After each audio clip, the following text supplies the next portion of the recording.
So more than a month after Nancy Guthrie was abducted from her Tucson home, Pima County Sheriff Chris Nano says investigators are, quote, definitely closer to identifying a suspect. They note in a recent interview on the Today Show, which aired yesterday, that they have, quote, a lot of intel, a lot of leads, but now it's time just to go to work. So what do you think about that statement? I think it's a poor statement. I think it's a poor statement to make. I think you just sit on what you got.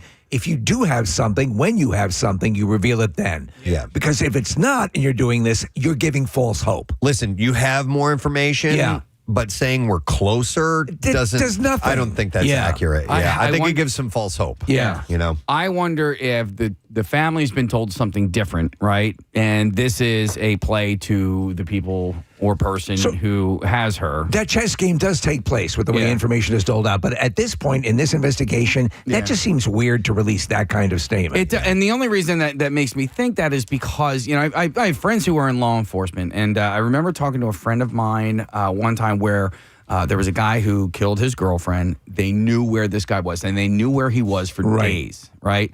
But they never, you know, alerted the media or anything along those lines. They knew where this dude was holed up, and they just sat on it. And they just waited because they thought that taking him into custody was going to make, anywhere around this person unsafe. Right. So they just kind of waited for the area around to be, And so they didn't let anybody know where this person was, you know? Yeah, it's a standard tactic. Yeah. To quote Swan and the Warriors, Preston, now they know we know. Now they know we know. Nice. Doorbell footage captured a masked armed man near the home around the time Nancy's pacemaker was disconnected, while neighbors have turned over additional videos, including one of the speeding car that authorities are reviewing but have not identified. Nano said police are analyzing that vehicle as well as hundreds of thousands of other vehicles and are re-examining evidence. Okay, I have a follow-up. Okay. This is borderline breaking news. Can I get breaking news, please? Breaking news. We break a lot of news. Cliff Burton's middle name is Lee. No. Bitches! Suck it! Yes! Woo! Thank you, Marissa. And so does he go by Cliff Lee Burton? No. But I'm hanging on to any little thread I can get. To me, that gets me what I need. I got a couple of texts that came in, so thank you very much. Let's confirm that. Yeah, Clifford Lee Burton. Nice. And is he in fact a large red dog? No. Oh. Well, listen, there I go speaking out of turn again. But I'm pretty sure he's not a large dog. Was he not only a bassist, but a large red dog, bigger than a house? I don't know. All right, so moving on to the next story. Kelly Osbourne's recent weight loss reportedly is worrying her friends. Sources told TMZ that the matter is people close to her worried, and they believe that it's tied to grief over the loss of her dad. Marissa and I were off air talking about this yesterday, looking at some pictures of her, and she looks extremely gaunt. I have nothing but, empathy for the loss of the parent and all of this, but I agree. Yeah. I see the way she's reacting. You need to understand gaunt is the perfect word. She looks sickly. Yeah, and so I was telling Marissa, I'm like, listen, I out of concern, I would say, hey, you need to maybe take a look at things here and do a reality check. Talk to Cliff Lee. Because listen, and I understand there's shaming, and if you're the subject of it, and especially after you go through the grief of losing your dad, who is as large as Ozzy loomed in everyone's lives, it's got to be hard to hear something like that. But also from a health standpoint, she looks sickly. I hope she is going to be able to get some help, and I'm sure her appetite is tanked because of all this stress that she's been going through. It just doesn't look right. But you need to get to a doctor. Yeah, I mean, but she's reacting angrily against that. Now, This is coming from friends. Ryan Seacrest on Wheel of Fortune, I believe, has gone a little Ozempic, a Mounjaro, whatever it is. A little too much? Because he's got that face thing hollow going on, cheeks. the hollow cheeks. But Marissa had pointed out, and Kelly, she faced it on the opposite end when she was younger because she was overweight. Yeah, I and know. people were banging on that. So it's got to be really, really tough for her. Friends are said to be concerned, but understanding that she is in mourning and working through it. And she's aware of how people talk about her, but she's focusing on her health is difficult while dealing with tragedy and a lack of appetite. She already clapped back at people criticizing her weight, saying literally, can't believe how disgusting some human beings truly are. No one deserves this sort of abuse. So, and we were looking at, Steve, you sent over some red carpet pictures, and Demi Moore is looking very, very gaunt as well. She looked better when she was using the substance. Oh, no. So anyhow, and yes, we are in a day and age where these safer and effective weight loss drugs are becoming more common. And if we're not careful, we're going to lose sight of, that perception of what we look like. Where to tap the brakes. Yeah, exactly. Yeah, I know. I agree 100% because it's almost like a safety net. It's like the going down the cosmetic surgery path. Oh, but just a little more. Oh, but this doesn't look quite right. Now this side doesn't look quite right. And you just keep going. Yeah. All right, moving on to some other stories. Justin Timberlake is taking legal action to block the release of the police body cam footage of his June 2024 DWI arrest. He was arrested on charges after leaving the American Hotel in Sag Harbor on June 18, 2024. He was initially charged with 1 count of driving while intoxicated and 2 citations, 1 for running a stop sign, 1 for failure to keep in a lane. His lawyer, Edward Burke Jr., had maintained that Timberlake was not intoxicated when he was arrested, but he reached a plea deal where he agreed to plead guilty to a lesser offense. And on Monday, he filed a petition alleging that releasing the body camera footage of his arrest would invade his privacy. The petition read, public dissemination of this footage would cause severe and irreparable harm to Timberlake's personal and professional reputation, subject him to public ridicule and harassment, and serve no legitimate public interest. I wonder where the law comes down on this, because that is if a video that is taken from an actual police arrest, that would be because the arrest records are public, right? Yeah, all of that is public. Is the video itself routinely considered public? Yeah, and I just don't understand why. I mean, and only because I'm curious too. They got a whole bunch of looky-loos in here who want to see, but it's like really. Well, I just ordered In Sync Gone Wild. Oh, you did? And I'm hoping it's a part of that. Yeah, I don't. If they release the footage and somebody posts it online, I'm going to watch it. But why? Because you're a looky-loo. Because I'm a looky-loo. Are they releasing every other, body cam footage that they recorded last year of every other incident, or just Justin Timberlake? So Timberlake's petition comes after the police department received a request for the release of the footage under the Freedom of Information law. Yeah. So, but I don't know who's requesting that. And Lance Bass. Is that who it is? I don't know the details behind the whys or anything like that. Another notable arrest, follow-up, new details have emerged in the Kiefer Sutherland incident following an altercation with a rideshare driver in January.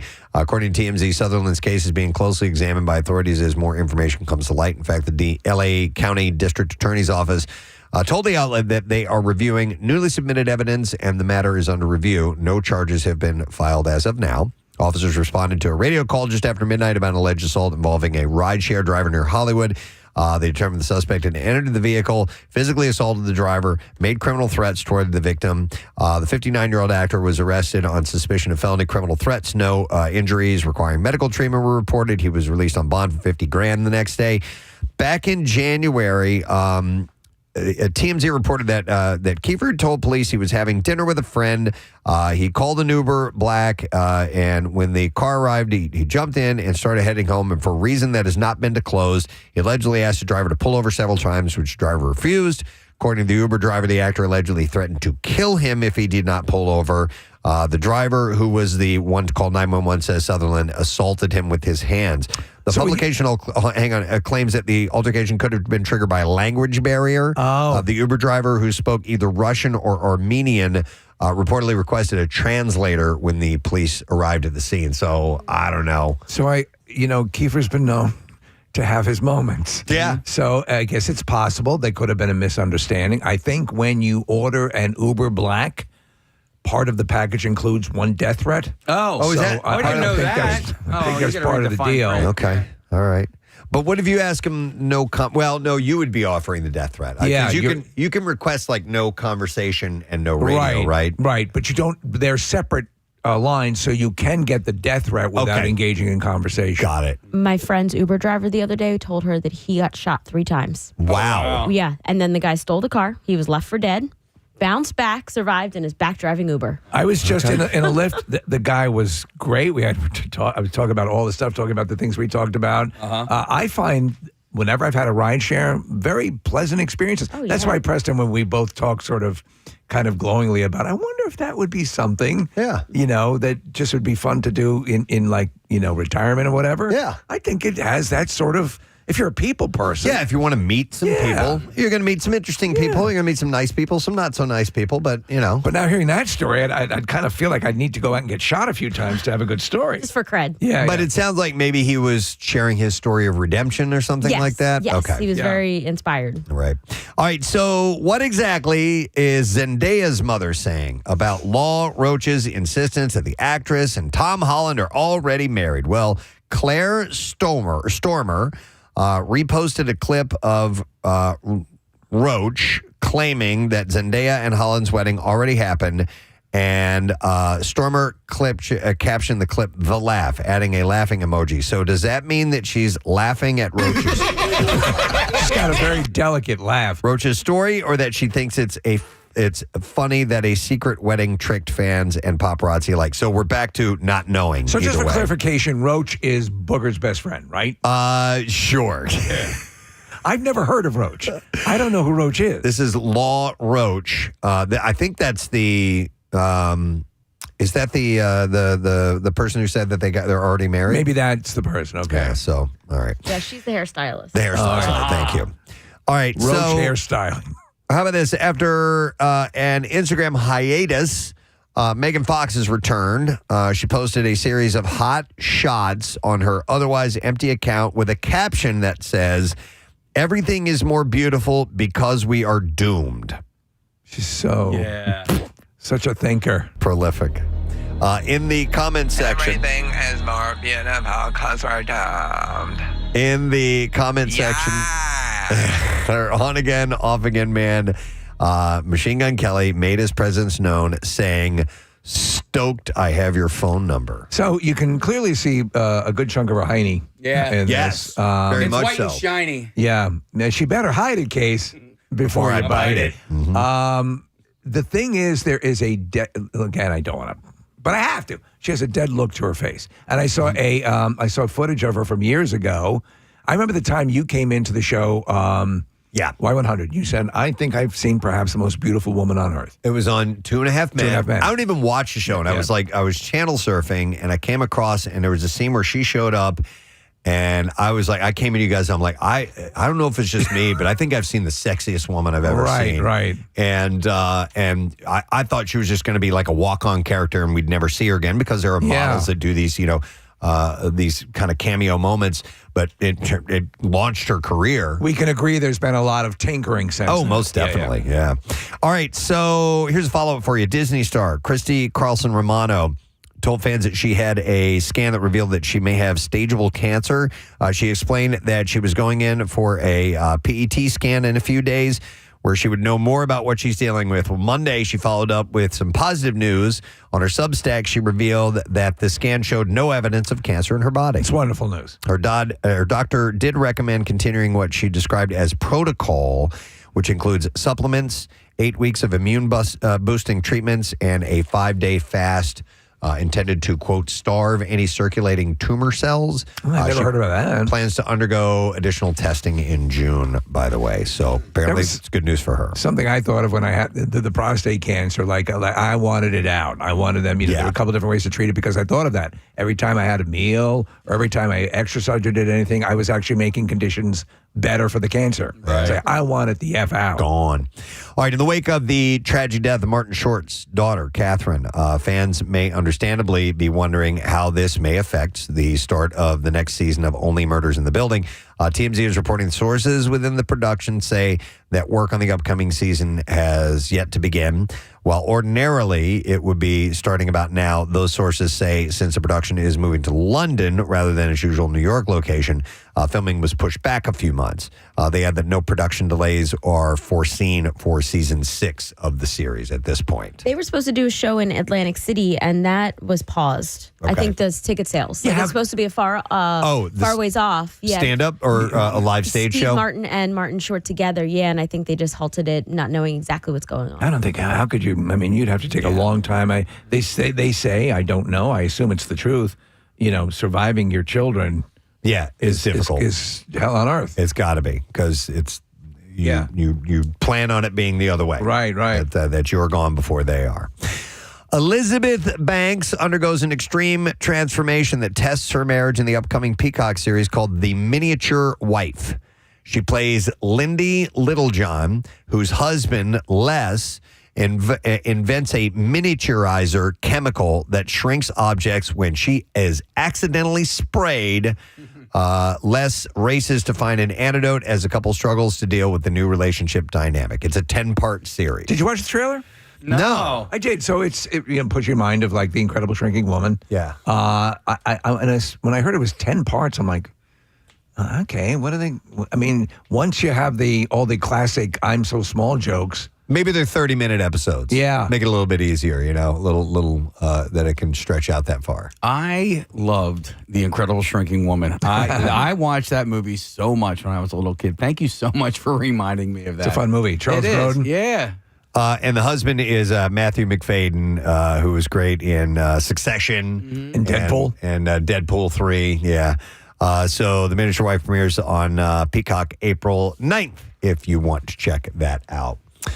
Let's see, we got time for another one or two. A Game of Thrones film is in development with Andor writer Bo Williman attached to write the screenplay, though plot details remain under wraps. So Andor is probably the best consistent of the 2 seasons. Yeah. Post movies project. So for me, like Rogue One, season 1 and season 2 of The Mandalorian, though the third season horrible. So it's in good hands. My question to you would be, after you've had a series on HBO that in effect was one gigantic movie, do we need this?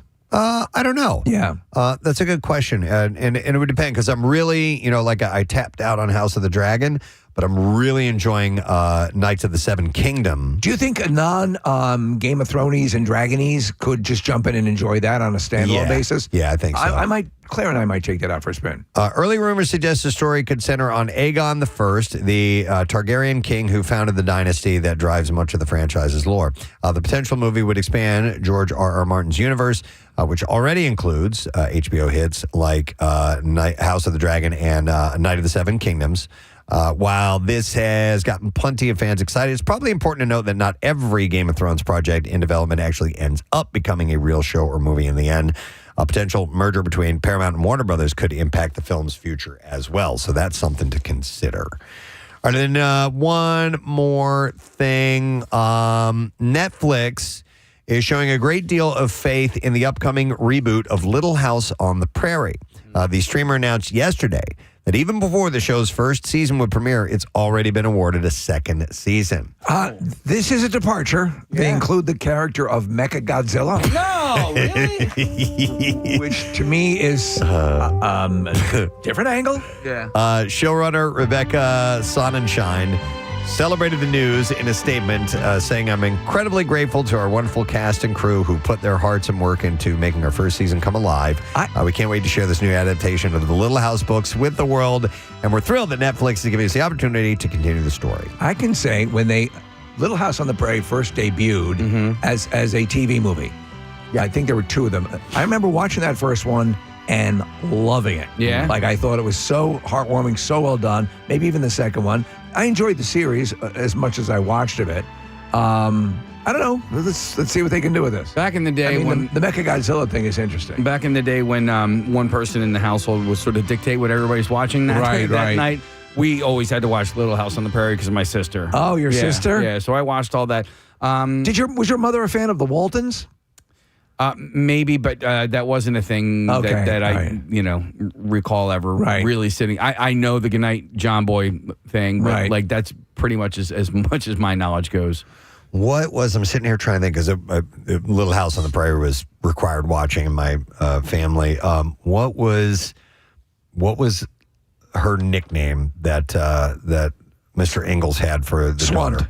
No, it wasn't Swunt. Oh, for the wife? No, for the daughter, for Laura. Was it Half Pint? Maybe? Short Round. No, that's the first one that popped in my mind, to be honest. Was it Rye Bread? It wasn't Rye Bread. Come in here. I thought it was Half Pint, but I may be remembering this incorrectly. Marissa is looking it up right now. I don't know. What does that say? Spitz? In an earlier episode. How about Queefle? Drinkerhausen? What the hell is that? Okay, well. Starting here, the internet is, the not most reliable source. Yeah. All right. Well, anyhow. It is Half Pint. It's Half Pint. All right. There you go. Cool. All right. That was Harry. I thought it was Half Lee. Half Lee? Yeah. No. All right. So, we can now get 2 clips. If I have them. Hang on. I know I have them. Here they are. Young Sherlock follows the legendary detective during his time as a student at Oxford University, and here finds Tiffin. I think is how you say his name, or Finez Tiffin, explains his initial hesitance to take on the role. It's an honor and a privilege. I was terrified at the start because I am a Sherlock fan, and I would be very ready to criticize anyone who I think doesn't bring the character to life in the right way. But you very quickly go, you're working with Guy Ritchie, an incredible cast, incredible crew. You're in good hands. All episodes of Young Sherlock streamed today on Prime Video. Here's our next clip. 16 elite chefs compete for a $1 million prize in America's Culinary Cup. And here, Padma Lakshmi details why she wanted to create this show. I just thought the genre was ready for a refresh. It doesn't have a format. It has no format, so it's really hard to explain to people. But it is like live-action sports. But instead of balls and bats, we have fire and knives. Do it! Season premiere of America's Culinary Cup will be on tonight, 9:30 p.m. You'll find that on CBS. How many cooking competition shows are on the air right now?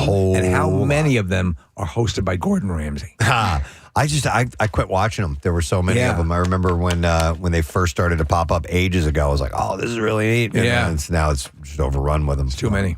All right, that's your Entertainment Report for today. We have a check-in with Fox Good Day. We'll do that in it's already 7:00 hour. We'll do it about 45 minutes from now. We're also going to have Kyle Kinane on the program. Is going to be performing at Helium Comedy Club next Thursday. So we'll chat with those guys and we'll get some other things cooking on this Wednesday morning. We'll be right back. Stay with us. So before we get fully into the weekend, wrap up the week, I have to empty the junk drawer. Just get overfilled. Yep. Preston's cleaning out his junk drawer, getting things out of his junk drawer, finding stuff here in the junk drawer. All right, thank you, Kyle Mack, for doing that jingle. And Steve, you should sing backups for minute by minute. I think so. His band. I think if they want to be less successful, that would be the move. All right, let me dig in here. And, there's something. All right, so if you want to stay on the moon and you have a few $1 million burning a hole in your pocket, well, a Silicon Valley startup called GRU Space is now taking reservations for a lunar hotel that it plans to open around 2030. This is the company that invented Flex Seal. That's them. Yeah. Woo doggy. Deposits range from $250,000 to $1 million, and the total cost of a stay could top $10 million once the ship is included in that. The actual rocket that will take you up there. So the hotel would start as inflatable habitats that can hold up to 4 guests for multi-day visits. So we're talking elaborate bounce houses. Guess so. I don't know how down I am with that. Guests could take part in moonwalks, drive rovers, and even play lunar golf. Founder Skylar Chan, who started the company at age 22, sees the project as a first step toward humans living in space long term. Listen, if things were along, and I'm talking about we've beta tested and the number of people have gone up and it's now an actual thing. Right. Would you do it if you had the resource? Probably. What now? I'd be wary of the of the ship exploding. The or risk, yes. something going wrong. Right. But if it became fairly commonplace, which it's not going to in my lifetime, I would probably consider it. Now, you also have to be very wealthy in order to do it. That's the other thing. Yeah. It's never going to be inexpensive. Because Well, you just sold those shot glasses from the Kentucky Derby. But the fuel is so expensive, and that's what it takes to get people up there. So I don't know. How about you? Yes, it would be a dream come true, but it's not going to happen. Yeah, right. Not in my lifetime. There's a pretty good book. I didn't love it, but it's called Artemis, and it is the same author that gave us The Martian and Project Hail Mary, and it's all about a moon base essentially, and it's gotten to the point where it's a full. It's an indoor complex where it's not just a place to stay, but there's entertainment and all kinds of things. It's big enough. Is it a community like a biosphere? Yeah, it's like that. And people can travel up, and it's a travel destination. Right. And then you can take trips out to go and see, where the first lunar landing was, because all that stuff is That would still be out tourism. there. And they use it as tourism. I thought that was a pretty cool idea. I think the idea, if we want to, you and I go into business and we make sure that there is a retro Pizza Hut on the moon. Yes. Wouldn't that be Oh, great? my God, yes, for sure. And there would have to be a replica of the diner from Spaceballs. Yes. For sure. You walk in and they're playing Van Halen. And I mean, it kind of sucks that our moon's kind of boring. Like, why couldn't we get Europa? Europa is frozen. It's all frozen. It's liquid. I know, but like But you can go skating while you're up there, skiing and stuff. Absolutely. It's activities. And hot chocolate tastes best. Isn't it colorful though? Europa? It's white. Oh, is it white? yeah. All right. I know. All right. So listen, the moon, don't give short shrift to the moon. The moon's got a lot going on. Yeah. We're finding that there's water in some of the craters on the dark side, and there's all sorts of things. Plus, moon gorillas. I mean, it's kind of a desert, but the craters give it a landscape of sorts. But yeah, I mean, you're not going to get a variety of colors. But I don't know. What do you want, man? Yeah, come on, man, get off our back. The Sea of Tranquility. They were when they were landing, they were just how many yards away from a crater that was pretty deep. Yeah, Neil Armstrong had to use it manually. Had to get them out of that area. I want to see a great series, and I'm most of the way through it again, probably for the fifth time or so, is From the Earth to the Moon. And the second trip up, they got much more specific on where they landed. Yes, So they proved that they could navigate to a very specific spot. But that first time, with Buzz and Neil, Steve, they were just kind of Down to the second. They were just kind of hoping they could put it down somewhere safe. Second trip up, they landed near the diner. So Yeah, exactly. And that inspired Spaceballs for that scene. So anyhow, the hotel doesn't exist yet, obviously. But the company says that it's not stopping people from already signing up. So people are on board. Do you know what they should do? In like Blazing Saddles fashion, put in a toll, get it all the way up. But I mean, these people are putting these deposit downs. I hope they are refundable deposits. Yeah. But some are spending up to $1 million to make sure that they have, essentially a spot in line. So you have FU to the FU money. Oh yeah, it's got to be billionaires, that are doing this type of thing. So, but anyhow, if you're interested in that, you can look into GRU Space or GRU Space, GRU. For Invincible Me. Yeah, exactly. All right, let's see what else. Costco members can tap into even more perks of the membership through an electronic device trade-in program that they've started. So if you have old electronics that you're not using, you can consider trading them into Costco instead of storing them indefinitely or throwing them away. The program is powered by Phobio, a specialist in the trade industry. Potential rewards for devices range up to $2,550 for laptops.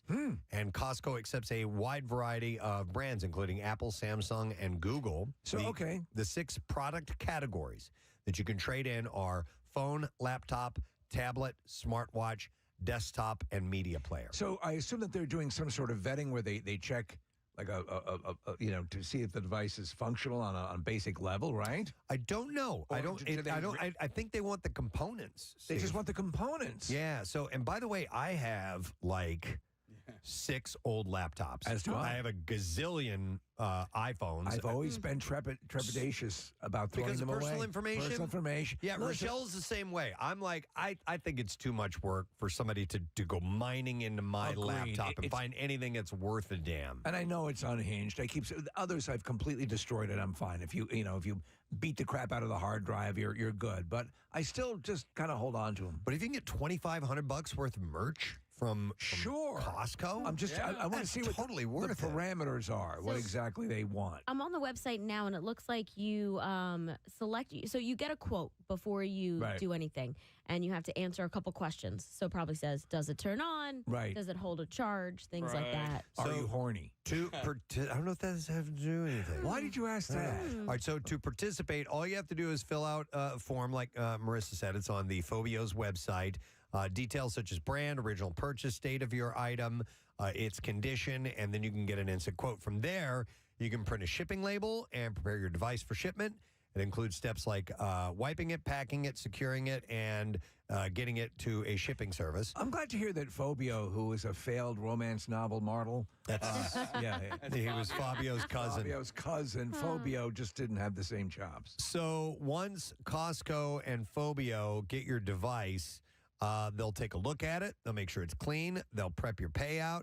And as a reward, you'll get a digital Costco shop card that you can use toward your favorite Costco purchases in the warehouse or online. The whole process takes somewhere between 9 and 15 business days. That's actually pretty good. How did they just start this, or? Yeah, I just saw this yesterday. All right. So Costco's program not only provides savings, but also helps reduce demand for new minerals used in manufacturing electronics. That makes them beneficial for both your wallet and the environment. Is this solely for Costco members? Yes. And so it says companies can extract valuable materials from old devices, such as gold, as well as important ones used in lithium-ion batteries. And that's why it's tremendous waste that so much old electronics go to waste, leaving an estimated $62 billion in value on the table. Trading in old electronics is also important in keeping hazardous materials out of landfills.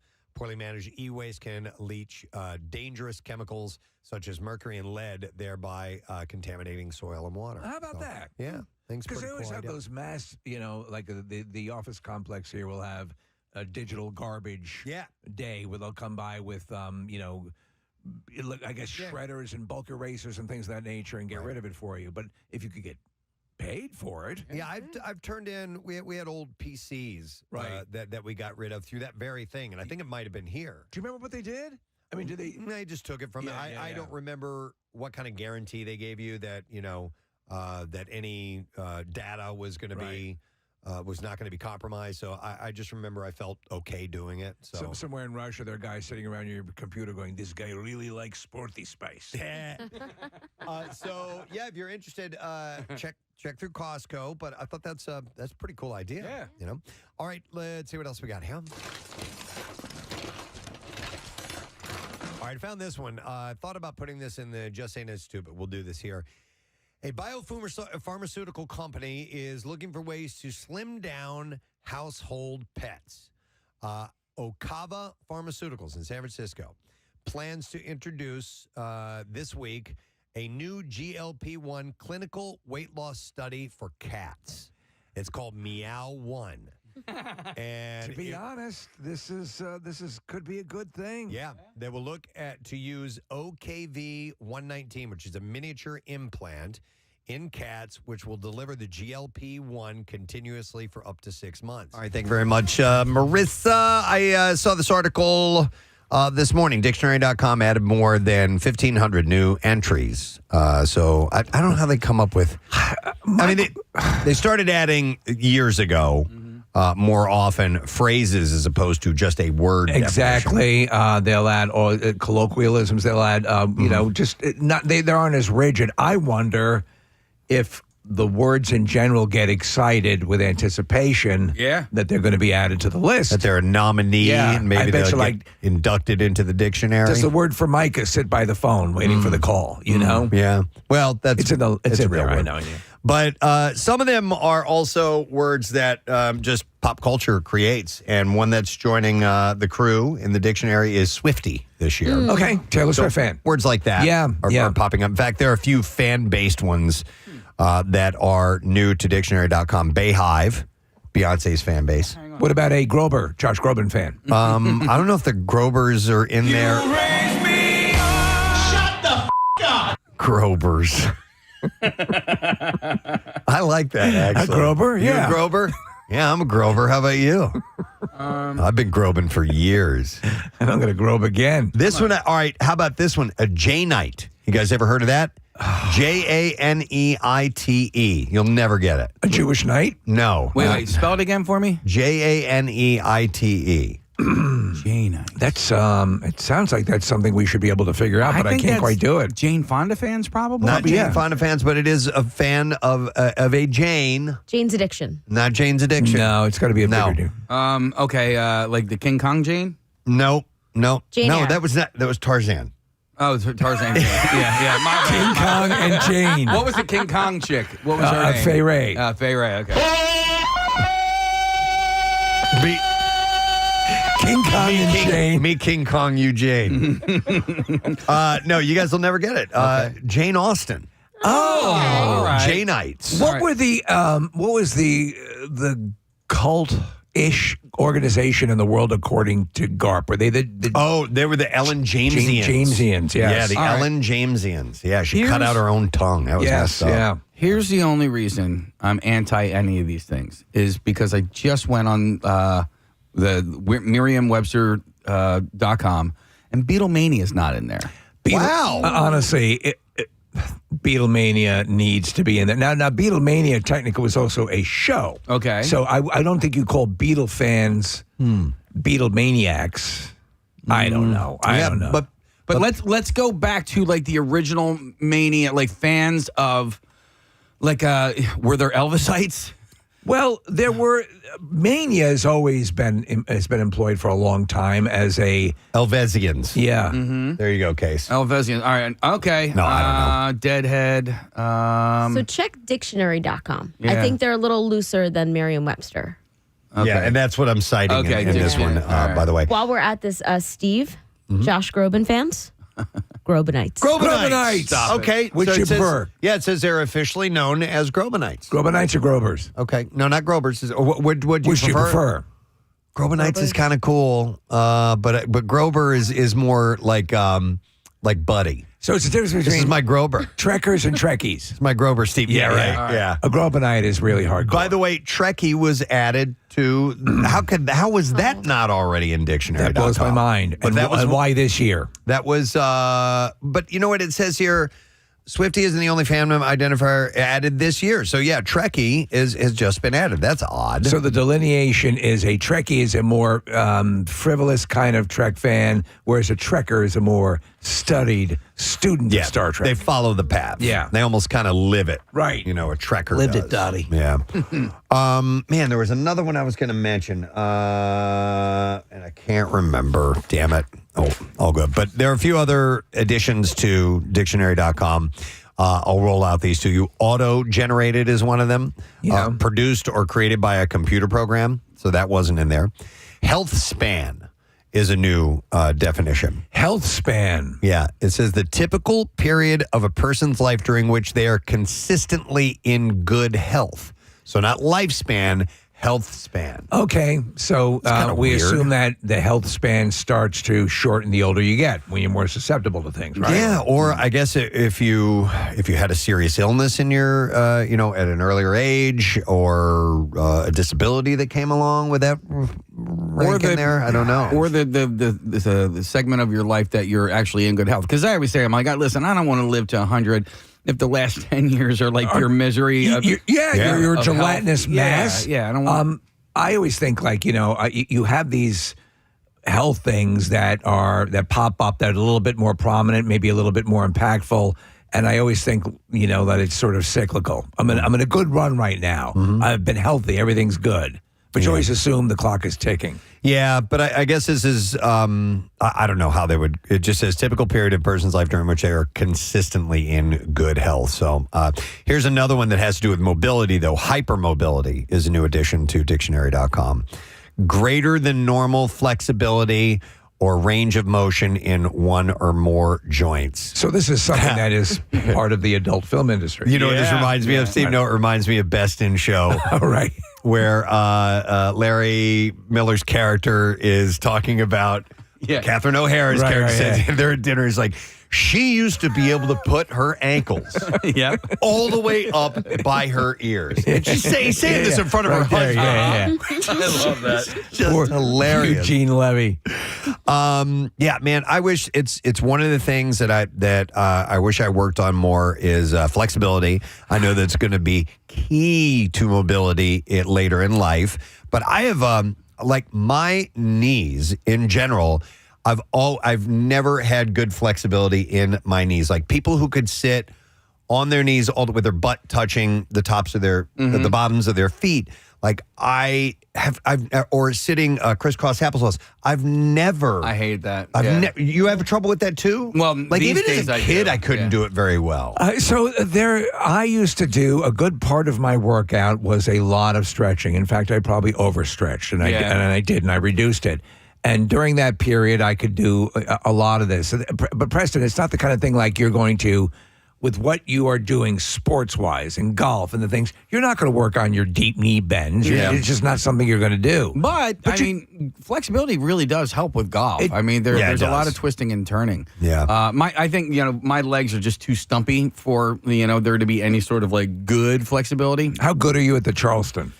Not bad, man. Not bad. It's been a little while since I tried it, but like, listen, I go to the gym at least 4 days a week, and I really should take 10 minutes, 15 minutes. Yeah, stretch. To stretch. Yeah.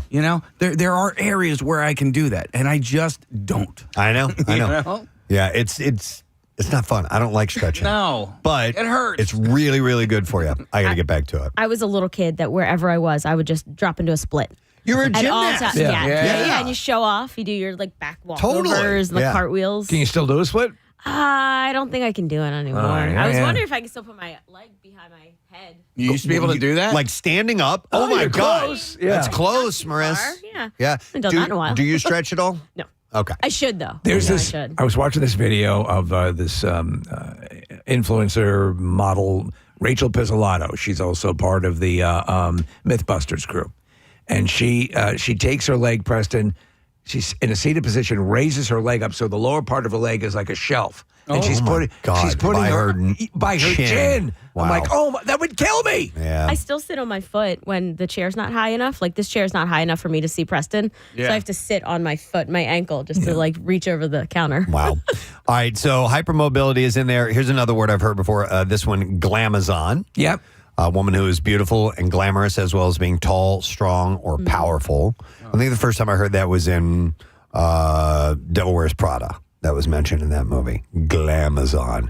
Side quest has also been entered. I like side quests, and I'm not even a gamer, but I love the idea of a side quest. Yeah. Occasionally I do. Yeah. A game that throws too many side quests at you, so many where you don't know if you're still playing the main campaign. Right. I don't like that. But in the world of real life, when you're going to the supermarket and then you get, I'm going to just do a side quest real quick and head over to Crumble and get some cookies. Yeah. I would like to use side quest more in my vernacular because it makes it more mythical. Yeah. Larger than life. Yeah, as I'm opposed- going for cookies. Yeah, as opposed to a detour. Yeah. It's a side quest. Or a distraction. No, I'm simply on a side quest. Did you guys watch Mythic Quest? The I Rob did. McElhenney show? Yeah. Did you watch Side Quest?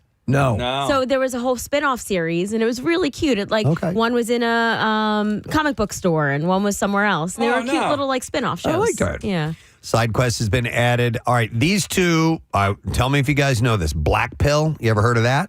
No. That's been added. So it says something that makes a person believe there is no hope for resolving a major problem or changing society for the better. So you take the black pill, I guess, Okay, which like is kind of like the red pill, blue pill from the Matrix. I guess. But I was kind not of a nihilistic way to look at things. I was not, or maybe they use it in in a way of like a verb. You've been black-pilled on that or something. I don't know. You see no hope. Now, on the opposite end of things, there's the white pill.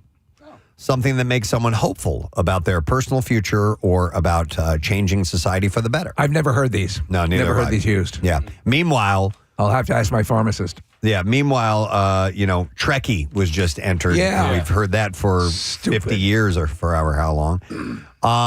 Here's another one I was not familiar with. Purple squirrel. Purple squirrel. Where Yeah. did I hear purple squirrel recently? This has been added into dictionary.com. I don't know. I think it is a squirrel that loves the music of Prince. Okay. Yeah. Makes sense. It's funny, Press, because I'm kind of glancing over at your paper over there, and I thought it said purple squirts. I never My meant to God. collect your nuts. Purple squirts. Yeah. Dude, you need to go to the doctor Yeah. fast. You got the purple You got the purple squirts, yeah. squirts. There are these glitter pills that you can take that make your poop glittery. Seriously. Yes. I thought about getting it, but then I was like, do I really want glitter in my poop or in my intestines for the rest of my life? Check with Dr. Mike. Yeah. And if he says it's okay, we have to get these immediately. Glitter poop. Yeah. Glitter poop, Yeah. right? As long as I it's think for a party? okay for you, well, then you can have contests Yeah. of who's got the prettiest dookie. Absolutely. Glitter poop. It's called, I can't say it, S the Glitter. Yes. And they look like pills. And they have glittery stuff inside of there. Wow, that's You know, interesting. that'd be great for a bridal shower. Yeah. So what you should do is drink blue ices or blue Slurpees because that'll change the color of your poopies. And then You know what? I remember one time I was at a Sixers game and they had Polish ice. yes. And it was blue. Yeah. And I had a blue turd the next day. And it's crazy. That is so cool. I did not know that it actually did that. And did you try to raise it? Or did it just die? It died. I mean, it was a stillborn. A blue turd. I'd tell you this. One time, I forget what I was eating. It might have been beets. And it was reddish looking. Sure. wild. Yeah. And I nearly had a seizure. Well, and I have to remind myself, because I do love beets. Yeah. That after, I have them for dinner or whatever, like tomorrow. Get ready. When you take a leak. Yeah. Don't freak out. Because, and it's not that it comes out like solid red. No, but it's a enough. darker color and you're like, What? what happened? What, am I okay? Yeah. And beets can definitely do that. Okay, back to purple Back to squirrel. purple squirrels. Yeah, not purple squirrels. A hypothetical person sought by an employer with the ideal combination of temperament, experience, and education for a particular job. So it's a unicorn. A unicorn. Hypothetical person. Sought by an yeah. employer. Yeah. Okay. All right. So I guess I don't know where purple squirrel. I don't know where that guess comes it's, from. it's just as rare as a unicorn. I Yeah. don't really No, know. unicorns are real. Yeah. And then the last one on here, and this is, we've all had them. Smash burger. Yeah. Yeah. And in fact, it's your favorite burger, is it not? Well, the chain Smash Burgers definitely has snuck its way into my favorite, your heart? favorite fast casual / fast food burger. When you're making burgers at home, I if you're smash giving them. your druthers. Yeah. So that is the current way. That's number one for you, burger It's wise. definitely number one. I feel like I need, I can get better on it. Yeah. I think my cooking service is really hampering my ability to make a better smash burger. My smash burgers are a little too thick.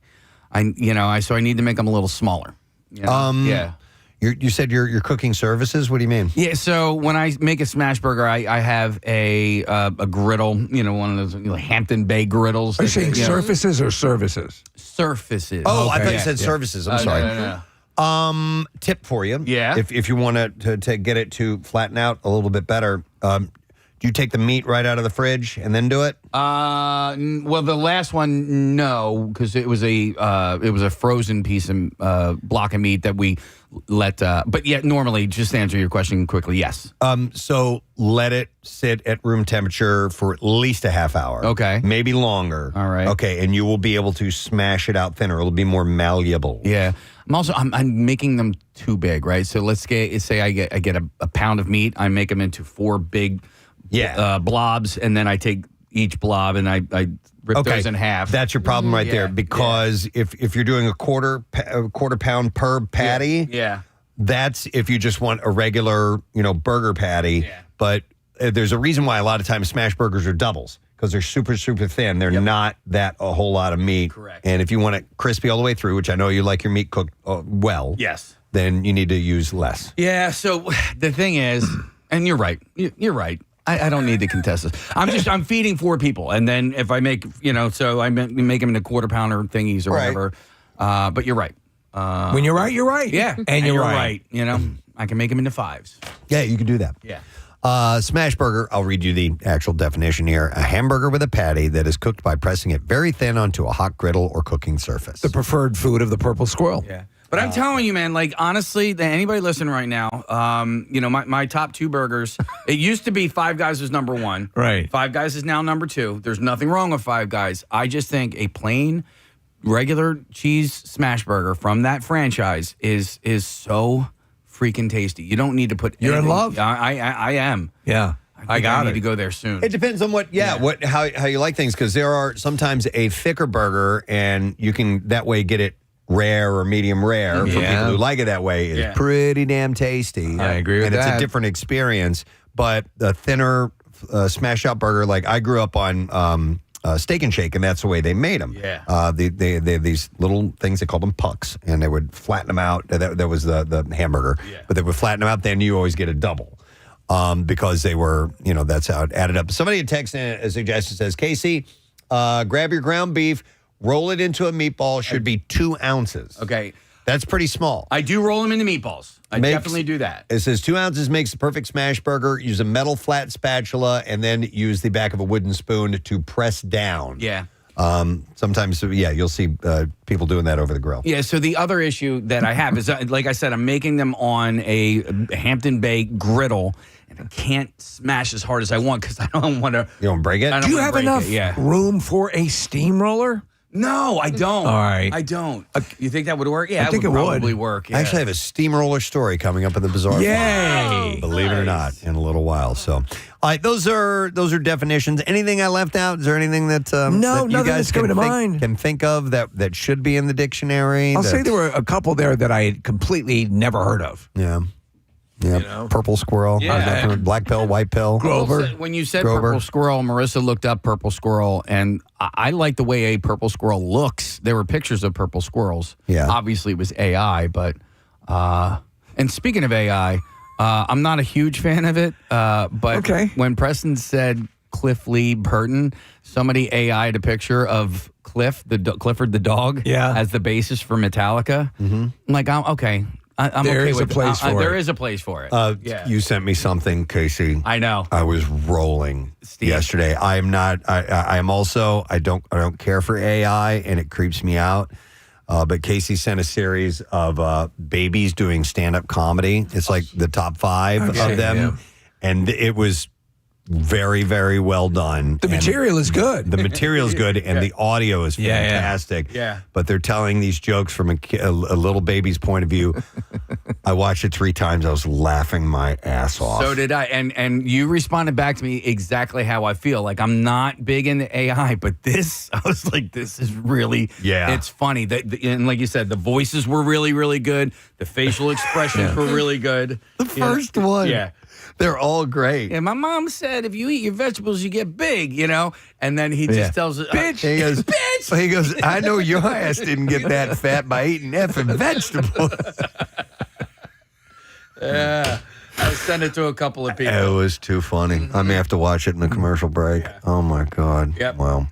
All right. Well, that's all we have time for on that. But were we doing Totally Presbo? no, we weren't. Okay, but all right, we all right. can if you want. A little mini Totally Presbo? Yeah, a little. Partially Presbo. Can you do the little high pitched voice as a mini? Partially Presbo. Mini Presbo. Mini Presbo. So I saw this yesterday. Apple dropped a new budget option with the new iPhone 17e, bringing upgraded performance without creeping into 4-digit price territory. $1,000 for a phone. Man. I mean, when you stop and think that you can get a full MacBook computer in that price range, it is outlandish. But so we're in like what, the 550, 600 range? Yeah, 600 range. Yeah. It says it keeps the familiar 6.1-inch design, but adds a faster A19 chip, improved, modern, tougher ceramic shield glass, and the return of MagSafe charging. So a lot of times the firepower you have on your phone you don't need all that. Yeah. And if you have cloud storage, you don't need gigs of storage on your phone. Right. So there's a lot of that you can pare away as long as the functionality and the speed and everything is there. Think about what you predominantly use your phone for. I need to go through and do a clean out of my apps. Yeah. There's stuff on there I haven't used in years. Like Ask Jeeves. I mean, like I Yeah, no, you're right. Like I've got I've got an app that coincides with our sous vide cooking utensil that we don't use anymore. So I'm pulling out my phone to look for the ones that are just bizarrely dumb. And I need to get rid of it. I have one that was used for like some lights that I bought, outdoor lights years ago, like string lights. Oh, yeah. Those died. I need to get rid of that. I have an app for Sky Bell, which we have not had at the house for like 9 years. Yeah. I have the control for my Batman tumbler that I never use. I have, what else? There's a whole bunch of weird stuff. Yeah, I'm getting rid of that sous vide thing right now. Get Damn rid of it. Yeah, it's gone. Remove app. I have a remote control Delete for a app. receiver I got rid of 10 years ago. Really? Yeah. And we've just held on to these things. Yeah, well, they just sit there. You never think to excise them from your... Flowbird. What the hell is that? Flowbird. I don't know. I'm going to find out. I'm I'm touching on it. It is loading. I have no idea what Flowbird is. It's loading. So here's a perfect example. The QR code reader app, it's now built into your camera in the phone. I don't even know what this is. Is this a parking thing? What is it? Flowbird. No, not Flowbee. That was the Flowbee was that vacuum cleaner hair cutter thing. I always wanted to use one of those. Seriously? It looks so fun. You know who used to use it? Ted Turner. Yep. I have no idea what it's some kind of a parking thing. Okay. I'm loaded up with art apps, like graphic design apps that I'll use until it starts charging. Yeah. And then I just let it go. Oh, I have this app that I used to use but don't use it anymore called Robocall Killer. Oh, really? Yeah. Okay. Do you guys all have the WMR app on your phone? Absolutely. Of course. Yeah, I love that. Yeah. All right. Well, anyhow, use this as an opportunity to go through and clean out your crap. By the way, with the new iPhone, the single rear camera is going to get a boost with a 48 MP sensor and enhanced portrait features. While storage now starts at 256 gigs for $599. $600. That's certainly fine. Yeah, you're good to go, right? Marissa, you use your phone probably more than anyone I know. I mean, the specs on that reduced price phone are still more than enough for what you would use it for, right? Yeah, my biggest thing is I always want the big, like the 1 terabyte or whatever the biggest thing is, and because I just can't lean on the cloud. Like I don't like that 3 seconds it takes for the photo to pop up or whatever. Yeah, I just like it being on there. Yeah, okay. I hear it. Do you find yourself having to go in and clean out because of the sometimes you get close to filling out your storage? No, I really Okay. haven't. I think my most is text messages and then photos and videos. How many photos do you guys have on your phone? I don't know. 14 I mean, I've billion? got years and years. As do I. I have 12,380 photos. How do you find out? I have It's right at the top. 18,442 items. I have 38,361 items. How many do you have? 18,000. How many do you have? 12,000. I have 38,000. But like, dude, where like does the number so go? many of my items, like I take a written log every single day of, And then you take a picture of it. of all of our live reads, and then I take a picture of it. Yeah. And I don't need that. And How did I end up with so much more than you guys? I have D-pics. 70,412 photos and 16,469 videos. Well, maybe I'm not Wow. looking at photos. Yeah, this is just under my photos library. Yeah, well, then I do have 12,380. 38,000. My featured photos is like Matt number 1, and then number 2 is Preston, number 3 is Steve, number 4 is Casey. Seriously? Yeah, you guys are like my top featured in my Well, collections. you're always taking pictures for the show. Yeah. Norm MacDonald did a great bit about, decades ago, it'd be, look, I have a picture of my grandparents. And now kids go to school and they say, you want to see 1,000 pictures of my grandparents? It's the truth. We're just pictures that you never, ever look at again. Somebody texted in, by the way, doubling back for a moment, that Flowbird, the app, is a parking app commonly used in Westchester. Oh, okay. So I guess while I was parking out there visiting Carter, I guess I downloaded it for whatever reason. So, all right. Well, maybe I should hang on to that. I don't know. I hate the parking apps. I effing hate them. Could there be a universal parking app? They're getting more. There is one app that I've used that seems applicable to all of them. It's the parking app that I use, but it is such a nightmare. And then I finally have it set to do facial recognition, so I don't have to enter the information. But I effing hate parking apps. They always log out. They log you out all the time. Meter Up and Park Mobile are the two, and they're kind of interchangeable, I think. Yeah. Okay. I use Purple Squirrel. No. It's I hate it, especially when we were in, I think, Abington, and they used some parking system that we have never used before, and we're going through the process, and Rochelle is, God forbid we break any kind of rules whatsoever. It was very fastidious about them. We're standing, it's cold outside, and we're going through all this process, and I'm getting all frustrated. I'm like, if I get a citation, it's going to cost $10. It'll be worth it to me to avoid this crap that I'm going through to try and get signed up for this thing. Let's just go. You need to download SupDog. Yeah, what's SupDog? But so we had to stay and get it all done and blah. And I was just like, I'll pay the ticket. I don't care. Let's just get the hell out of here. It's become so annoying. Honey, let's live life on the edge. Let's be Bonnie and Clyde and not download the app. Mm-hmm. Sorry, I just got distracted. I was looking at my photos. I'm like, oh, look at this. You started going through your pictures? Memories. All right. Listen, we got to go on Fox Good Day, so we should take a break. Yeah. But nonetheless, there's a new iPhone coming out, and those are new words in the dictionary. I hope you got something out of this. We're going to use that info today. We're going to take a quick break. And yes, I have a steamroller story, Steve, I'm coming looking forward to up. it. A bizarre file, and we will chat with our friends Mike and Alex over at Fox Good Day. So stay put. We'll be right back. Yes, National Cheesesteak Day. Yes, it is. Got an email that says, "Hey, Preston and Steve Show, happy National Cheesesteak Day from Whizzle Truck. We were at the Camp Out for Hunger last November. They're great. And we are just about to hit our 1-year anniversary of being in business. Over 100 events in the area in such a short time. And today we're feeding some well-deserved hungry people at Pico. Couldn't think of a better way to celebrate the day. Sincerely, that is from Chris and the rest of the Whizzle team. Whizzle faux shizzle. Faux shizzle, baby. I'm not going to have a cheesesteak today. I'm kind of watching what I'm eating. I'm trying to hit some weight goals. I hit my little goal earlier this week, and I want to hit my medium goal by tomorrow. So your weekend, though, you give yourself a little latitude. I think I'm gonna. Yeah, weekend I always give myself a latitude. We've got a Pudge's nearby us, which makes a great cheesesteak, so I might go by there and celebrate National Cheesesteak Day a couple of days. It's been forever since I've had a classic. Really? Like a classic cheesesteak that are, you can find them anywhere. Here, we live in Cheesesteak Central, but calorically, it's always a tough thing to reconcile. But if you're going to go all in on the weekend, you give yourself a bit of a cheat. Yeah. I have to think now where I want to go, what I want to get.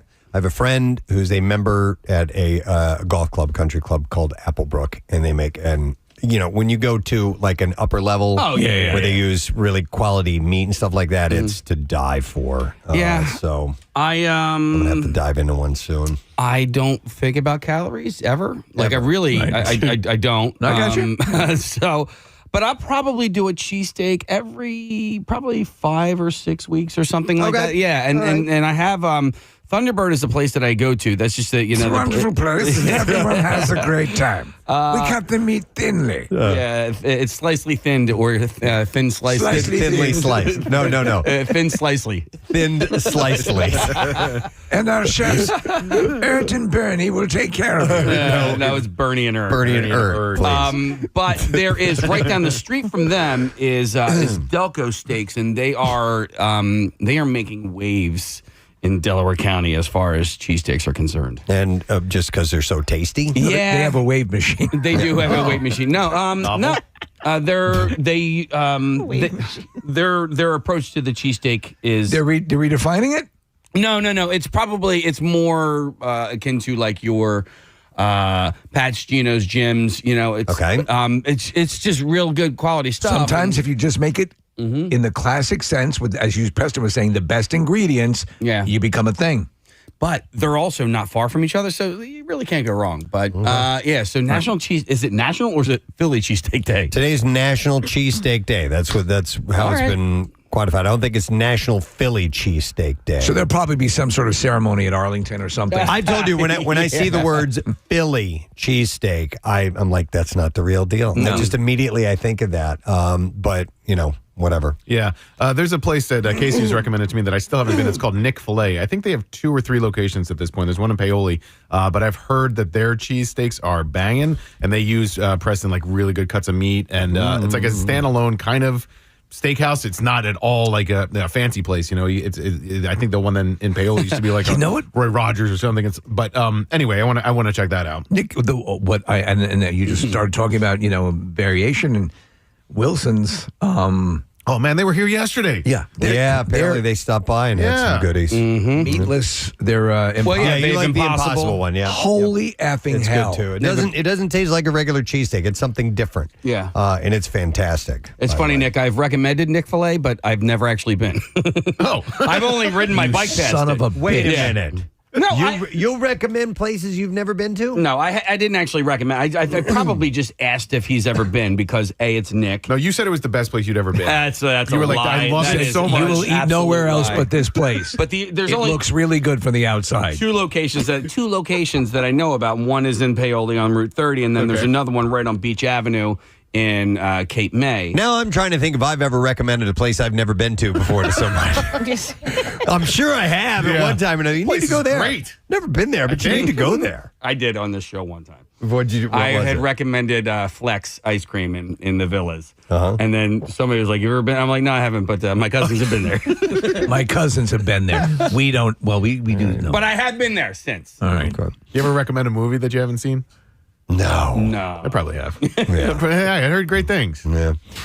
So anyhow, thank you to Wizzles for getting in touch with us this morning. And National Cheesesteak Day. So get out and celebrate and enjoy, if you will. There's a wealth of places to go to. We're very lucky. We had the one guy who had rated 1,000 of them. You remember? Took 4 years, 3 years, something like that, and eventually got through all of them. And I did have the full list printed up here, and I'm like, what am I doing with this? I'm never going to... What, are you going to will it to your kids? Yeah, I'm never going to go through this. I eventually threw it away, but there's some good suggestions there.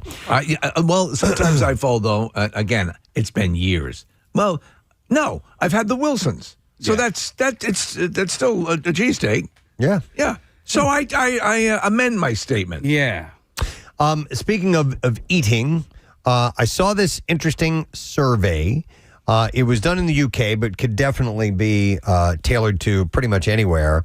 It's a new survey of 2,000 adults, and they asked them about their secret snacking spots. Secret snacking spot. Okay. And so, if you're Kathy, you eat nowhere but the kitchen or the dining room. Oh, like actual locations in your house? Yeah. Right. Sneaking. You will not bring food upstairs. You will not hide stuff under the pillow. No. No. Definitely not. Do you have to? You have to eat in the kitchen? Wait, but hold on. Why are they secret? Okay. Oh, well, go ahead. Explain. I had a secret snacking spot. Why? And I do too. I'll explain in a little bit. Well, you go ahead.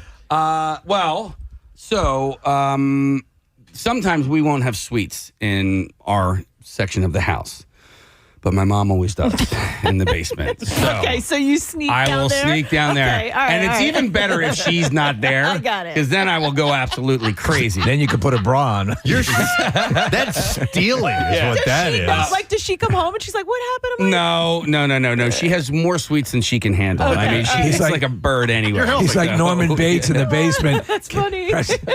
Casey's there with the wig on, sitting in the rocking chair, eating Charleston chews. I mean, Kathy, last night, for instance, instance. I finished my dinner. I worked out hard yesterday, okay? I ran. I did a whole bunch of stuff. I earned it. Earned it. Okay. So I opened my freezer. Let's to neutralize it. Okay. I opened my freezer, and the ice cream that I was expecting to be there was not there. And we had no other sweets in the house. And so I snuck on down to my mom's, and I grabbed some. And it was like leftover Christmas candy, a cookie or two. Or two. Yeah. Some of her medication. Just a little bit.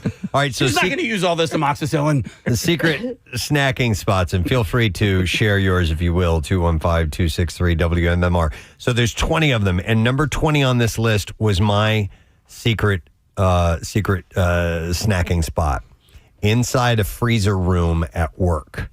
So when I work, Oh my God! You too? Yes. Yeah. Okay. At McDonald's. Yeah, when I worked at York Steakhouse, that was the name of the place. I was the food bar attendant. I've told you guys this before. I would, because I wore an apron. And it had an apron, had pockets on it. Big pockets. And I would grab stuff from the food bar and slip it in my pocket. So it's stuff you shouldn't have been eating. And then I would go into the freezer and eat it. No, that was my secret. So that's why you have to sneak. Yeah, you're hiding. You're hiding. There's still an application though. Not at all home. of them. Some of these are other than hiding. But if you want to hide, if you're going to go, you have something that you want to eat out of your significant other's eyesight, right? Then that's really what it is. Like in the movie, This is 40. This is 40. Remember, he's out over the With trash with can. the muffins. Eating muffins and things like that. When you have children, So she doesn't know. When you have children, they are like seagulls, Steve. If a seagull sees another seagull eating a French fry, it flies immediately over there. Right. So if you don't want to share, if you are eating anything that is slightly delicious and your kids see it, they're like, "Well, what is that? And can I have some?" By the way, going back to you, Casey, a texter says Casey's mom probably buys extra snacks for him. Isn't that sweet? Because she knows he's down there doing it. Going to put the rat poison in these. The walk-in freezer at McDonald's was a really good hiding spot for a number of ideas. One was sneaking food. The other, like if it was just a hot day in the summer, you could go in there. And the door was so damn heavy that if anybody was ever going to like come in and check in on you, you got a warning. So if you had time. You had time. So if you're like shoving, a few extra nuggets in down your gullet. Did it have a release on the inside? You could, in theory, get locked in there. Oh boy. And so I don't think anybody would ever die inside one of those bad boys, but like you could definitely get locked in because the lock, Steve, was from the outside. So if somebody slipped a little pin through the handle, you could get stuck inside. He had nuggets in his mouth. All right, so other secret sneaking snack spots are in the basement, in a closet. I don't eat in the basement. Who's going in their closet to eat? I probably. Yes, I guess. Well, there are people who will go. There are people, like Casey said, in some cases, depending on the size of the closet, you don't want to invite the troops to join in. This is my thing. I'm going to eat it by myself, and I don't want to be discovered. Or if you are sneaking it, there's also another movie scene from Parenthood. Yeah. Where Rick Moranis' wife. Oh, yeah. He's very controlling over what they eat, and because, we need to stay in shape She and all can't this. stand and it. whenever she would get pissed off, she'd go and she had this shoebox filled with Twinkies and things like that, and she would slip off and go eat them. So, Well, there's a mindset too. Like I can, again, I'm not doing it so clandestinely, but I will be in the kitchen and I will move out of the doorway, standing, because if you stand, you can turn around quickly. You can put it in the refrigerator. You can hear someone getting up. Yeah. So you got to stay mobile. You got to stay on your feet and ready to respond. Yeah. And so I'd say right in the kitchen. Yeah. On the counter, facing the wall that goes into the den. So it's my clandestine spot. I don't know if it's a secret spot. So when you're the patriarch of a family and you come home and let's say you've stopped at a McDonald's or a Dunkin' Donuts or whatever, sometimes there is the expectation that, if you stop there, you probably should have gotten us something. Us. So us being our children or your spouse or whatever. So I will, a lot of times, finish my food before I even get into the house, and I will sit in the driveway, in the driver's seat of my car, and I will eat my meal, and all of the trash ends up in the trash can. Yours are funny, Casey. Well, because then they make you feel guilty, Kat. Yeah, You didn't get me anything. It's like, No, I didn't. I did not. Will you call an audible? I always do. I will pick my wife up something all the time, just because if you don't want it, great. But I kind of know what she wants. I do that too. And getting the "what about me" treatment is not worth the risk of not getting something. See, for me, I'm not doing any of this secret eating because I think if it has to be secretive for me, I shouldn't be eating it. No, so like if I have to hide that I got something and I can't share it, then I shouldn't have. It's not that I'm hiding that I got something. It's that I'm hiding that I didn't get you something. We also talked about this. Also is germane to the notion of creative eating, to hide your eat. So I will never in an ice cream pint. I will never scoop out. I will shave off top layers so that optically from the top stays flat. Even and if it's split like parts chocolate, parts vanilla, I will reconstitute the line so you can't quite tell. By the way, Casey, I know for sure there are people that do exactly what you do, that eat every last crumb, clean it up, finish, make sure there is no evidence left over that I stop anywhere on the way home. Oh, and it's even better if you can crumple your bag up into a tiny little ball. And the top trash bag in the trash can has a little bit of an opening that you can squeeze Cram it in there. They'll never know. Who's going to go digging around in that trash? If you can crunch it up big enough to put it in a cup. Yeah. Oh, even better. Yeah. And then crumple the cup. Just drinking. What, I can't drink? Yeah. Let me go to some calls. I'll come back to this list, but it's secret snacking spots. And I have Brittany who wants to chime in. Hi, Brittany. Do you show up empty-handed ever, Preston? Is my wife going with me? Yes. Then no, we never, ever, ever show up empty-handed. If I'm going, you said not to bring anything, so it didn't bring anything. And that's the way right they don't guy mean it. thinks. I'm hearing you, Alex. I will bring something. Now, I will bring usually narcotics. No, I'll bring something. Interesting. No, I just feel like it's something, even if it's a little gift for the house or something. I know if they're saying like they prepared food and you don't need to bring anything, that's fine. Or maybe maybe a little thing of flowers or whatever. It depends also on the level of the party. If you're like, come on over, we're going to watch the game, or come on over and we're having a gathering, that's a little bit different. The thing is when we do go somewhere and they've said don't bring anything, and Rochelle, my wife, will be like, well, we gotta go pick up something. I have to got this. We got blah, blah. I'm always like, oh, come on. They said not to bring anything. And then we get there and then we bring the thing and it's appreciated. And I'm like, well, that was a great idea. Yeah. Well, yes, that's it. And then you get the compliments. I also like the notion of leaving and taking something. Yeah. Okay. That's always fun. Without telling them that you have. Yeah. Yeah. And I like to underrated. raid the medicine cabinet. Or Always narcotics. fun. Exactly. Yeah. That's what you do. Narcotics. You know, one time I was visiting Morocco. I was in Marrakesh, and I was invited over to a family's home. And we ate couscous and rolled it up in our hands, stuff like that. And I happened to say there was this little ornament that I said, oh, that's really nice. And I did not realize in Morocco the tradition is if you say you like something, they give it to you. Wow. And they have to give it to you. That is a beautiful Bentley you guys I kind of like your wife. Yeah, your wife is very attractive. Yeah. Oh, gosh. So she's living with me now here in Philadelphia. I didn't realize that was the case. No, but I'd never been. Yeah. I mean, in some Marissa cultures. in there today? Yeah, she's here. Yeah. Hi, guys. I'm going to... Do you always take something? Without a doubt. I always have bottles of usually some sort of champagne or something ready to go, or a plant. But this is what I've been doing lately, and it's going over very well, and you guys are all going to make fun of me. I will get a little jar of caviar and some bellinis and bring that over. And the little pearl spoon that it comes with. It's a little treat. Something you maybe wouldn't buy for yourself, but it's a nice gift. Well, the reason is because no one likes caviar. There's some affordable versions out there. I like it. Yeah. I like it. I just don't like the price. Yeah. The little tiny jars are not that big. That's cute. Well, and Casey, you seem like a giver. Yeah, but I'm never invited anywhere. So I'm trying to think. I'm telling you, listen, man, I just turned 50. I have a whole bunch of people that are turning 50, and I'm seeing that these guys are having birthday parties, and I was like, wow, I was not invited. You're not getting invited. Dude. Here's the thing.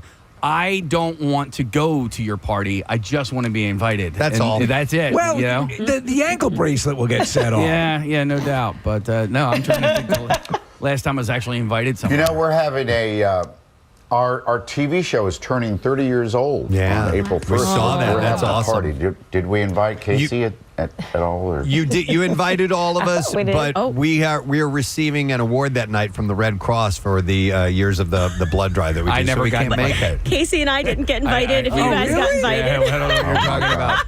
It's okay. Well, if Preston and Steve can't come, we can invite Marissa and Casey. Sloppy seconds is always great. That's horrible. Oh my gosh. Happens.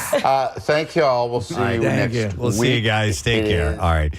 We skipped out on traffic, so let's go ahead and get to that now and see how we're shaping up this morning. Marissa, what you got for us? Oh, yes. We are jammed up on 295 northbound. It's right at exit 67. The right lane is blocked right at Arena Drive. We're slowing on 95 southbound between Cottman and Allegheny, PA Turnpike westbound from the Willow Grove exit out to Fort Washington, 76 eastbound, Boulevard out to Vine westbound from Passyunk to South Street, and the Boulevard out to Conshohocken. This traffic report is brought to you by Wawa. Busy days made simple with Wawa's $5 deals. Start with the big breakfast meal deal, then $5 crispy chicken sandwiches. Order in-app or in-store. Gotta have a Wawa. And that's your traffic on 93.3 WMMR. WMMR presents Preston and Steve's Bizarre File. Brought to you this morning by Monster Mania. Monster Mania 66 back in Cherry Hill this weekend with special guest Elizabeth Shue, Linda Hamilton, Cara Buono, and more. Tickets are on sale now at monstermania.net and at the door while they last. All right. An ex-con is back on ice after he struck a McDonald's drive-thru worker in the face with a frozen coffee beverage. You don't do that, man. No, You don't no. throw the frap. This case against Daniel Abramowitz is classified as a felony since the Florida man's rap sheet includes a prior domestic battery conviction for punching his girlfriend in the face. Police had arrested Abramowitz. Investigators allege that he was behind the wheel of a vehicle at a drive-thru around 1 a.m. when he engaged in a brief discussion with the fast food worker. He then threw the blended frozen coffee beverage and McDonald's frap at the victim. Working for minimum wage at the drive-thru, and you get that activity. The drink struck the 28-year-old victim in the facial region, causing the beverage container to break open. Upon impact, the contents landed on the victim's face, hair, and jacket. The battery, cops noted, was recorded by a surveillance camera. And in addition to the battery count, Abramowitz has been charged with violating the terms of a 3-year probation sentence levied following his 2023 felony conviction for stealing and pawning a watch. A New Jersey native, by the way. There we go. Abramowitz's criminal history includes other convictions for obstruction, probation violation, and burglary. He served three separate 3 and 6 month sentences in county jail. I saw one video where a guy reaches in and he starts swinging at the woman through the drive-thru. Yeah. And I guess she'd had a number of these incidents. She has a hammer by the cash register. Ooh, yeah. Reaches out and smashes his windshield. No kidding. I'm not kidding. All right. It was like perfect. That's great. Boom. Good on her. All right, a 10-year-old boy in China took his own father to court after the man spent the boy's savings without permission, and a judge ruled in the child's favor. Someone named Zhahu from Henan province had been saving money for Lunar New Year red envelopes and other gifts over the years. Poor Zhahu. With his father depositing the money into a bank account on his behalf. When the mother and father remarried and sent Zhahu to live with his mother, it came out that he had withdrawn all of his savings, more than $11,000, by the way, Wow. to cover the wedding expenses. Scumbag. When Zhahu asked for his money back, his father said that it mostly came from family and friends and that he planned to return it when the child was an adult. The court disagreed, ruling that the gift money legally belonged to the child and that the father had no right to spend it. Well, the father's always been depressed because his first name is Ya. The father was ordered to repay all the money plus interest, totaling about $12,060. So the kid got his money back. Good on him.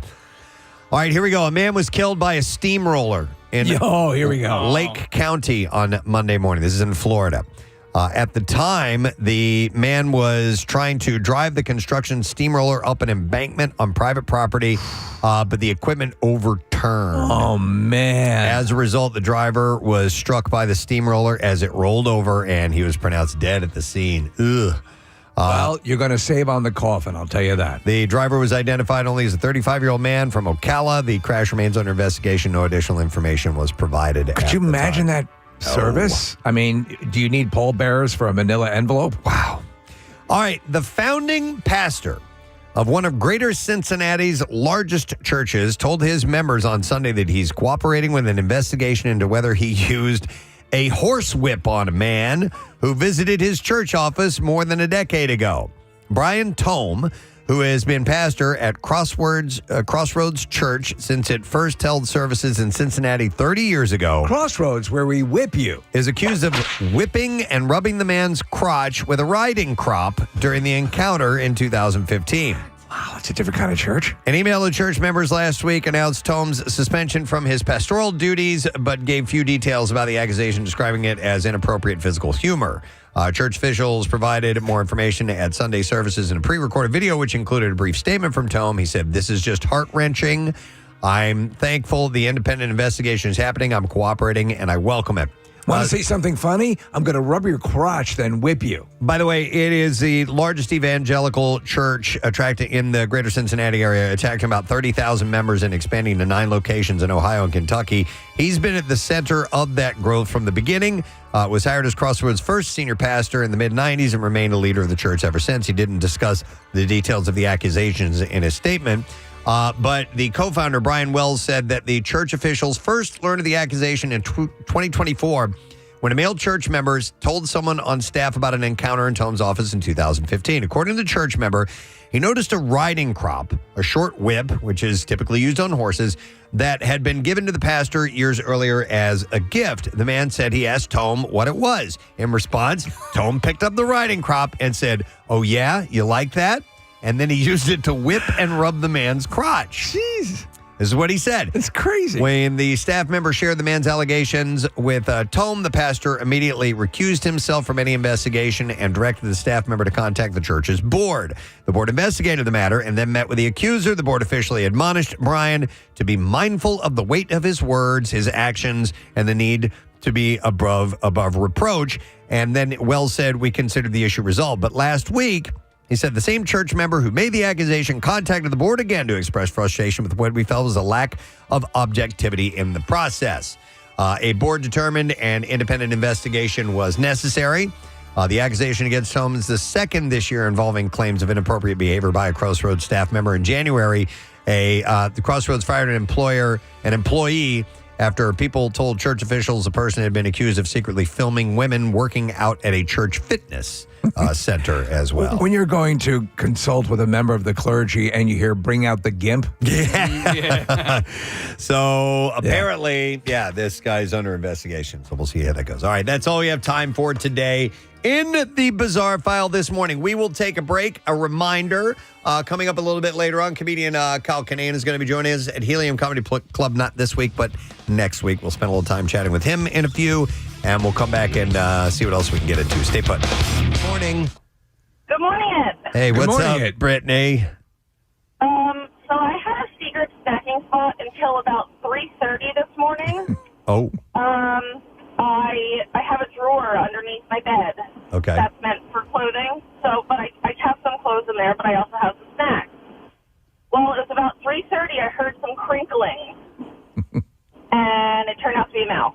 A mouse was in your snack stash. I heard it. No food upstairs. No food in the bedroom. So I got up at 3:30. I took all the snacks downstairs. I put them in a bag, put them in the fridge, and I threw out any trash. And I vowed to not do it again. No, all right. Well, I could see that. I could see that being the end of that for you. But that is, yep, but maybe like putting it in an airtight container, or you have to be like yes. No, she's out. Brittany's out. That's it's done. By the way, the number one place on this list that people have their secret snacking spot is in bed. So that's where people like to do that. So a lot of times, if you're up in bed, you don't want to at night. You don't want to take the walk down to the kitchen and get stuff. So I bought Claire a mini fridge for she's on another floor in the house. She never uses it, so it's one of those things. You don't want to get out of bed. And I kind of subscribe to your notion, Kathy, too. It's good to have that distance to stop you from going and getting it, Will she eat in bed? No, really. She will eat before she goes. Because I'll find rappers like if it's been a particularly candy night. I love bed and I love food, but I don't like the two of them at the same time. And I need separation. I don't like getting crumbs in bed, and then you roll over them. There's one thing I can eat in bed, which is the Hers pretzels. Yeah. Because the opening of the bag is big enough that you could eat over it. You can eat over it? Yeah. But then also, the secret for eating in bed with things that have crumbs is make sure that they're all bite-sized. So you're not actually biting into something. So that it all goes into your mouth. Do you know it's a good height too, Preston? And I do it at home. I keep rotisserie chickens on my lathe. Your lathe. Right. Yeah. Smart. So Rochelle and I will eat in bed sometimes if we're watching a movie or something like that. I'll bring up cheese and grapes and crackers and things like that. Look at you. Yeah, I like to make it nice. A charcuterie board made out of a pillow. Maybe a little hummus. Brittany's story is probably the exact reason that I don't want any The food. mouse? Yeah, just like mouse. I have a friend who used to eat in bed, and I guess crumbs got on the floor, and he literally woke up in the middle of the night to ants crawling all over him. Oh, wow. All right. Let me go to Megan. Hey, Megan, good morning. Good morning. Hi, Megan. Do you have a little secret snacking spot? Yeah, so years ago when I used to work at Wawa, we would have so much spoilage that we threw away. So I would sneak some of the food and run back to the dish room and eat it. In the dish room. What's the dish room at Wawa, by the way? In the dish room at Wawa, What is the dish room? I'm not familiar. So basically, back behind the deli, we have an area where we wash all the dishes that we use. Okay. All right. So yeah. And so you would slip back there. Would you do it? Would you be kind of hiding? And did everybody ever catch you with your mouth full? Yes. If you work in a place though that happens to have as you say, Casey, Megan. mouth, small biteable nuggets. Yeah. Dunkin' was great because the nuggets, the donut holes. You can pop those nuggets. Close your mouth. You can have 2 or 3 of them, and the munchkins. Don't you know though? When you're done chewing, you think they probably don't know. They know. They know you've eaten something. Yeah, I just got a text from my friend Jen from college. She just said I literally rolled over onto a honeycomb this morning. Let's go to Lisa. Hi, Lisa. Good morning. Good morning. Hi, Lisa. All right, so your secret snacking spot. Okay, so I used to work in a diner, and sometimes the cook would give me a scallop or a shrimp, and of course it would be too hot to eat, and you'd be busy. So I would put it in a souffle cup with a lid, put it in my apron, and I would eat it in 10 minutes when it was cool. So to the outward appearance, you would just simply be drinking out of a cup, but you're actually eating shrimp? Actually eating shrimp or scallops. Okay. Yeah. I have to imagine that there's nothing better than diner shrimp. Right. Yeah, diner scallops are probably better. I gotta deterred these things. Thank you, Lisa. Appreciate it. I will, when I go to the grocery store, I do this now, and I always felt kind of guilty about it, but... Grapes are a crapshoot, man. Sometimes you get them and you take them home, you eat it, and you're like, oh, what the hell? This batch sucks. Why am I alive? Well, they're sour. Yes, I hate that. I do too. So I will put the grapes in my cart. I will be walking through shopping, and when I'm alone, I'll snag one of those bad boys and take a quick bite. Just one? Just one. Okay. Listen, what like a fistful of grapes? No, I just wasn't sure. That was a great movie, by the way. Fistful of Grapes or Clint Eastwood. And I feel kind of bad because grapes are sold by weight. I wasn't sure if they were sold by the bag. They're sold by weight. So if I sit there and ate a bunch, I'm stealing at that point. Inappropriate? I don't think it is. If you're in the produce section and you take one grape to sample, I've seen people do that. I'm sure people do it all. I don't the think time. that's frowned. frowned upon, is it? I don't know. Is it? I'm not going to find out. If you're in the meat section, can you cook a piece of meat over a lighter just to see how good it is? I don't want to get banned from my grocery store, so I hide it while I'm doing it. Yeah, I can't imagine. You think somebody would say something to you if they saw you eating a grape? Especially your big celebrity. Sir, don't eat the produce. Let me go to... Mr. Elliott, I didn't recognize you. Let me go to Colton. Hey, Colton, good morning. Good morning, Ed. Good morning, my man. All right, so secret snacking spot. Well, I mean, I think every guy has it at least. I mean, I'm a car guy. I'm a garage guy. I mean, everybody's got the garage. Everybody's got the beer fridge. I mean, you just, hey, I got to go do this. Like last night's garbage night. Yep. You go out, you're doing garbage. You have a beer while you're out doing garbage because you know you're not going to get interrupted while you're in the garage. Yes. So it's just a nice place to have, that one beer that you got to have at night or whatever, and you're not interrupted while you're doing it. Yeah, so you do it. You pick your area. You come up with your cover story. I'm going to go polish this turkey in the garage. Colton, are you slamming that beer while you're out there? No, I mean, that's why you have to make up a good enough backstory that, hey, I'm going to be out there for like 15, 20 minutes or so. Like, it can't just be like, hey, I'm going to go grab a 9mm wrench and come back. Well, you said take out the garbage. Taking out the garbage takes about 30 seconds for me, so. Well, no, because I have a garage can that I have to do. I have recycles that I got to. So there's I'm going to straighten up a little while I'm out there. Yeah, I gotcha. Yeah. I gotcha. I'm going to rotate the half and half. All right, that's a good one. The garage, definitely. All right, thank you, Colton. Appreciate it. Let me go through a few others. We got tons of calls here, so. Other ones are, like I said, in a closet, a public toilet. No. Oh, dear Yeah, that's God. like or a brothel or an alleyway with junkies. In a child's playhouse. Just any random child? I don't know. A public changing room. Oh, what the hell? In a swimming pool. I mean, I don't mind that if I'm at a pool party or something like that. But to me, that'd be very obvious if you're going into the pool with a turkey leg. Yeah, exactly. Up in the attic. Okay. In the laundry room. In a hot tub.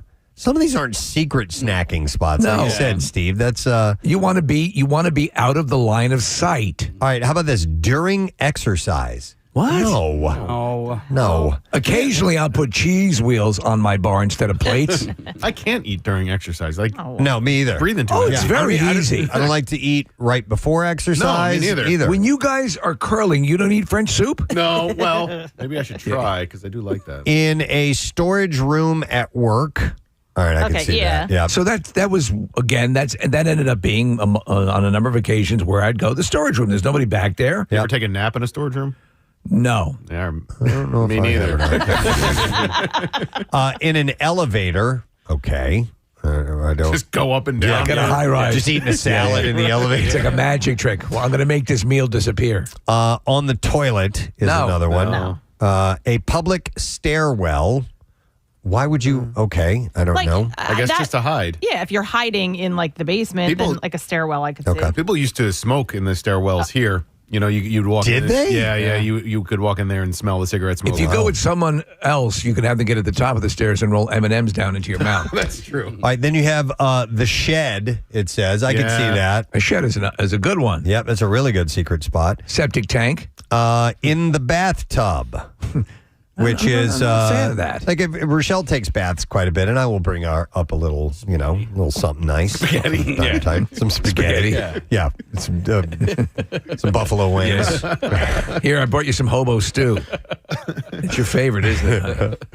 On the stairs, just at your house, sitting on the stairs. I can see that. Yeah.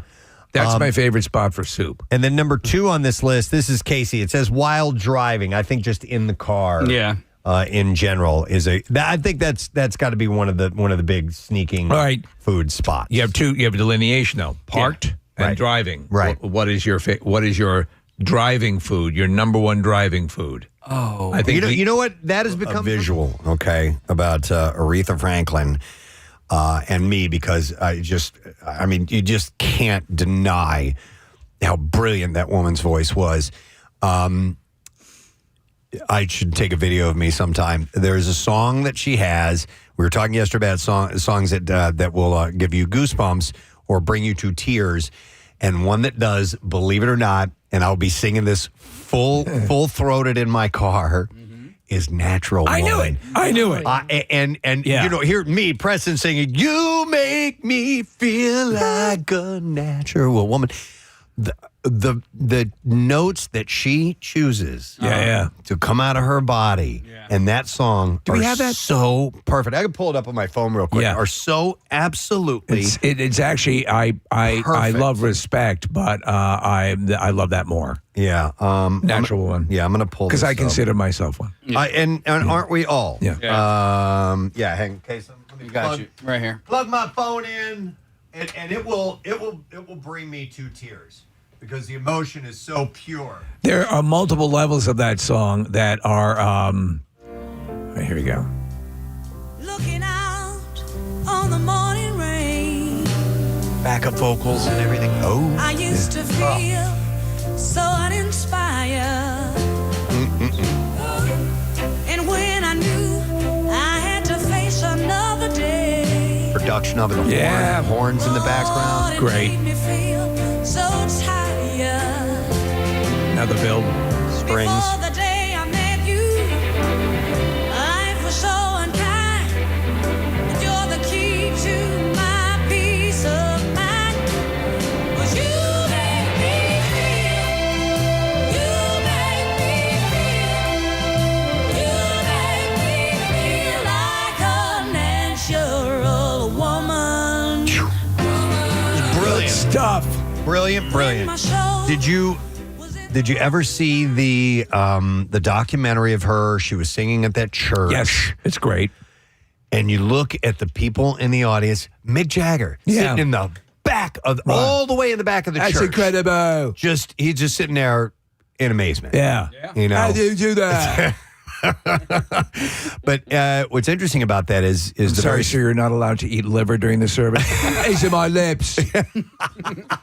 the very first song she comes out and sings, and they started, and for whatever reason it doesn't pass muster to her. Yeah. And she has them stop. Right. And they start all over. By the way, again. to my ear, it sounds like flawless. Oh my Yeah. God. Yeah. Right?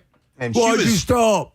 And she was young, but people came, they came out of the woodwork because they heard this thing. They heard about this amazing individual that was bubbling up. Word love to was see that. Word was getting around, and everybody came to this church to watch her play. Do you know and a similar piece of footage is when Mama Cass, it's at the Monterey Jazz Festival, I believe it is, when Janis Joplin's singing. And you see her visibly go, holy what? Wow. Yeah. What? Yeah. What? And yes, and somebody pointed out, thank God that she and Carole King got together. Yes. Because she wrote that song. And that woman was is a brilliant writer and wordsmith. So just amazing music, man. God. I always think of her when she filled in for Pavarotti. I think it was at the Grammys. And to sing correctly, she had to put herself in fur. And she covered herself just so she could cover her vocal cords. No kidding. She was very precise about, you're right, about room temperature, Marissa. It was very precise. Yeah, they would have to, when she was going to a venue, there was a specific temperature it had to be at. I think they called her either that day or the day before to say, listen, he was sick or something. He couldn't make it. Can you come and sing this? It was opera. I have diarrhea. Hello. And if I have a horrible diarrhea. I didn't even know that, baby. It was amazing. Amazing. Real quick, I got to make good. Made a mistake. Sometimes when people will send me requests or emails, I will, they're important and I plan to get back to them because I don't have enough time to get back to them right at that moment. So I kind of set it aside and then I head down another path and I never get back to it. Like the most important ones. Well, the most important ones are the ones that I shunt off to the side because I want to give extra attention Exactly. to, and I end up screwing up. Sometimes they get lost in the shuffle. Yep. Steve, we missed a birthday, February 28th, turning 49 years old. A guy who we love to death, me and Steve.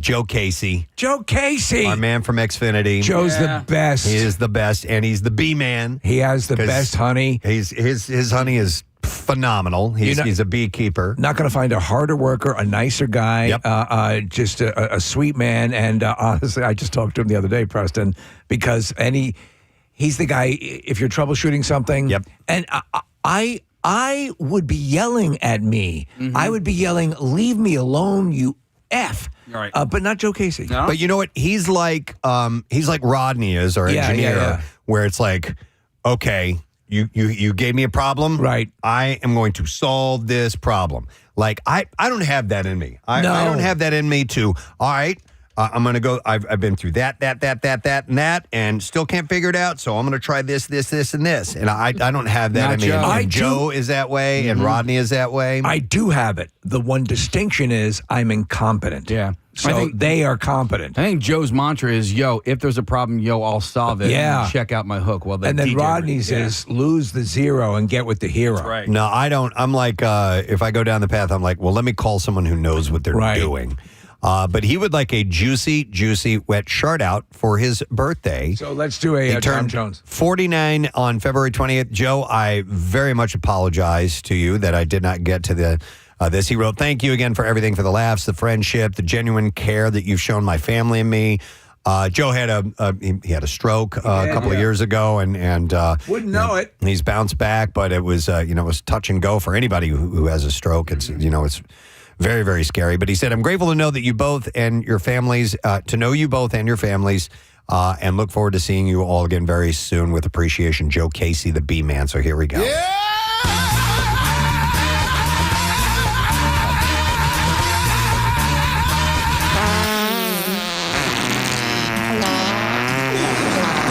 Happy birthday, Joe. All right, so I'm going to ask Marissa a question. Marissa, what have you been doing wrong your entire life that you wanted to share with us? Oh, yes. Marissa told us last night there was something that she was today years old when she found out how to do it the right way. You guys, anybody have a coat with a fur hood on it? A coat with a fur I just wear hood. pelts. No. All right. Should we have planned on this? No, or I brought my coat. Okay. You know when you see those coats with big fur It's like hoods? snorkel jackets, right? Yeah, kind of. Yeah. Like, think of the dude from South Park. Right. Yes, yeah. And Kenny? Yeah. Kenny, Okay. yeah. So sometimes the hood is really big. I'm actually putting on my big green jacket. Right. And when I wear the hood, it's like really low down and it falls down. Yes. Did you guys know you're actually supposed to fold the fur and the big hood in? No. And it stays warmer? No. I've heard that, and I've heard people contest that. Oh, really? Yes. It makes I've so heard much people- sense now. That Yes. the fur would be on your head. It'd be an extra warm layer. It does make perfect It sense. makes total sense because the fur otherwise is just flapping out. I just thought it was, Decorative. Yeah, decorative, exactly. I always hated But it has it. purpose. Because I'm not like a fur person. You're a faux fur. We're So not I- using real fur. I like that you can unzip it and take it off. But I didn't know it's there to keep you extra warm. I thought it was just decorative. Yeah, the internet taught me that not that long ago. I want to say Okay. within the last 2 months. Okay. So I was 2 days old. I'm curious. I'm going to just do a quick check on that, but keep going. It even makes sense, like the little buttons on my hood now actually button better Oh. and cover yeah. up my mouth Yeah. better than before. If when they're down below, it's just like really low. Yes. And they don't button. That makes total sense. And then you have to keep pulling back on your jacket to keep it from getting in your eyes. Last night I was walking No in the idea. rain and I was literally just looking at the feet of the people in front of me because I couldn't see the people in front of me. So here's what I read, and this comes up here. Jessica Alzamore, a Chicago-based creator, went viral for demonstrating a method where she folds the fur, this is what you're talking about, Marissa, lining of a winter coat hood inward to cover her ears and face, claiming it blocks the wind and keeps you warmer when zipped up. However, experts and critics argue that this method may not be effective for extreme cold. Albert Varaki, a fashion expert, states that compressing the fur defeats its purpose as it needs space to trap air and act as insulation.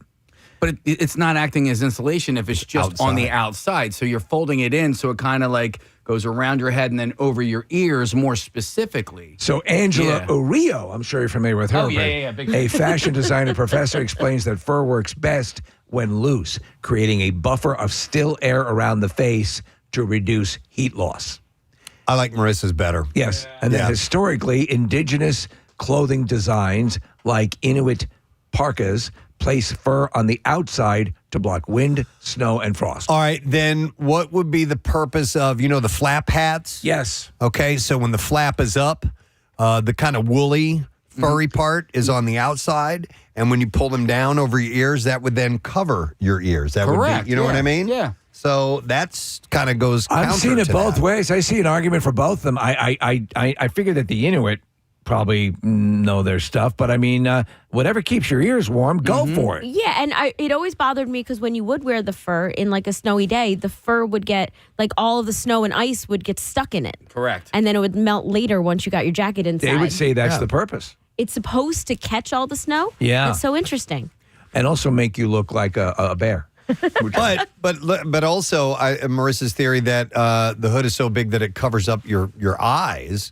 If you fold it in, that fixes that problem. Yeah. I think there's just a general design flaw in this thing. Somebody needs a better hood. Well, so I guess, it's designed that way so you can kind of do it either or, right? So if you don't need that extra insulation, it's tough for me to talk today. That's why there's multiple flavors of ice cream. Exactly. Whatever rocks your world.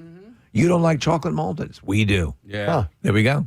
Yeah, so I'm going to try that out. But I don't have any hoods that are like that. You don't have any hoods with fur on them? No. I'll lend you one. I have Do back you in have the a past. harness where you could take your dogs and wear them And around wear your them head? on my... Yeah. We could probably find something. That would look cool. I mean, I'm really trying to figure out what I'm supposed to bring for the Cardboard Classic on Friday, right? Because, they call for a little bit of rain, and the rain is, for the morning. So I don't necessarily think I need rain gear for the Classic itself, but I should probably have it and need it, or have it and not need it, then need it and not have it. Yeah. But, also, look, temperature-wise, it looks like it's going to be comfortable. So am I going to need my snowsuit? What is the current temp for the mountain? Yeah. For the mountain, you have that up here? Yeah, it says Scranton Okay, Friday. that's Scranton's forecast. Now, keep in mind also Scranton is not as high. You do go up in elevation a little bit to get to the specifically mountain. Makunji, which is where we are. Okay, so yeah. Friday afternoon, 42 degrees is the high. I would imagine the warmest temperature of the day. That's usually around like 3 o'clock, something like 2, that. 3 o'clock. Yeah. So I don't know how cold it'll be in the morning. Maybe there's an hour-by-hour breakdown, Marissa, of Montage Mountain in the forecast. But I was seeing in the 40s for around the time of the broadcast. let's see. Marissa has pulled up. Here's the hourly. Is this the hourly? No, it's not the hourly. Here we go. That's This weather's usually Casey's job. Yeah. So I'm Yeah. trying to copy Casey. No, it's all good. And this is through the Weather Channel. Yeah. So, here we go. All This right. is So Thursday. 6 a.m. Thursday. Here's Friday. Friday, it is looking like rain tapering off around 7 a.m. So that's good. Wait, you went past it. It only goes until 8 a.m. Oh, son of a bitch.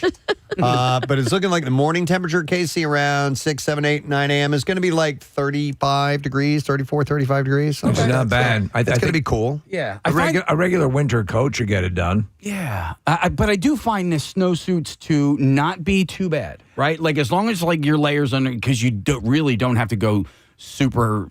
I could wear. You could wear your snowsuit. But yeah. My one issue is sometimes it's hard to tinkle in that. Oh, You know. It is. It can be. Yeah. Yep, that's difficult. And so I would like the freedom to tinkle because I really tinkle. picked this Cardboard Classic as my pissin' classic. Yeah, no, I mean I'm at the top of the mountain, so Yeah, you're is up- is not really an. It's much option colder. for Yeah, me. wear your snowsuit if you Yeah. think. Yeah. Anytime I do go for whether it's the Cardboard Classic or going skiing or whatever, and I do wear ski pants, and underneath those pants are jeans, and underneath those jeans are leggings of some type.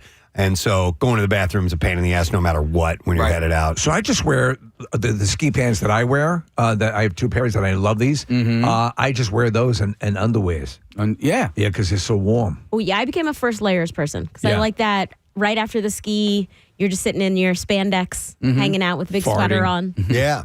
No, it's a good one. But when we're doing the live broadcast, I like to be wearing my jeans. Yeah. So I don't fully go and change and disrobe and then re-robe. We don't have time to. No. We're trying to get a Cardboard Classic underway on time, and it's the one time of the year where we usually stick the landing and end the show at 10. Yeah. Because we have to. Yeah, we try to get that. So we'll try to wrap up the broadcast portion by 10 a.m. and get the sleds started as expeditiously as possible. We've been so precise planning things that it can only end in a Krakatoa-like explosion of them. Yeah, but I mean, we're trying. We really want to get everyone, process through and have a good time. It is going to be great. And the Santas are going to be back. Oh, Remember the the Santas Santas, who always yeah. help push all the sleds? Yeah. It's kind of a little, you forget how heavy the sleds are. People are pushing up the hill. By the way, these dudes, And a lot of then- them just go shirtless. Well, Yeah. I don't think they intend to, but sometimes their jackets fly open. But everybody gets in the sled, and then nobody thinks about how you're actually going to push it over the crest of the mountain. Mm-hmm. So these guys step in and help. Yep. Do you think we're going to have our, remember we had the one jacked guy who was Kyle Schwarber last Schwarbaum, year? yes. Schwarbaum. Oh, he always I comes. wonder if he's He's coming great. back. Yeah. He is 100% coming back. He's Okay. actually, so I was just going through all the sleds. I was making all the notes for Friday morning. And wait, I can find it right here. He's Schwarbaum redo. The Schwarbomber runs it back with a full redesign of the iconic speed sled. And his did really well last year. He hauled ass down there. So he's doing a solo speed thing? Yep. Okay. All right. Yeah, looking at the list, I'm excited to see these in person and get a good close up look at them. I'm hoping I'll be able to find time to get out and walk around amongst the participants and see what they have. Especially, I want to see this dune sandworm. Sounds amazing. You know, the thing we end up missing out on only because we're well into the show, but the tailgating that takes place in the parking lot is extensive. We caught it on the other end of it when the Classic was over and we were walking back to the cars last time, but it's pretty amazing. Mm-hmm. Yep. So come and be a part. Check it out. And if you can't make it there, follow along. You'll be able to watch our YouTube channel. We'll have live coverage. I don't know what our shots of the actual sledding will be. So here's what we do. We always live stream the show. Thanks to our friends at Newman University. They always help us do that. And then we're not really able to live stream from the mountain. But keep an eye on our social media because we have a team of folks that'll be posting photos all morning long or afternoon long. And then we'll have a recap video afterwards. Cool. Nice. Excellent. All right. Looking forward to that. Yeah. Let's see how much time. We got a little time to talk about something else. Steve had a wonderful drive-in yesterday morning. Oh, yeah. Which was just lovely and to work. Second time in a couple of weeks, flat tire on the same man-made dug trench. Let me get the streets here. Lincoln Avenue and West Johnson Street. This is a big intersection. This isn't a pothole that popped up because of the weather. By the way, we're legendary around the country for having the worst pothole situation in perhaps any state, in any major city. It's horrific. I know because I've had, over the past couple of years, talked to a number of tow truck drivers and people who deal with replacing tires. So, Preston, a couple weeks ago, they dug this trench across this intersection, this long trench. I have low-profile tires, but tires that should be able to handle and do handle most potholes. But it is they cut a sharp edge. Yeah. So what happens is that the wall of the tire isn't able to take that. So I hit it going at a 30 miles an hour, 25 miles an hour. Front left tire goes flat. Wow. So fortunately, I bought the tire replacement plan, and through my car dealer, and they're phenomenal.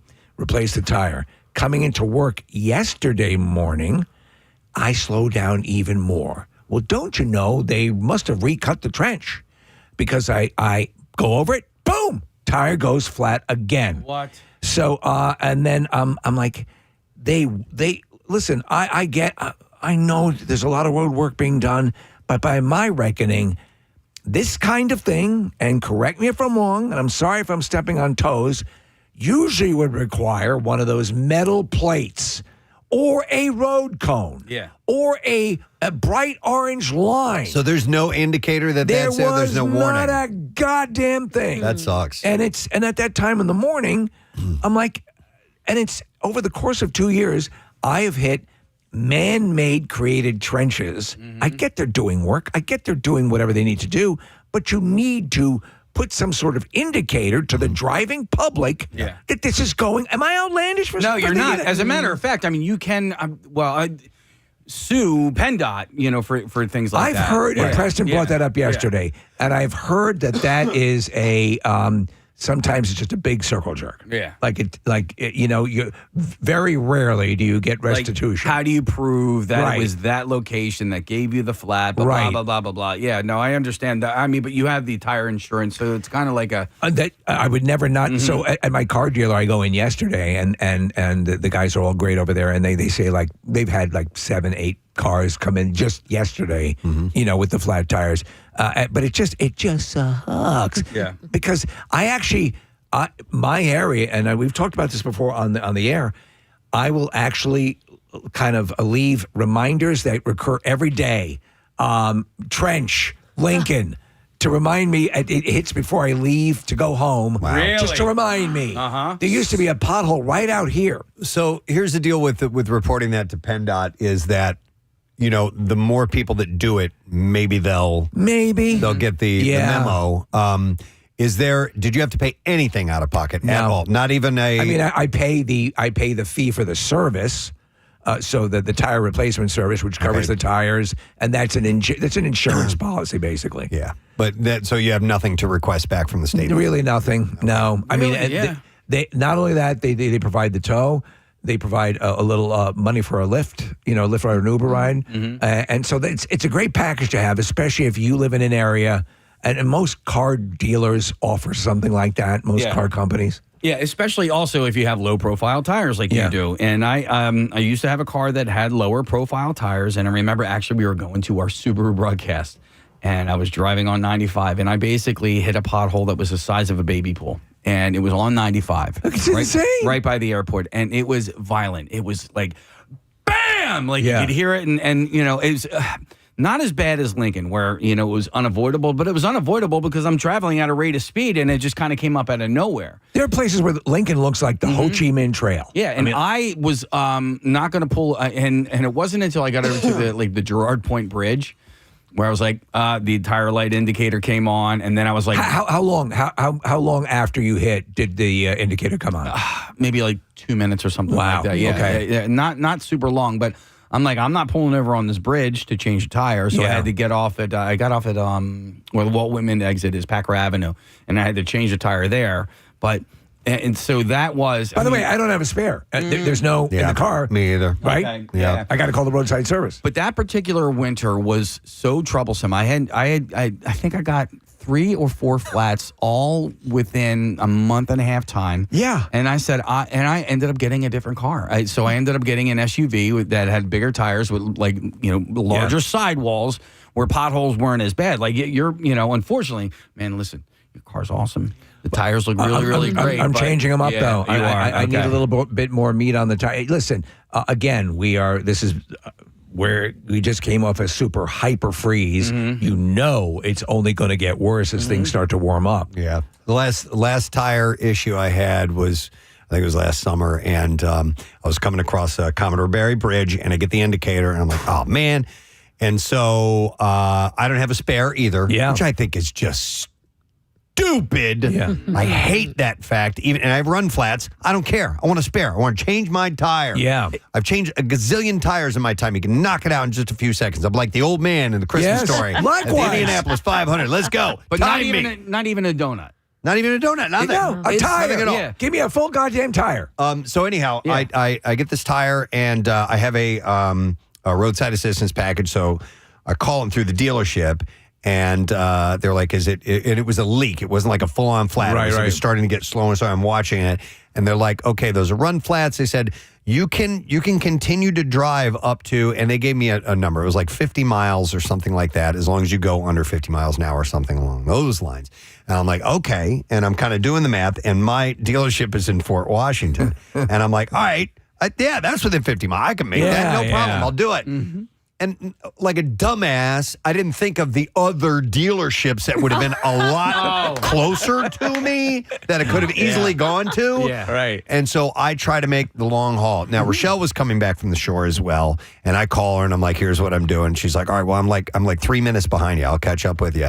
And as I'm going, the ride slowly over time is getting rougher and rougher. And I'm like, and at some point the car's like shaking, and I'm like, oh, dude, this was a bad idea. I make it within 2 miles. No way. Yeah. To the dealership, and I'm like, I can't go any farther. There's no way. It was on the rim. It had just shredded. And Rochelle was in behind me with the flashers on. I have gone from going 50 miles an hour to 20 miles an hour on the turnpike, on the Pennsylvania Turnpike. And I had 2 miles. I had to get it towed. I ended up having to pay all this. It was just stupid. So I'll tell you. Bring back spare tires. Bring them back. Auto industry. And by the way, the tire jack technology is tremendous now. Yeah. The ease with it. And Preston, I was for all the years that I've been changing tires, I even had my, I had what do they call the T? The lug wrench. Yeah. You know, just boom, boom, boom, bzz, spinning. I could change the tires super quick. I miss those days because just to have that wherewithal to do it right then and there. Is there a space in your trunk for a spare if you wanted to go buy one? There's not even that. No. Oh, man. That hidden compartment doesn't exist in the run flat cars. Yeah. Do you? I do. You have a spare? Yeah. Okay. Yeah. I guess it depends on what car you're buying these days, but it seems like more and more are going spareless. I bought a Jeep a couple years ago. I forgot that it's just on the back. It's on the back. It's hanging off the back. Yeah. Where's my tire? I know. I can't see. I can't move the tire to see if I have a tire. Yeah. I had one time I was working for a radio station. We had a van. And it gets a flat, and I called the radio station. I'm like, I can't find the spare anywhere on this thing, and it was the old full size van. Yeah. It's like it's in the canister in the back. I'm like, the canister in the back? What are you talking about? Yeah. And so some of the spare tires that hang on the back are inside a round tire-shaped canister that I didn't know had a tire in it. Just a tire-shaped canister. Why is that thing shaped like a tire? It had our logo on it. Where is it? I'm looking at the door that's shaped like a tire. Yeah, I just thought it was, decorative or whatever. By the way, that was back in the day when radio stations had these big vans that had flashing lights on it. Yeah. It was called the Urban Assault Vehicle. The Urban Assault Vehicle. We live in Jefferson City, Missouri, out in the middle of nowhere, man. That's when there was promotional money. Yep. Am I misrecalling? Some vehicles used to have this spare tire under the car. Yes. Yeah. No, some of them do. And there's a inside. There is a like you have a wrench and you spin it around and it slowly drops the tire. Right. Underneath. I remember that. Okay. Some of the luxury vehicles, I think they got too cute for their own good. Because my friend's father-in-law had a Mercedes and he got a flat tire and he was trying to, jack the car up and me and my buddy are there just watching him, and it was almost like Press when you're a parent and your kid's like trying to tie their shoes. And And we just want to reach in and do it for them. We knew. But just trying to be respectful. Here's a guy who's he's older than us and he should know better. Yeah. I'm like, there's just this, but like in his defense, normally the jack kind of goes under the car. There's a little spot and then but no, there was like this little kind of like door thingy, this little. I don't even know how to describe it, but it wasn't underneath the car. It was like on the side of the car. And you kind of just were supposed to pop it open and the jack went in there. Okay. But we watched him scratch his car up so bad. Oh, no. Yeah. I've gone my entire life. I've never changed a tire because I grew up like we were a AAA family. Yeah. It was my grandmother always made sure we all had AAA cards, and now my dad took it over, and now my uncle has taken it over, and I just rely on AAA for everything. Listen, I have not done this, but it has always sort of been like my mission statement with my kids getting their license to teach them, hey, everybody, kids, come out into the driveway. I'm going to teach you how to change a tire. I teach them little things, like how to pump your own gas and things like Here's that. Here's how you change your battery. Yeah. You take the plastic tops. Hey, I can do it. I can change batteries now. I taught myself. Yeah. Well, learning how to put air in the tires was definitely a big thing. Because when I had run flats and I thought like, I have a flat tire, then I realized it was just the change of seasons. Right. Like, you got to put some air in your tires. What I did get, Marissa, is one of those, and they were advertising for quite a while. It kind of looks like a little rectangular column, but it's not a column if it's a rectangular. But anyway, it generates enough power to. It'll fill up a car tire very quickly. Got one. It has a USB charge. It'll hold the charge forever. Preston, do you remember, though, with the different types of jacks, there would be ones that had sort of a prong at the top that would stick into pre-done holes. Yeah. And then there were ones that would just sit completely under the edge of the car and just lift it entirely. And you kind of had to figure out which one you had. Yeah, that was definitely a method to it. Hang on, I got a bunch of calls. We're going to go to CR, who works for the Delaware Department of Transportation. Hi, CR, good morning. Hey, good morning. You guys rock. Thank you, brother. Appreciate it. Are you wanted to share some info about potholes? Yeah, absolutely. I work for your neighbor in the tax-free South. In Pennsylvania, you can call 1-800-FIX-ROAD to report potholes, and they're going to be even more of a pain in the ass this year. We filled about 40,000 last year in Delaware. Yeah. And figure just with that extreme cold weather we had over the winter. Yeah. We're going to see that thaw happening. Steve, I feel your pain. This is something that's going to be an issue. And they will, one of the issues that you're dealing with, Steve, is all of our utilities are under our roads practically. So, you get the sewer lines out there, the water lines, and they dig these big trenches. So, again, they may not patch them appropriately, and that's why you run into the issues you have. No, and that's really the thing that I'm kind of bemoaning is the fact that these aren't just natural potholes. I mean, these are in 80% of the cases of my tires going flat, it was because of dug trenches, and then they'll fill them in temporarily, sometimes with dirt or sand or whatever, the sackcrete or whatever they're using, and that washes out. And to me, I'd prefer you put something like a metal plate. That's a visual. Oh, okay. But if you're driving along and the hole is black and the trench is black, the pavement's black, and it's early in the morning, low light.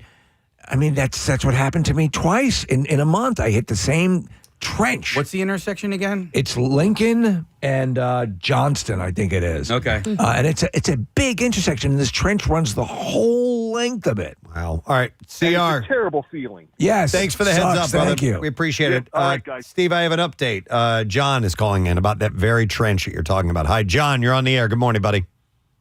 Hey, bitches. What's going on? Yo, bitch. All right, so you saw something? Yeah, so I'm driving on Johnson, as Steve is talking about his disastrous flat tire. I make a right coming off Lincoln and Johnson. I see the trench on the right side, and I come up on where that pothole is, gigantic steel plate covering it up. Finally! Oh, my God. It wasn't there this morning? No. All right, good. So they just fixed it. So, thanks, John, for telling me. But I mean, it's the kind of thing where even if you're going, now this is the way I meter these things. I'm going slow, and the Preston, the car goes gunk gunk. Yeah. Like that's a substantial hole. Yeah. And if you're hitting that at any kind of speed, I don't know, you blow 2 tires in a month. I'm going to go to Will. He had an interesting one. Hi, Will. Good morning, bud. Good morning. How are you? First time caller, long time listener. Hey, welcome, sir. Appreciate you checking in. And you have an interesting story. Yeah. So last spring or the spring before, I forget, I'm tooling to work on my old motorcycle, an antique motorcycle. And I'm going down Route 30 heading towards Exton, and I hit a pothole. Well, it was more like a crater, right? On my motorcycle. I'm doing about 35, 40 miles an hour. I'm surprised I didn't go up over the handlebars. And crash. So I pull into this parking lot, and I'm like, okay, because it blew my tire, it pancaked my rim, and there sits a Volkswagen Beetlebug with a donut tire. You guys are talking about spares, and it's pancaked. Now this hole was big enough to fit the donut-sized tire and my motorcycle tire, but regular cars just zoom right over it. Oh, yeah, you're right. So I call my wife. First thing I tell her is, hey, I'm okay. Can you and Alex, my son, come get me? I got to get to work, and leave the bike here. And I write a note on the car next to me and said, hey, you should call PennDOT, whatever, blah, blah, blah. So I started calling PennDOT right then and there, and they were like, the things, no profanity, you will be disconnected, blah, blah, blah. And I finally talked to somebody, and the first, because they say indemnable liability, whatever the heck their legal jargon is. And I said, listen, I don't care about that. Someone's going to get killed. Yeah. That thing, I'm surprised. Well, no, fine. So I had to walk back up the road because it popped the trunk on my motorcycle, and my computer was laying on the side of the road. Oh, man. I picked it up. my wife and son come get me, right? And I hop in the other car and leave the bike there. I said, I'll come back and get it after work. She gets on the phone with PennDOT, and she starts calling and everything, and we filed a claim with them. Now, I go down to my motorcycle guy down here. I live in Strasburg, PA. Said, Randy, I need a bill for what it would cost to tow my motorcycle from here to there. Why? Just give me the bill. Fine. And I do all that, and I get an estimate for the repair of the tire or a new rim. No one's going to pay you. No one's going to pay you. My wife stayed on them long enough. We got a check for, I don't know, it was like $2,200. No kidding. Good for you, man. But you gotta stick with it, though, I assume. Yep. Yep. So I ended up taking the rim to someplace up in Allentown, and the guy looked at it and said, yeah, no way. No kidding. It Yeah. was that bad. Wow. Well, at least you suck it up. But then now that becomes your second job is hunting down this stuff. My lovely wife handled it all. There you go. Yeah. Well, at least you didn't get hurt. Will, thanks for you checking in, could've died. man. We appreciate it. That could on a motorcycle. A blowout on a motorcycle? Yeah, that can go bad real quick. Yeah, I don't know. I wish I want the donut wheel back, and I would honestly I would buy one and put it in my trunk if I didn't have my golf clubs in there all the time. I would go buy one and put it in there. What is important? Yeah, honestly, hover cars would not have to deal that with would this. solve the problem. All right, do I have time for one more call? Yeah. All right, and then we got a break because we have a guest coming along. So I'm going to go to Joe. Hi, Joe. You're on the air. Good morning, buddy. Morning, guys. Long time. Thank you. What's up, man? This is a pothole, but you'll love this story. Three flat tires in probably 2 weeks. All because of my neighbor hated us parking in front of his house. Go ahead. He decided to deter us from parking in front of his house, and he put nails in his street right in front of his house. So wait a second. To deter people from parking in front of his house, he threw nails out in the road. Yes. My daughter first got a flat tire. All right, no big deal. She drives to work, figured, took it to my local mechanic, friends for years. Fixed it. My wife gets one. Same thing. Took to my mechanic. He showed me. He's like, something weird. He's like, these mechanics. These nails are the same. Really weird. 2 flat tires, 2 same nails, whatever. Didn't think nothing of it. I get a flat tire. Yeah. I'm like, you got to be kidding me. This is crazy. So take it to him. Same thing. Same nail. So my neighbor, he lives across the street, checked his video camera one day, and here he goes all grumpy old in front of bitch. Putting nails in front of his house. By the way, so there's a couple things here. I understand the courtesy of if you're, you live in your house is there and you maybe have a walkway or something, you park or somebody's a senior citizen, they need to go in a certain way or whatever, but you don't own the street. Right. You're not legally entitled to sabotage vehicles on the street. Did you go approach this guy? Did you call the cops? Once I got the video, he got arrested. Criminal mischief, vandalism. He wasn't having to pay us back, do the whole thing. It wasn't just us; there was multiple people throughout the neighborhoods, throughout he was just randomly throwing them in the street. But you want to know the plus side? He's your neighbor.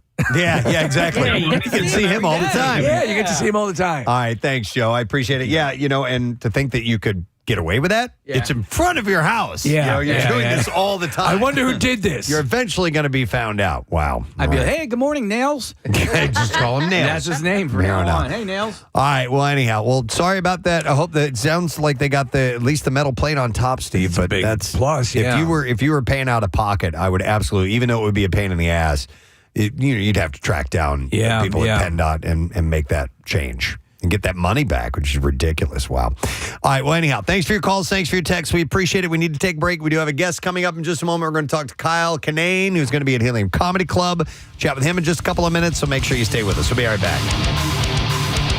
Is like a burrito supreme. It stays contained. It stays contained. Yep. Not messy. One hand. Easy Absolutely. to eat. Burgers are pretty simple, too. As long as they're not...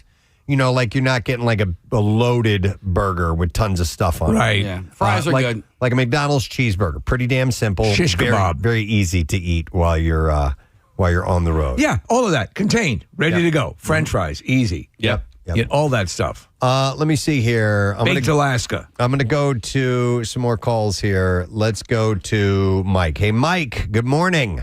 Good morning, Ed. How are you? Good morning, buddy. We're good. So, secret snacking spot for you? I am currently 54 years old. It took me 45 years to figure out that the kitchen sink will disguise sounds of wrappers being opened. Oh, okay. Handy stuff like that. If you stand there and run the water, it will disguise many of those sounds, and nobody else. I think you're talking my realm, because you go in the kitchen, you position yourself in a way you can cover the sounds. You can make, like, again, for me, it's a combination of that, hiding the sounds, and then also how you cut that piece of cake so it doesn't look like any cake. Absolutely. How you scoop the ice cream, all of that, how you rebuild the pile of French fries. Right. All of that stuff is critical. Well done, Mike. Thank you.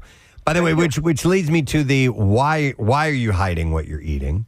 And on rare occasions, it will be I'm eating. So now, this is just at home. I wouldn't do this at work, but eating someone else's food, someone else's leftovers, and look at it and go, I think begging for forgiveness would be worth eating this. I didn't know it was yours. I didn't mean to. I'll get you some more.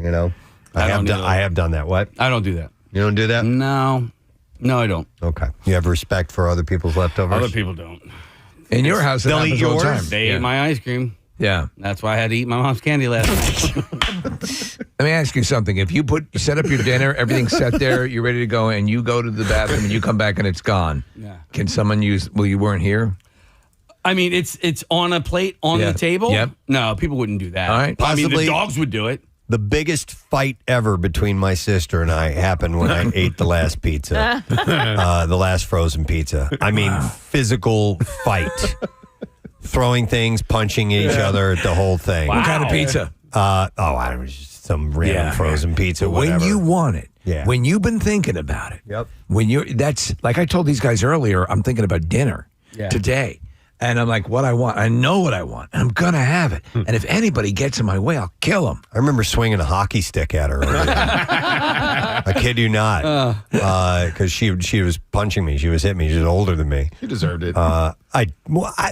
It was pizza. Yeah, It was but the last one. You know what? I stand with you. It wasn't dibs on her, or she didn't call dibs on it. She didn't dib it. And it wasn't hers. It was. Right. It belonged My to parents the bought it. household. So, Yeah. all right, anyway. They should have been hitting you with hockey sticks.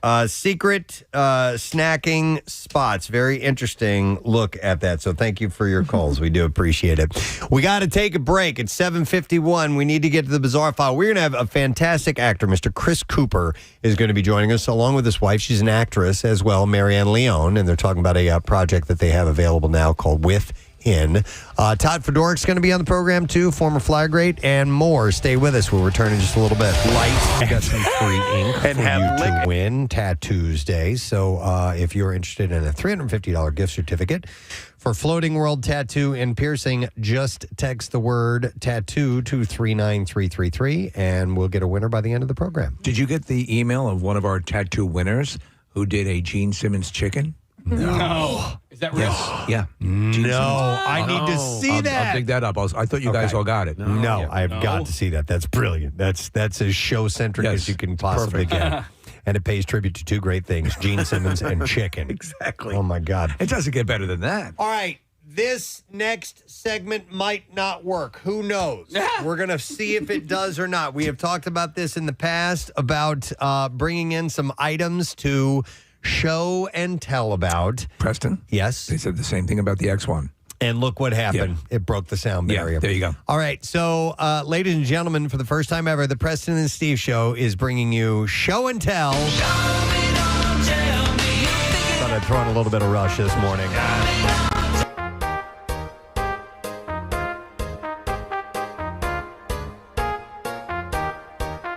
Hey, the teacher, Preston, we'd like to see you. Oh, my God, yes. And you show and tell what you have for us today. I remember sitting there with a big brown paper grocery bag. Oh, yeah. With whatever it was that I brought in, and we would all sit on the floor, And like Steve, the teacher would call you up and it was your turn. And it was so exciting because you would have seen a couple of people go by then. Yeah. And you know that yours is way better than theirs. And you'd have and you could bring in things like a new cool toy that you had. Like, look at this, what this does. Yeah, totally. I could be the a-hole kid who criticizes what the other kids brought. Yeah. Oh, my God. Because I didn't bring anything. Totally. And then, but everyone starts to pass out because you brought some stuff that you baked into the. I poisoned them. So I had I only remember one show and tell ever that I participated in, and it's because on my way home from school one time I found a gardener snake.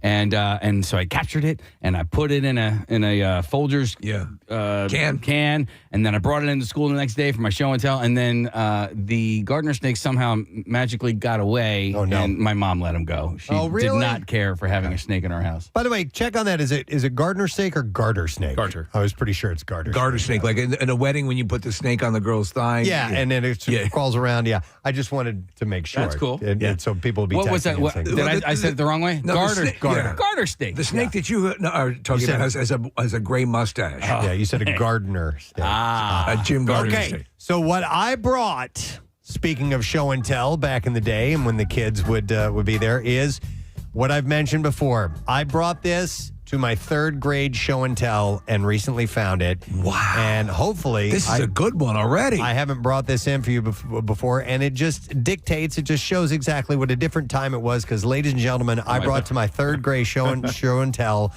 a World War II bayonet. Oh my God. A bayonet. You actually brought that into school? I did. A weapon. A weapon. A weapon. This is a knife. It's probably a good 10 inches long. Good Lord. And this was a bayonet that I bought in an army surplus store. Yeah. If you brought that today, the school would be surrounded and the SWAT team would be I'd be entering. expelled. Oh, yeah. I'd probably be expelled. Oh, yeah. Yes. But I told you there was another. So this is. I don't have any history on this knife, other than it was clearly sharpened quite a bit because it's got a section in the middle that's curved. Yes. Unless it was made that way, I don't really know. But it certainly seems well used. And this was definitely for a rifle because you can see where it would slide onto the barrel right here. And there's a button that you would push that would lock it. You could unlock it and.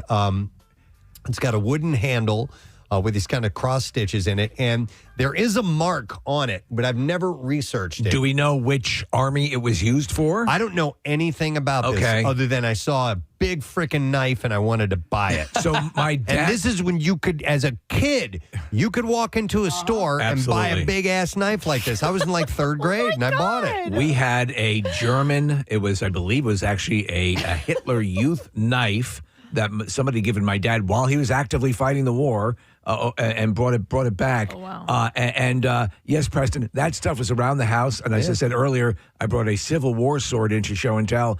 But remember, we had a bayonet as well. I was fascinated with the concept of the bayonet. So it'd be cool to kind of find out the history of that. Yeah, it does have a mark on it, and I guess I could. It looks like a letter N or an M. I can't quite tell, with a crown over it. That means Nermany. So it was an enemy weapon. Do you remember the year you bought it? Let's see. Third grade. It would have been 1978. Somewhere around How then. cool were stores like that to go into surplus? At Preston, 77. They would sell dummy grenades. Oh my God. Yeah. They would sell. Well, I told you another item I brought for show and tell, and I've told this before. It was a Vietnam War era incendiary bomb. Yeah. Okay, so it was literally a bomb casing. Yeah. It was about 2.5 feet long. It was orange. Had a fin on it. Had the front. Had an arming pin and everything on it. And I had looked it up. It was incendiary, so it was for creating fires, is what it would do. It wouldn't explode, but it would just spread fire all over the place. And it would be for torching villages, I don't know, whatever, burning babies, what they do. I don't know. But bad babies, like German babies. German babies. Well, the worst. The Viet Cong, who were fighting at the time. Yeah. But I brought that in. You could bring that in without any concern. And listen, I think it's insane that we were able to do that stuff back then. Yes. And there's reasons why you can't do it now. But I found that stuff fascinating. Me and my friend Bubba at the time was his name. Yeah. we were way into Steve like playing war. Oh my God, that's all what the we did time. all the time, and with the full size GI Joes, and when you could get your hands on equipment like this, Preston. When I brought the full Civil War sword it was a cavalry sword too. I think it was a cavalry officer brought that into school. I was proud because I had a story attached to it. We just used that sword.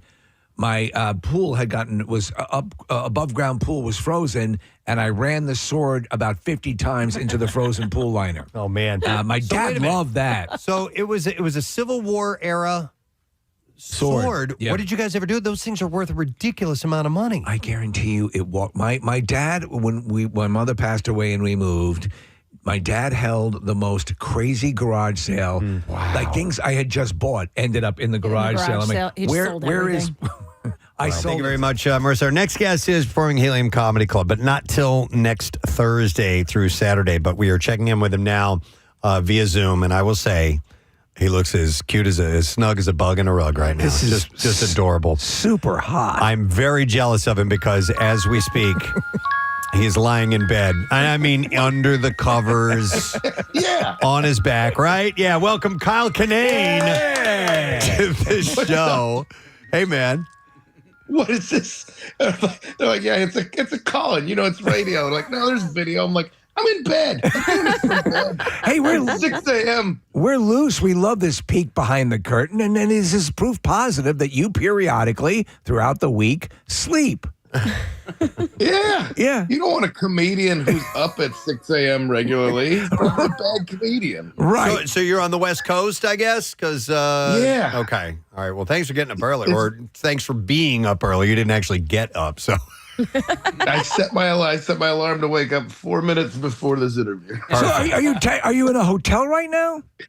No, I'm at home. Are you at home on the West Coast? Why did I think you were in like Chicago or I'm from there. I live in Portland. Okay, you're in Portland. Okay, you made the move. All right. So yeah. And a nice little decorative bird looks like on the bed behind you. Is that what that is? No, those are chargers. No, that's the hazard. That's the hazard warning on a power cable. Yeah. I thought it was a cardinal. Bird. No. Look at him. This is a house decorated by a dude. There's no. Kyle, I thought you're like Snow White that nature comes in the morning. I do like the practical bed with the power strip behind it. Right, that is the a good power idea. In the frame is what you really need. On the actual headboard is the plug.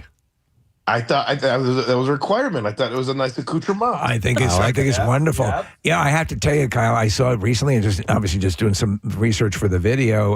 For the interview today, I saw a video of you, sans beard, and I'm like, holy hell! Like completely. How much of your life has been with beard? I think I've had a beard for about 20 years. Yeah. Yeah, I thought so. And listen, I know it's not great when I shave it, but if I'm ever not sure, the internet will tell me that they hate my actual face. No, what I thought was, and honestly, and not that you look like you're a fossil now, but I mean, you look like a kid with your beard shaved off. It was pretty wild. Yeah, but like a Make-A-Wish kid, not like a healthy. There's a distinction. Not like a kid who's going to join Little League. It's a real chinless wonder. It's a chinless. Well, Preston is often mentioned. He didn't rock a beard. Now the beard gives you a chin. Oh, well, jawline. What it does is it covers up the change purse underneath here. Yeah, it's a push-up bra for dudes. Yeah, totally. Absolutely correct. I can't go full-fledged beard. I keep mine kind of nice and tight. It gets in the way of too many things. But you've gone bushier than you are right now, for sure. I let it run. I don't like seeing guys with like a well-groomed beard because I like, well, then just shave. If you're trying to look nice, don't have a beard. Like, you're going more for an Eddie Bauer kind of man of the wilderness look, correct? Yeah, you know what? I haven't heard Eddie Bauer mentioned with the actual wilderness in a long time. I forgot that's where that's from. It was supposed to be. From. And I was thinking about, looking at some of your old stuff and specials, and I bet you have this look of like a guy who is like an ultimate DIY knows his way around a table saw kind of thing, home repair kind of guy. Do you have any home repair or do-it-yourself chops at all? Nope, none. Am I correct that people assume you're probably that kind of guy? I think because I'm vocal enough. Like, I think because I've been a public personality, everybody's like, "Oh yeah, not a chance." I've been joking lately. I'm like, I pass as blue collar, but I have very soft hands. Yeah, there you go. The best of both worlds. Yeah, I have the face of a carpenter and the hands of a graphic designer. I love it. Hey, so listen, you're not going to be in Philadelphia until next week. Maybe a week from tomorrow or something like that. Thursday, yeah. Yeah, but next Thursday. You've got shows down south, like starting tomorrow. So when do you actually fly out? Because you'll be in like Alabama, Louisiana, all that, and then do you go all the way back to Portland just to come back to Philly? No, I got a night off. It was either get to Philly early or spend an extra day in New Orleans. No offense, Philadelphia, but I'm gonna take that extra day in New Orleans. Yes, I love you guys. Maybe hopefully we got it. Hopefully a Shia LaBeouf sighting or something like that will happen. Have you been seeing that stuff? Shia LaBeouf down in New Orleans. Isn't it weird that we got to care about that guy right now? Yeah, right. Yeah, exactly. Why is with all the stuff going on in the world, that's what's coming up in my news feed is Shia LaBeouf wore a weird hat and said some stupid stuff in New Orleans. Like, I don't care. Twice, though. I mean, within a couple of days, he gets charged with assault. Hey, but speaking about, you'd mentioned New Orleans and Philadelphia. Portland is a city I've never been to. I've always been fascinated with the idea of the Pacific Northwest, and I've never been to. I have been to Vancouver. And that was wonderful. But as far as parts in the United States of that area, I've always wanted to, but never had a reason to go to Portland. Should I go to Portland sometime? I like you said fascinated with it like it's Nepal or something. It's probably just, it's like a Southwest flight. You can get here. It's a long-ass way, man. I ain't got no 5 hours to sit on a plane. Well, I do tomorrow at 5 a.m. Yeah, you do. And every other weekend. Are you in Portland? Are you within city limits? Or are you in the? Yeah, I'm in the war zone. Okay, all right, yeah, and you love it. Yeah, can you see my Kevlar vest? Can you hear the bombs going off behind me? I see a bowling shirt. Are you a big bowler? Oh, no, this is a Fireside Bowl. It was a venue in Chicago when I was in a band. Oh. I was also mediocre at that. Not just comedy, but also music. I used to play this venue before. What was your instrument? What would you play? Guitar. All right. The idea of guitar is, is classic. It's Cheech and Chong. It's punk rock. We don't have to be good at it. All right. Go ahead. So I was going to say Pacific Northwest. I'll say geographically, it's not too far off from you Northeast, you Pennsylvania boys. We got, got more fir trees, a little more Bigfoot fascination here, but it's about the same temps, same everything else. All right. It's beautiful out here. I love it here. No, I've been to Portland. It is beautiful. It's a lovely area. As you're out and about and traveling, you obviously are known for you have a more relaxed approach to things. Are you a good traveler? Do you get to the airport early or just as they're closing the door? I got that. That's private jet time. If I get to the airport and I don't have enough time to even sit down because they're boarding the plane once I get through security, that's how I like to thread the needle. And it's going to bite me in the ass. I know it is, but I do it anyway. Do you occasionally miss flights? No, you know what? No, I've been good about it. I missed the last one I missed. It was a connecting flight, and I was in the bar across from my gate, and I watched them board the plane. I'm like, well, they got to close the doors 10 minutes before the plane leaves, so I got much time. I saw them boarding. I still went to the bathroom. Came over there like, no, it's 20 minutes before the plane leaves. I'm like, well, that's new. And they're like, no, it's not. I watched the plane board, and then I still missed it. That was a pretty stupid feeling. Yeah, absolutely. But I mean, your general approach, obviously, and something you talk about a lot, is that comedy's your main love. But you have done a number of other things, and I was doing a little research on you, and I did not realize it, and then it made perfect sense hearing you talk. You were kind of the main voice of Comedy Central for about a decade, weren't you? Like the main interstitial voice on the network. Yeah, pretty much the aughts. I was the guy telling you when South Park was on. Yeah, but or other more famous comedian specials. I would tell you what they're on. Was that lucrative at all? We've heard horror stories about, the lack of money. I mean, for what the job was, yeah, it was lucrative. Yeah. for the 20 minutes of me going, tune in Thursday night for the Daily Show. Yeah. That shouldn't be worth any money. Yeah, a friend of mine did that for Entertainment Television. Was it Todd? Yeah, Todd was the voice guy for that. It worked out well for him. So any money they were paying me was pretty phenomenal for that. For what minimal, effort versus reward. Yeah, it was great. Very cool. And I have to bring this up too because doing research on you. Sure. Fact or fiction? Have you ever had gout? Had it, have it, gonna have it. One of those things. It always comes back, right? Knock on wood. I can't. This isn't even a wood headboard. This is fake. This is not a good. I know it's got the outlet in the bed frame, but it's not a good. It's not quality. I'm a gout boy. So what? So it's like, is it like Lyme disease in a way that it can resurface, or once you get it, you're more prone to get gout? I take pills. I take my meds. I don't know if they said it was like I don't know how you get it or what. Yeah, it just sucked. And for every 2 or 3 months, it felt like somebody hit my foot with a sledgehammer. Oh. And what was funny was that I went to so many doctors and they're all like, well, it could be this. I'm like, how do none of these doctors go with the most obvious reason why my big toe would hurt without breaking it? And I'm like, oh, well, that's because I have the worst insurance and I got to go to the lowest rung of physicians that were playing a guessing game. Like, well, maybe it's a sprain. I'm like, it just happened it was happening in my sleep. Yeah. One doctor. Yeah.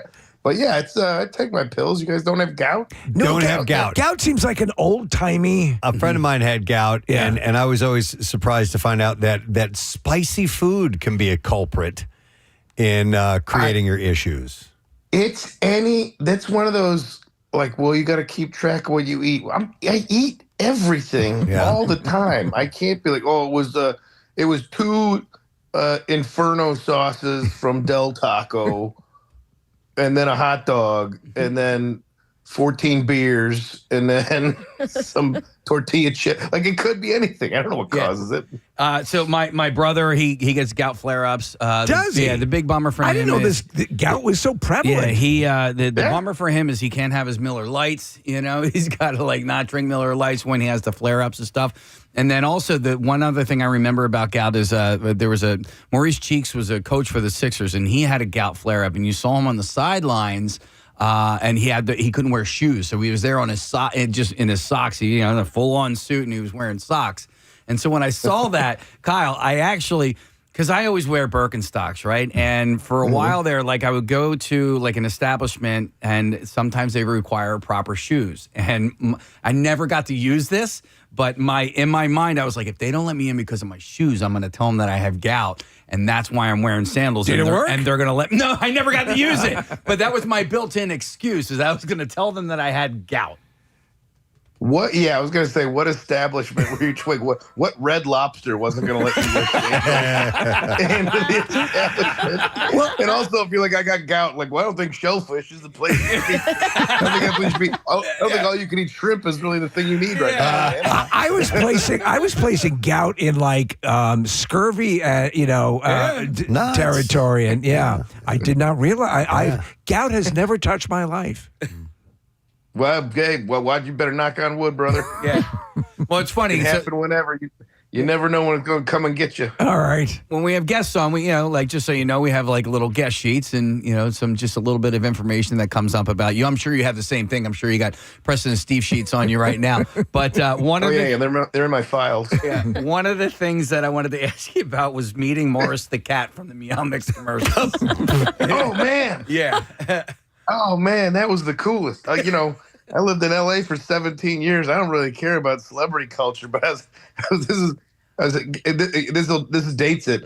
I was helping a roommate. He was buying an old TV off Craigslist, and like now it's like there was a time when TVs could weigh 200 pounds. Oh, easily, easily. Trinitron. Yeah. Yeah, it was like some deal he found. So everybody's getting flat screen TVs. So somebody's getting rid of this old giant tube TV on Craigslist. And I had a truck, and I'm like, yeah, I got nothing going on. Let's go take a truck, go buy this TV from Craigslist.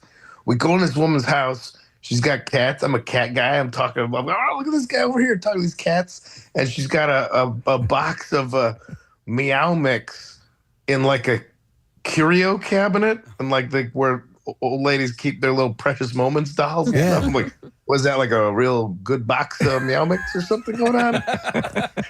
And she points to one of the cats. She goes, no, that's him on there. He's a model. He's one of the Morrises. He was one of the Morris the cat models? I think I had in L.A. Oh, wow. I've been in movies, but that's more exciting. That was more exciting to me, was meeting one of them, because, there's like a lot of them. So once you meet a celebrity animal, do you start to become sort of like a... Do you then say, is it possible to meet Spuds MacKenzie? Do you start going on a famous animal search? Well, I mean, it's like James Bond. They change over the franchise every few years to a new one. I'm not naive, but I think it was just one of those happy accidents that in the middle of a Tuesday buying some used electronics off Craigslist. You meet a feline celebrity. I just thought that's why that sounds still magic to me. You said, you got over the celebrity thing in LA, being there for 17 years. At the beginning, was it kind of wild if you saw someone famous? And, I'm sure it got old after a while. I'm not the guy that was in the circles to see famous people. Yep. I was never invited to those parties. I was not. There's a reason I live in Portland now. It's not because LA was just treating me so great. And they're lavishing too much attention on me. I better get away. It was more, I like seeing, I don't know if you guys still get jazzed about seeing like the settings or the backdrops of the location. Yes, absolutely. Okay, so for me, the big one was the Burger King I would go to was the same one that Marty McFly skateboards past when he leaves Doc Brown's house in Back to the Future. Okay. Yeah, we love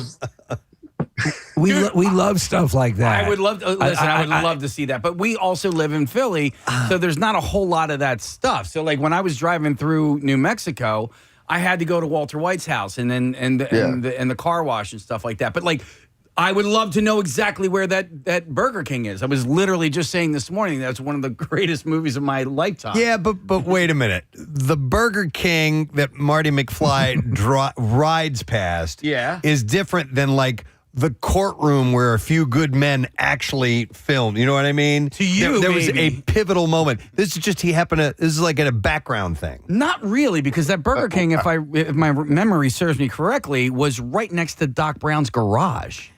But it wasn't, because that's movie magic. Yes. And listen, you could tell these are the things that impressed me. It's the Burger King from Back to the Future and one of the cats that was from the we know where your level is. They show him leaving. It's not San Fernando Boulevard. It's in Burbank because the clock tower and everything's at Universal. University, it's a back lot. Yeah. But I just remember watching, like, that's my Burger King. That's the Burger King I go to on my lunch break.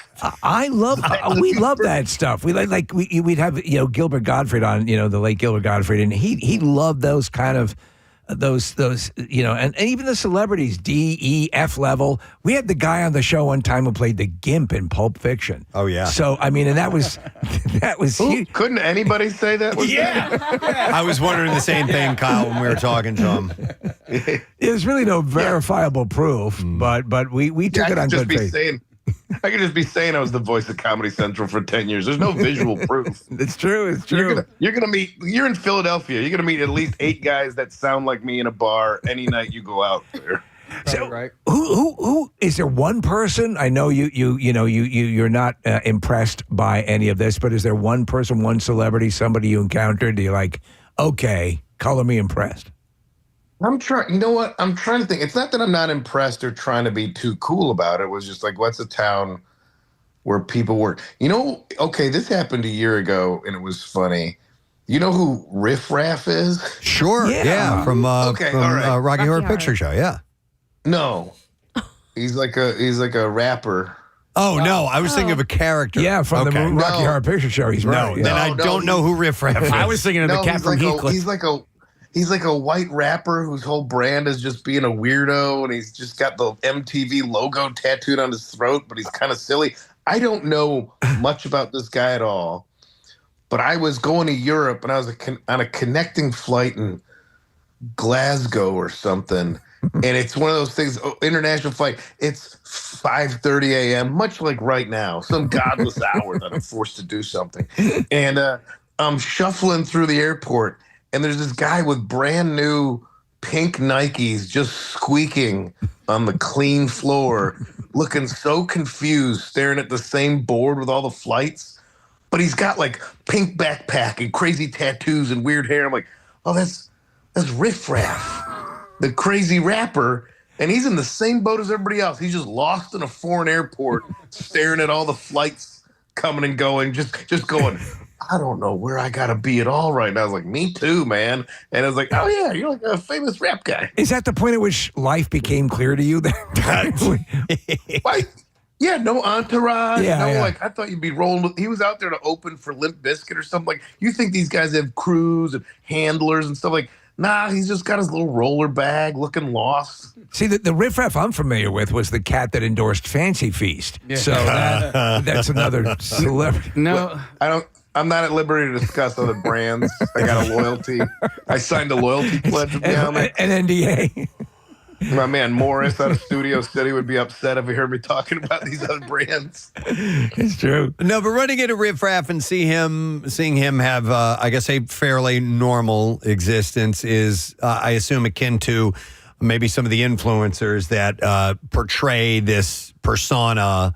You know, they're really staging these photos to show their crazy, outrageous living the high life, and they're not really being that way at all. You know, I like to not use any storage space in my mind for that. I don't even like looking at my camera to do this right now. To look at myself on my phone at this hour, like, don't forget that's what you look like, Kyle. Oh, I will tell you this, for someone who's directly in bed, who could have all sorts of beard and bedhead issues. Yeah, you look quite presentable. You look you could roll right out onto the stage right now. I usually this is the look. Also, bedhead's not a problem when you've been bald since you were. You have some hair. Old. Yeah, you have some hair. Would you be able to, with what you're wearing right now, walk on the stage, or do you wear pajama pants, or is it just underwear, or you go full commando for the bed? I'm not going to show you. I don't want to get your FCC license. I don't know how it works with streaming. This is the shirt I wore to the show last night, so I'm halfway there. All right. Okay. All right. Yeah. Do a little cold water. I'm a little vain about the bags under the eyes. I know puffy. I'm no spring chicken. I use creams and ointments. Do you? Yeah. I would not imagine that. I would not imagine that kind of hurts. You had mentioned that meeting Morris that you love cats. Do you own cats, and are they curled up in your bed with you right now? No, they're also trying to sleep, so they left the room. They're right. They're also like, "What are you doing? Like, why are the lights on? Why are you talking?" Well, I came home after a couple of pops. It was only a few hours ago. I was trying to learn White Lion songs on guitar, and I was oh my god! And they're like, "Well, at least he's going to be asleep for the next 10 hours." I've upset everybody's circadian rhythm in this house. It's destroyed right now. Do you play with any other? Do you play with a slap together band, or do you have a couple of buddies that you play with? No, that would fall under some sort of like community service punishment for them. I don't think. Were you trying to learn? Got too many speeding tickets. All right, you got to join a band with Kinane. That's your retribution. Your punishment. Were you trying to learn "Wait" or "Where the Children Cry"? What White Lion song? You know what? If we're gonna go with the deep cuts, and I appreciate that "When the Children Cry." What a bummer when everybody's putting out ballads that are like, all right, because I caught the end of the hair metal. and like ballads. That's every band had to have a ballad. Yeah. To get in the scene, and then White Line's like, "This is about missing kids." Like, I can't make out to this song. Yeah. This ain't the 8th grade slow dance hit. Like, it's all about missing kids. I'm like, I can't do it. And no, it was Wait. Of course, it was Wait. Of course, I tried to learn All right. Very Vito's good. part to Wait. Tough guitar solo in that, man. Oh, I wasn't touch. I was just trying to learn the first. Oh, you're just opening learning the notes. I chords. wasn't touching the guitar solo. Gotcha. Nice. Oh, my man. Oh, he was barring the bridge with his right hand. He was all over. He was a badass. Very technical player. Yeah, definitely. Very Well, much we could so, go. Yeah, all right, we can talk about this. We can go on and on about White Lion, folks. But listen, we'll let you get back to sleep, which is the plan, and then get yourself set for. In fact, we'll have a little quiet time music here that we could play for you. Yeah. Oh no, I thought you were going to have Where the Children Cry. Oh, I got You didn't have that ready to go. All right, hang on. Here, Wait 1 second. This is sleepy time music for sure for Kyle. Call the cats back in. Next Thursday. By the way, it's a week from tomorrow. Right. That Kyle's going to be performing, and then through the weekend you can get tickets at heliumcomedy.com. So cool, man. Well, listen, thanks for joining us. This is our first in-bed interview I think we've done. I think it's the only one. It's After one for all these years. The history books, yeah. It's still a groundbreaker. Yeah. But, I love it. All right, great. we appreciate you checking in, brother, and we'll see you soon, all right? Thanks for having me. All right, Kyle Kinane, guys. Forgot about this song. I never would have thought we'd be playing this. This is right before rock crumbled. Yeah. And Nirvana came in and kicked down the door. Yep. And things changed. But I was all in On this, on absolutely. stuff like this, but for he's sure. right. It's not a classic I Love You ballad. Nope. All right, so I guess we'll take a break and come back in a moment. And we do have some bizarre file stories that we're going to get to. And don't forget that we do have our Word of the Week prize, $500 gift card from our friends at Nifty 50s. And there's a chance for you to win a trip to see Metallica at the Sphere, which we can give you the details on, too. So we'll take a break and come back in a moment. Stay with us. Dad, this is where you can't run a garage sale. Yeah. So I don't have much to tell other than that I took it to show and tell as a kid, and that's just insane. It's a beauty. This thing was allowed in there. So would you want to find the history on it? Like, would you want to figure out? I've had it for a long, long time. You know, it's not something you'd probably take to Antiques Roadshow. There's probably not a lot of inherent value to it, but I bet there's a story behind it. And like, so you could talk to a military expert or some weapons expert, and I bet they could track down like the rifle that it was used for, the era that it was used, that kind of thing. Yeah, probably. It's pretty beat up, but yeah. Still. I mean, I can't believe, that they sold it to you. You didn't have a parent with you? I can't remember if you said that. I don't remember. No, you could walk in, honestly, Case. There's a surplus store in Northport, Long Island. Yeah. You could walk in, I remember, and walk out. I'd buy cigarettes for my mom. I know. You know, I mean, but if I came home with a knife like that, you know, A, if they sold it to me, and then B, if I came home with it, my parents would be like, no. Casey, I had a machete as well. I couldn't even have nunchucks. I wasn't even allowed to have nunchucks. We lived in a place, this is when I lived in South Carolina when I had this, and there were woods all over the place around us, so I needed a machete. Yeah. I had to get around in the woods, you know, so it was crazy. I had a motorcycle, I had a shotgun, it was ridiculous. I remember buying flying stars from, all sorts of crazy weapons. Yeah. Yes. So somebody messaged on the YouTube stream that you should never clean that blade. It's worth more with the patina on it. Oh, I've never heard that before. Maybe just that's the new thing in collecting, and I was telling Preston about this. And with automobiles, Yeah. Nick, you don't restore them. No kidding. You let them if you can find them and let them be their original. With a little bit of rust, a dent, all that makes it worth more these days. Casey, do you see that? There's like small bits of dirt and mud on there. That was from me as a kid, you know, jamming it into the ground or whatever. It's Hitler's blood on the edge. Maybe that's what that is. That's what it is. All right, so that's what I have for show and tell. Thank you, Kathy. Do you approve? I mean, I'm not into weapons. Okay, all right. But it's okay. It's good enough. All right, let's get another show and tell. Hey, wait a second. Can I send Kathy down to the cafeteria to get the pints of milk for snack?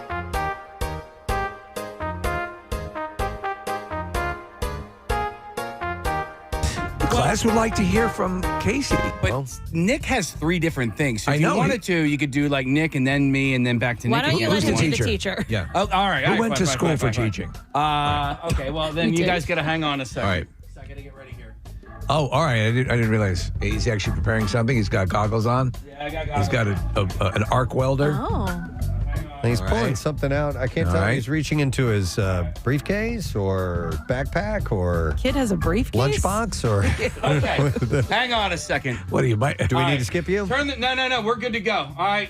Turn the music off there. Okay. Lights, wait. please. Oh, lights. Wait, We're bringing the down? lights down. What's Turn the lights down. Turn the lights off. Oh my God. Well, this is exciting. All right, here we go, baby. What's this all about? Okay. All right, here we go, baby. Oh, it's got music. He's dancing. Oh, look at his shoes. Oh, wait, I can't see. He's got light up shoes. Oh, Those are great. What do they call those? Light up shoes. Oh my God, they're silver and they have like LED lights around the soles of both shoes. And those aren't like, what were the ones that you got when you were a kid that had just like the back of them would light up? Yeah, like these you are would much step- better. No, these are like on all the time. There's probably an on-off button right on the inside of the shoe. And they change colors and they go all the way around the sole of the shoe, like all the way around. Casey, I love those. I love it too. You have to wear those a lot more often. I know. Like I the know. Sixers games and stuff. So when did you get those? Last week. That's still show and tell. That's Yeah. fine. You get What? for What? show and tell? What war is that from? This is the Civil War. This is the end of the Civil War. This is what caused the end of the Civil War. It was too easy to shoot people in the dark. Casey, sit back on your chair, kick your feet up so we can see those. If you can. Look at that. Wow. And Dude, do you like I love those. Do you hit the button and they'll change colors or they'll flash he or was just cycling through the different things he can do. How, if I may ask, Case, how much for something like that? $37.99. That's nothing. Up. We have. I sent Marissa Straight from China. The link. Yes. I mean on the box. Yeah. Made in China. Made in China. China, Texas, though. Thank you, Next China. week, they'll be dead. They'll be dead, yeah. But this is worth $37 for that. Totally. So, thank you, Instagram. You know me so well.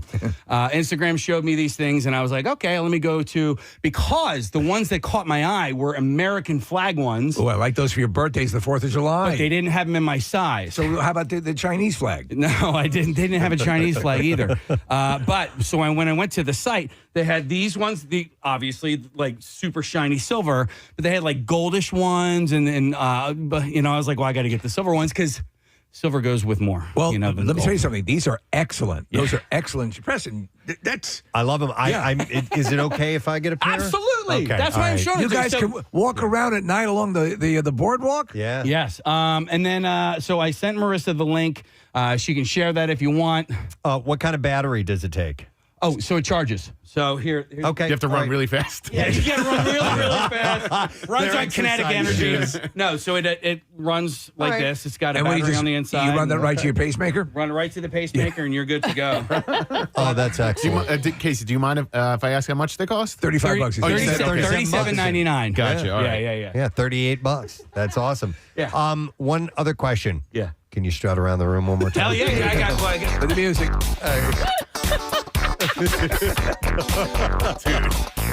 Is our camera picking these up? I hope so, man. Because that is the best, dude. They're Casey. awesome. They're really awesome. Thank you. Dude, we should all get them. We should have show light up shoes. I agree. I will get them. agree. I'll I gladly like it. get them. And then, Kathy, you could teach us a little short dance routine. Oh, man. All right, here's the deal, though. Whatever our next live event is, we have to do We that. have to order the shoes at the same time so they all All work. fail at the same time. So they all work at least for a week. Yeah. Yeah, because within a week, they'll be dead. Garbage. By the way, this is my second pair of light up shoes. Well, you know what? I think because Jace has a pair. He wore them like twice, and then he was like, Like the "Meh." regular Blinkies? No. He has what Casey has, and I feel like you told me, you sent me the link, and that's why I ordered them. Okay, wait. of these, like this style, not like not Well, 'cause metallic like that. The but other yeah. ones that I have they're a cloth white shoe, and the whole shoe lights up with these LED lights. Okay. And they're really, really cool. How much are those? Probably the same. Those might have been like 50, but even. Do you remember the gloves you could get where the fingertips would all light up? Like that? That's what that sounds like. So I mean, The listen, other ones. the whole battery and LED technology is just taking fashion to a whole new level. Absolutely. Our fashionista. The high fashion. All right, I brought something very old. Casey brought something brand new. And Nick has a troika. And we are playing show and tell. All right, Nick. Show the class what you have. or the lights going off. Or has been used in a pitch battle during a war. Very little dancing, but I do have three things. Two of them are related and from my childhood. The third is something that I've referenced on the show many times, and so I'll start with that. How is it? It's my 1984 Topps traded. Oh my God! Doc Gooden autographed rookie baseball card. And was this the Hampton Inn? This was the George Washington Motor Lodge right off of 202. There's a Home Depot there now. Doc Gooden and Darryl Strawberry were there signing autographs. It was $8 a pop to get their autographs. And how much is it worth now? At least $4. I don't know. I bet you if I could find a Mets fan who was willing to buy it, I could probably sell it. But at the time, I bought it. I bought it from Classic Collectibles in the Gateway Shopping Center, and it cost me $30 to buy, and then I paid $8 more for the autograph. Well, and at this point, you have to keep it. I mean, it's part of what it's you're part of known the for legend. here. It is mint condition. So you have Darryl Strawberry, and do you have Doc Gooden as well? Well, this is the Doc Gooden. Oh, I'm sorry. Yeah. So this is the Doc Gooden, and by the way, on the front of it says Dwight Gooden, and on the back it says Dwight Gooden, but he signed it Doc Gooden. So that might make it more worthwhile. Yeah, he signed it with his nickname. Topps put out a few different collections every year. Yeah. So they would put out like their normal baseball card set, and then they would put out like rookies sets or traded collections or limited or whatever. This was a Topps traded, which made it a little bit more rare and a little bit more collectible. Why is it not worth much? Did Doc just fizzle out as a baseball player? That had part to do with it, but in large part, it's just the glut of baseball cards that came out in the 80s and the early 90s. There was this. It was like cash. Well, it was kind of like Bitcoin at the time or whatever. I mean, people spent so much money. There was an investment dollar figure attached to it, but I don't know if these things were ever worth that. But people were willing to pay for that, so that's what they cost at the time. So it's my very classic 1984 Doc Gooden signed baseball card. Right. And I knew this was going to happen when I saw Nick's stuff. Because when we originally talked about this, I had something, and when we said we were going to do it, I couldn't remember. I remember what. You remember what it is? I remember what it is. All right, well, we'll do this again. All right. Yeah, if we do it again, I know what it is. I just thought of something now. I thought of something that I have to fix it, but I'll bring it in. Okay. All right. Nick, what else do you have? So the other two are interrelated, and I don't know if you guys ever had this book, but I got this when I was probably 5 or 6 years old. It's called My Book About Me. Oh my God, I have that. Okay, so Casey, you and I are the same age. Yeah. And it's a Dr. Seuss book. It's Dr. Seuss and Roy McKee, and basically they ask you 150 questions about yourself, and you fill them in as a 5 or 6 year old. See, my book was, I think I got ripped off. My book is my book about Nick McElwain. Oh, yeah. Weird. You didn't even know him. I didn't even know him then. But That's great. I was, you could do some drawings. So here's a drawing of a sun. So cute. And a then hamburger. A guy. No, Preston. That's not a hamburger. Hang on. Let me see if I can guess what that is. Airplane? No. I think it's Bus. the ocean. No. Wait, It's a guy with a lot of eyes and noses. Okay. Wait, how do you remember that? Because I remember going over this with my mom at one point, and she, Okay. it was a Nick big doesn't deal. have many childhood memories. Yeah. He just recalls one or two. I had to write them down. First of all, there's one thing you should know. Am I a boy or am I a girl? Well, I'll tell you. I am a ... boy. Yay! I weigh 60 pounds. How tall am I? 4 feet. How giant is my head? I counted my teeth. I have 13 up top. I have 11 downstairs. You draw your hand, so it's little things like that. Is that book still available? I think that's an adorable concept because I want to fill it out. That's my hair color. See, I drew it. I had a little bit blonder hair when I was a young boy. And so that's blonde with a little bit of brunette there. Yeah. How old were you at the time? I think You were 5 or doing the ombre look before it became popular. I think it was 5 or 6, but there are some pop culture references on here. Okay. Like including my favorite song, Where in the World I Would Like to Live. Here's my address. What's your growing up. favorite song? Where'd you say, where would you like to live? Both of them. Answer both questions. Let's see. Where would I like to live? I got to go back to that one. All right. Somewhere Hawaii, the beach. I live in the United States. I circled the United States, and then I played tic-tac-toe on that page. Okay. And then England apparently made the list. And then what song? I want to hear. I want to hear your favorite song. Oh no! Oh my God! Wow. All the way back then. I know you will.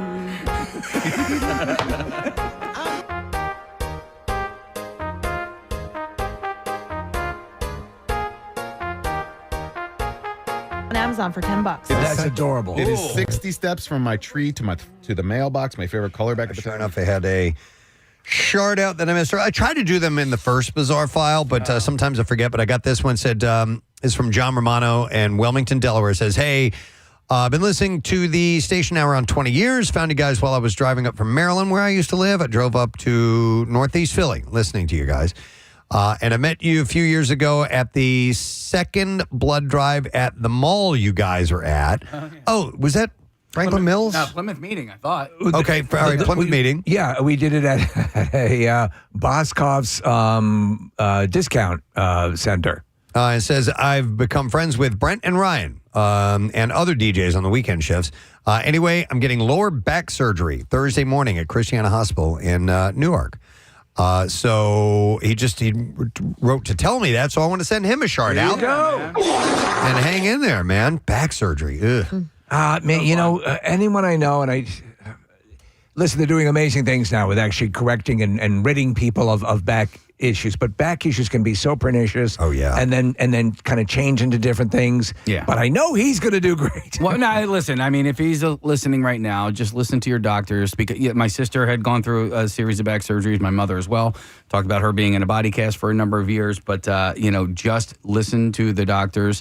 They tell you to rest and recover and all that. Do that because you don't want to have to go back on. And lift heavy things without bending your knees. Yeah. Especially deadlifts and squats. Yes. Yeah. No, but sometimes fight the urge to just, if they're telling you to relax, what I really like about the approach to medicine these days is that when I had my surgery a couple of years back, they want you up and moving and getting back to your life. Right. That tends to be the better way to recuperate. Well, our friend Max just got a brain surgery yesterday. He's going home today. Yes. Like it's... As Dr. Mike says, you want to be around a hospital? Yeah, but he was like, you wouldn't believe how neurosurgery is treated just like another procedure. If you got people doing it the right way, and it's what they do, and it can be done. So they can be tinkering around in there, and then you're up and walking around. Do I have a second to just mention the event I have on Saturday? Sure. All right. It is this Saturday. Thank you, Preston. It's the 15th annual Love Potions. It's for Philadoptables. And it is really cool this year. It is at a different location and a different time. So it is a fundraiser for animal lovers. Drink specials, raffles, music, lots of fun. I am your host. It is this Saturday from 4 to 7. So if you have plans for Saturday evening later on, you can come to this, start your evening off, get everything going.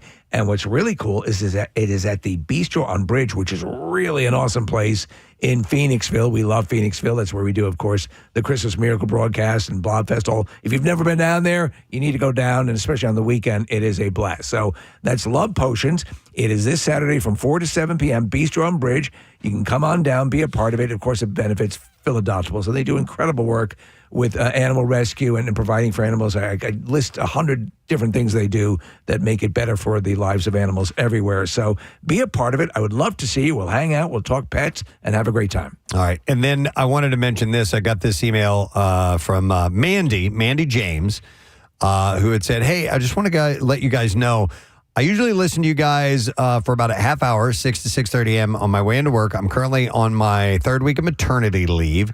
And I just remembered, I can put you on my TV and live stream. Yeah. And she says, I feel human again after hearing and seeing you guys while I'm trapped inside with a newborn. Mandy and Glenside, love you guys. So awesome, Mandy. There are so many people who actually, that's the way they consume the show.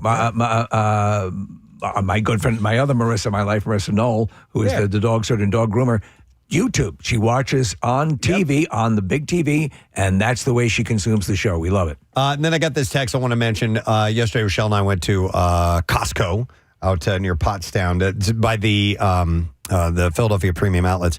That's the location that we go to regularly. And I met this really nice guy who worked there. His name was Ian. Popped over and said hello and said he loves the show and everything. But right before that, I had this great interaction with the gal who checked us out. She's really, really nice.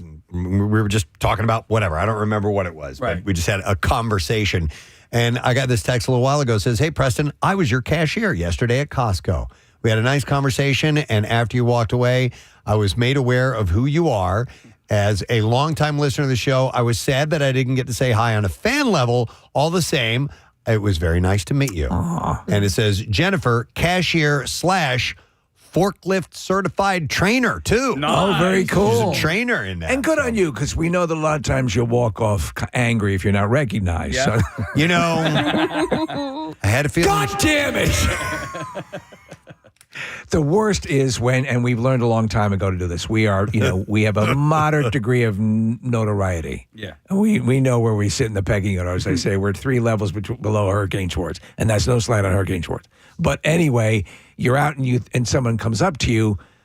You could look like their uncle, or you could be, and so you don't presume, because that's the way to folly, right? Yeah, definitely. So, but if you do encounter any of us and you're a fan, please say hello. Oh, it's the worst thing to get an email that somebody wanted to come over and say hi and didn't. Yeah, and Please. I think the best way to encounter, give us free stuff. Yes. Yeah. Just Preston, if she had ripped up your charge for the Costco stuff you're buying, this is a wonderful gesture. I would have given her a shout out. Yes, absolutely. And you can't put a price tag on that. Let's do it anyway for the next not? stuff you're going to get for free from Costco. All right. That's for Jennifer and Ian at Costco. Thank you. All right. I do have some bizarre file stories. Let's go. WMMR presents Preston and Steve's Bizarre File.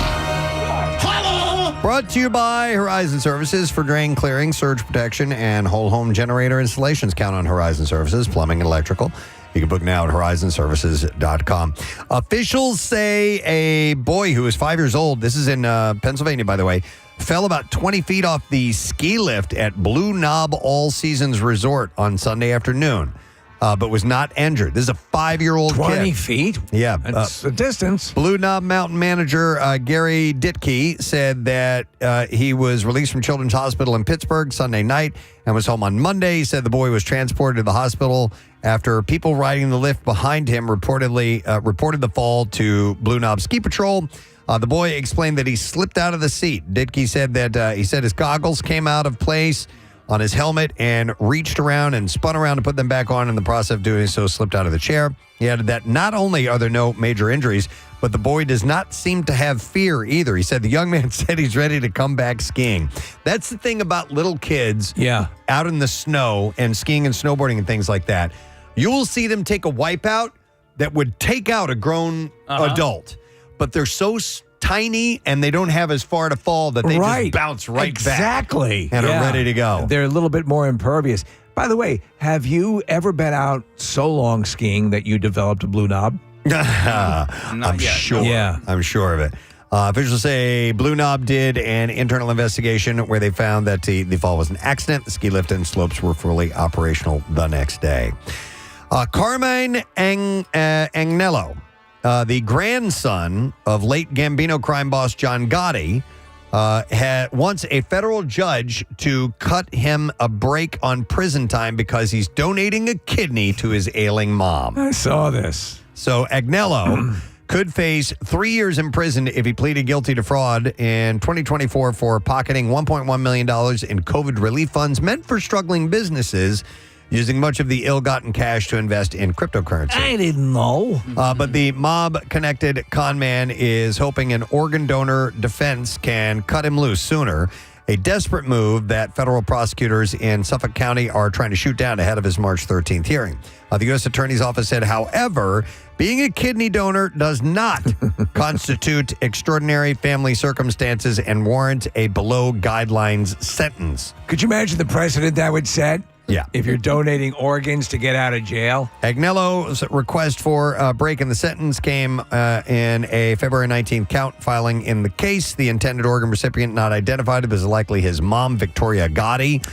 People magazine reported in November that Victoria needed a transplant. The court filing notes that Agnello has 2 adult brothers who live with or nearby their ill relative with the help to help with the recovery. So do you remember that all these people that you're mentioning were part of that series Growing Up Gotti, where Victoria was the mom and all the kids? You remember that? That's where we met Big Ange. Big Ange was one of the spin-off series from the Gotti series.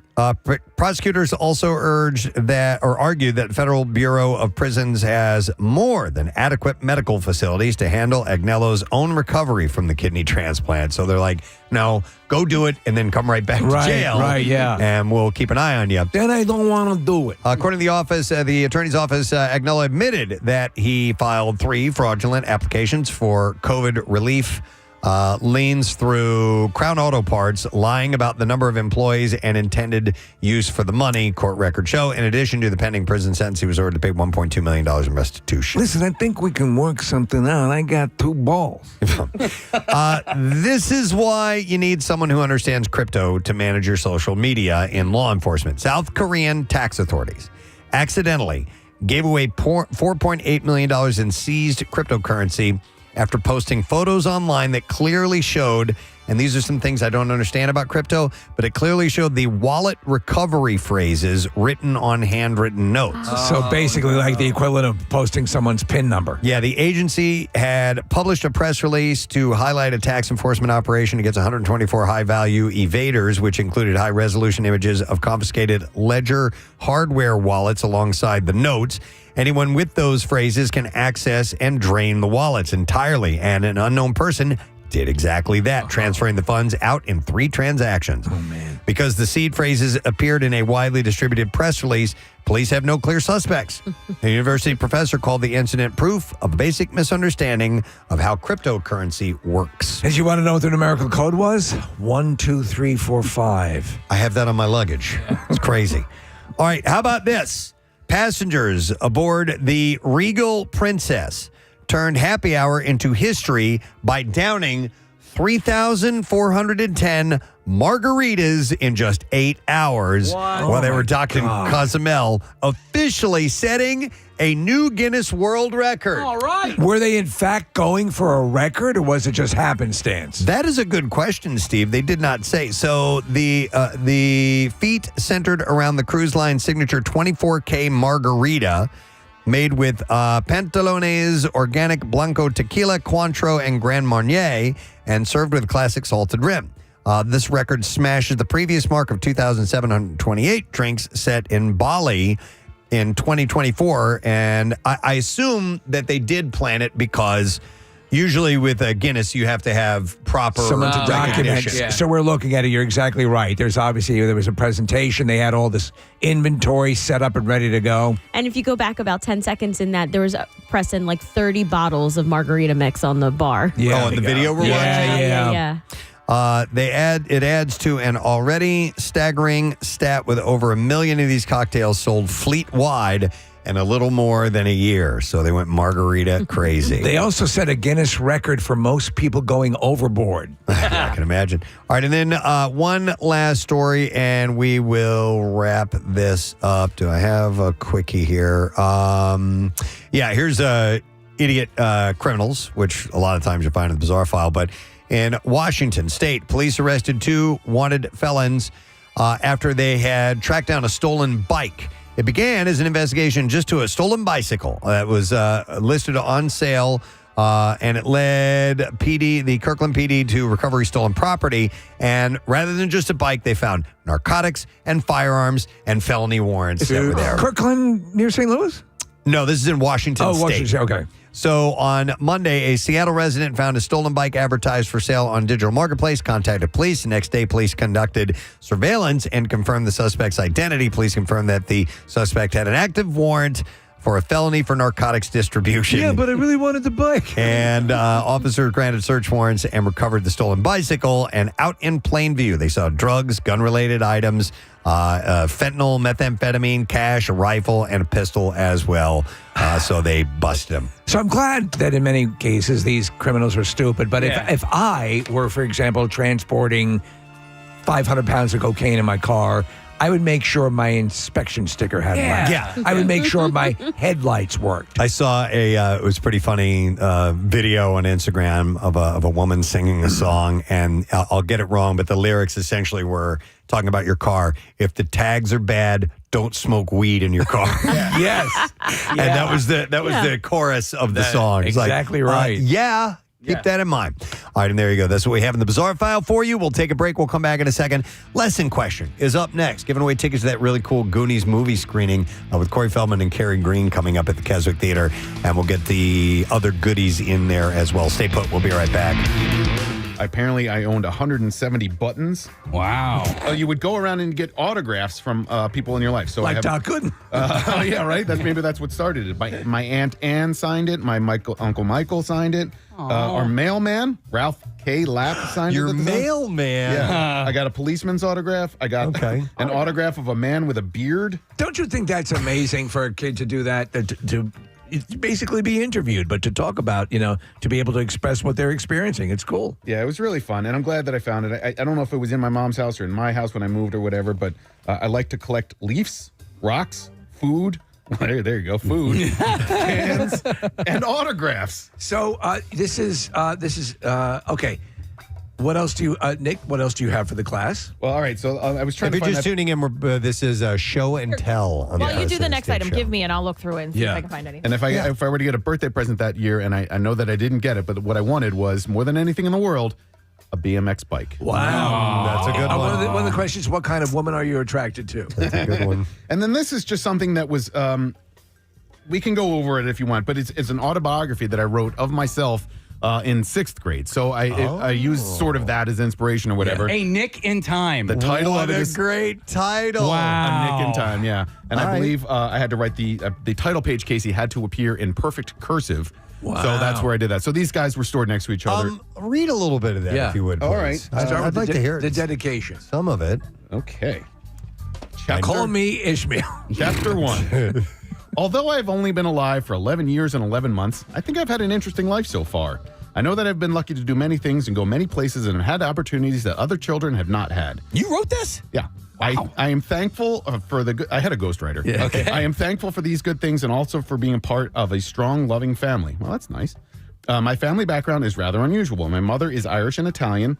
Her mother's parents, my maternal great-grandparents, were born in Ireland and came to America in the early 1920s. I knew both of my great-grandparents, Martha and James Kelly, and I got to spend quite a bit of time with them when I was a baby before they died. It's very good writing. Really well written. Do you mention the raisins and the meatballs, which I'm a fan of? I don't, but here's an interesting fact. I think I may have mentioned this on the air at one point. This is about my mom, Kelly. She did whatever jobs she could, waitressing, house cleaning, caring for other children, and she got a job as a cashier for the Acme supermarket near her home in Elkins Park, Pennsylvania. She made $17.50 a week with the Acme and raised 4 daughters. Wow. Her second daughter, Martha, was my mother's mother. She died of cancer when she was 47 before I was born. I'm sorry I never knew her. I think we really would have liked each other. Is she Nick? Is she the aunt that said cassette? That was my dad's mom. Oh, okay. Had the cassette player, yeah. So there's also all sorts of different chapters in here. That you have that is so freaking wonderful. Here's a picture of me when I was 5 months old. I'll hold it for the camera. But Casey, you mentioned the big head. Oh my God. Oh, I thought that was a jack-o'-lantern. And look at how tiny you have written quite a bit of text in this book. Oh, is that typed? Oh, it's typed. Okay, I couldn't tell from here. Well, this is written, but the portion of the autobiography is typed. And your mom held on to this? Yeah. See, I think if my mom had been around, I think she would have had a story. Yeah, I've kept a lot of stuff like that my kids I think moms are probably. Oh my God! Here's my dog from 1986, Tugger. Tugger as a puppy, and then it's a picture, right? He's not in there. Yeah, and then here's. Oh my God! He's still in God! Oh my God! And here's me, my mom, and my 2 brothers at Disney World in the spring of 1985 with another dog, Pluto. Hey, Nick, has your son, has Ben seen this? He's not. Oh. No, I think we'll blow share it his this mind. weekend. Yeah. Wow. I want to go through that. I want to look at Tugger. Because I told you, my dad, he spoke into a digital recorder for about 4 or 5 hours in different segments. That's cool. And gave me a chronicle of our early lives and everything, and I'm going through it right now. Wow. That's really cool, Nick. Yeah. Nice. That's well awesome. done. Yeah. All right. And then the third? Well, I think We don't have that time? was his third thing. Oh, that was your third? Yeah, Doc Gooden, the Book of Me, and the May I say, autobiography. all you guys had good stuff. And by the way, Nick, a number of people are texting in saying that your Doc Gooden card is worth about $445. I'll sell it to you right now. Sold. I don't know if you guys knew that I'm an artist. This is a bird. With a penis. Now, I think That's a tail. That's that's a a red tail, penis but it does look swallow. like a penis. That's the Dr. Seuss bird. That's the bird I drew. Nice job, Nick McElwain. Thank you. It's show and tell, and I think we have time for Marissa. Marissa, what do you have for the class? She just ran out of her office. Yeah. So she didn't know she was going to be doing it. Yeah, she was telling me out before we started the segment, she had one just in case We didn't have enough, or we had too much time. She's filling out one of those Dr. Seuss books right now. Well, she wasn't sure if this segment didn't go anywhere, and we had extra time, we could put her in. But She's got a big package. We got just enough to do another one, and then we got a break because we have some guests coming up in a moment. All right, Marissa. Is that what is that? A canned ham? Oh my God! She just dumped something heavily on the counter. I mentioned this before, and you guys kind of lit up. And it lives in my house, and I get to see it every day, and I'm really excited to share it with you guys. Okay. All right. Whoa. It is an old-time adding machine. Oh, wow. Or the calculator, if you will, but it's a type that you would find in like a store. And you pull the lever down when the clerk would print up your receipt. Or at Magnata and Sons office in South Philadelphia, because this was my grandmother's adding machine where she kept the books. Let's hear some noise from that. Let's hear it. Crank it. There you go. That's really cool. That's awesome. When my grandparents had one, it was a little bit bigger than that. And as a kid, I played with it all the time. I loved it. You're fascinated. Preston, we used to have the old, Underwood typewriters. I mean, the real old, the kind of stuff Tom Hanks collects. And you're fascinated by them as a kid. Wait, so are these bells? Yeah, no, that should be where the printer ribbon is. Oh, maybe that's why it doesn't print anymore. There's a ribbon that goes between those. There's two reels. Technically, Preston, it's an adding machine / Sibian. It's about that size. So there's still there's still addition, or there's still numbers on it from the last thing my grandmother typed, because my grandmother never stopped working. So my dad or my grandfather probably just handed her a calculator, and she just swapped it out. Was like, all right, I'm done with these numbers, and boom, on to the next thing. What was it an accounting firm? What was it? It was a HVAC plumbing company. Oh, okay. So they were right there on Snyder Avenue, and my grandmother was in the office and kept the books. See, I want something like. Oh, okay, I have another idea then. Okay, you guys are giving. Kathy, do you have any ideas now? You said you do. Yeah, okay, yeah. right. I know. I remember exactly what it was. Yeah, I wrote down a couple more things, so I'll be ready for another show. Frankly, I think you guys all killed it. Yeah, this says it's a Burroughs portable adding machine. Look at how portable it is. Only weighs 112 pounds. And God. This is the type of thing that if you were at a general store or something like that, because my grandparents owned a general store, and that's what they would use to ring up the receipts. And Preston, you put this in like an antique store out, in any remote area, and a little extra dust on it, you could sell it for a lot of money. Yeah, totally. I bet you could, right? I mean, these things, people love these things. Yeah, I was in a store just this weekend, and they had things like this all over decorating How the much? store. I'm sorry. No, it was a clothing store, and this was just filling out the shelves. So is that out as decoration in your house? It Or you is. just- yeah. It's in all Marissa's my. got, I'm sorry to interrupt, she's got some cool antiques. You have antique cameras, radios? Or have you started doing radios yet? I'd love to get an I antique have radio. a radio that's my boyfriend's grandfather. So all the cameras you'll see in a Zoom call, or when I did my TV show, they were in the background. Those are all my grandparents. They're kind of like the ones that you look down at, Yeah. you look down into they're really cool. So it's everything from my grandparents, the old ones, like the Polaroid ones, to the ones my dad used in the 60s and Like the 70s. A Browning camera, like the One like that from Yeah, my grandfather, right. and then a Nikon from my parents and things like that. And then I have photos that I realized later that were developed on that and are printed and hanging on my wall from those cameras. Cool. Wow. Oh, excellent. Well done, That's Marissa. awesome. I love Thanks, it. guys. show and tell. First ever Preston and Steve show and tell.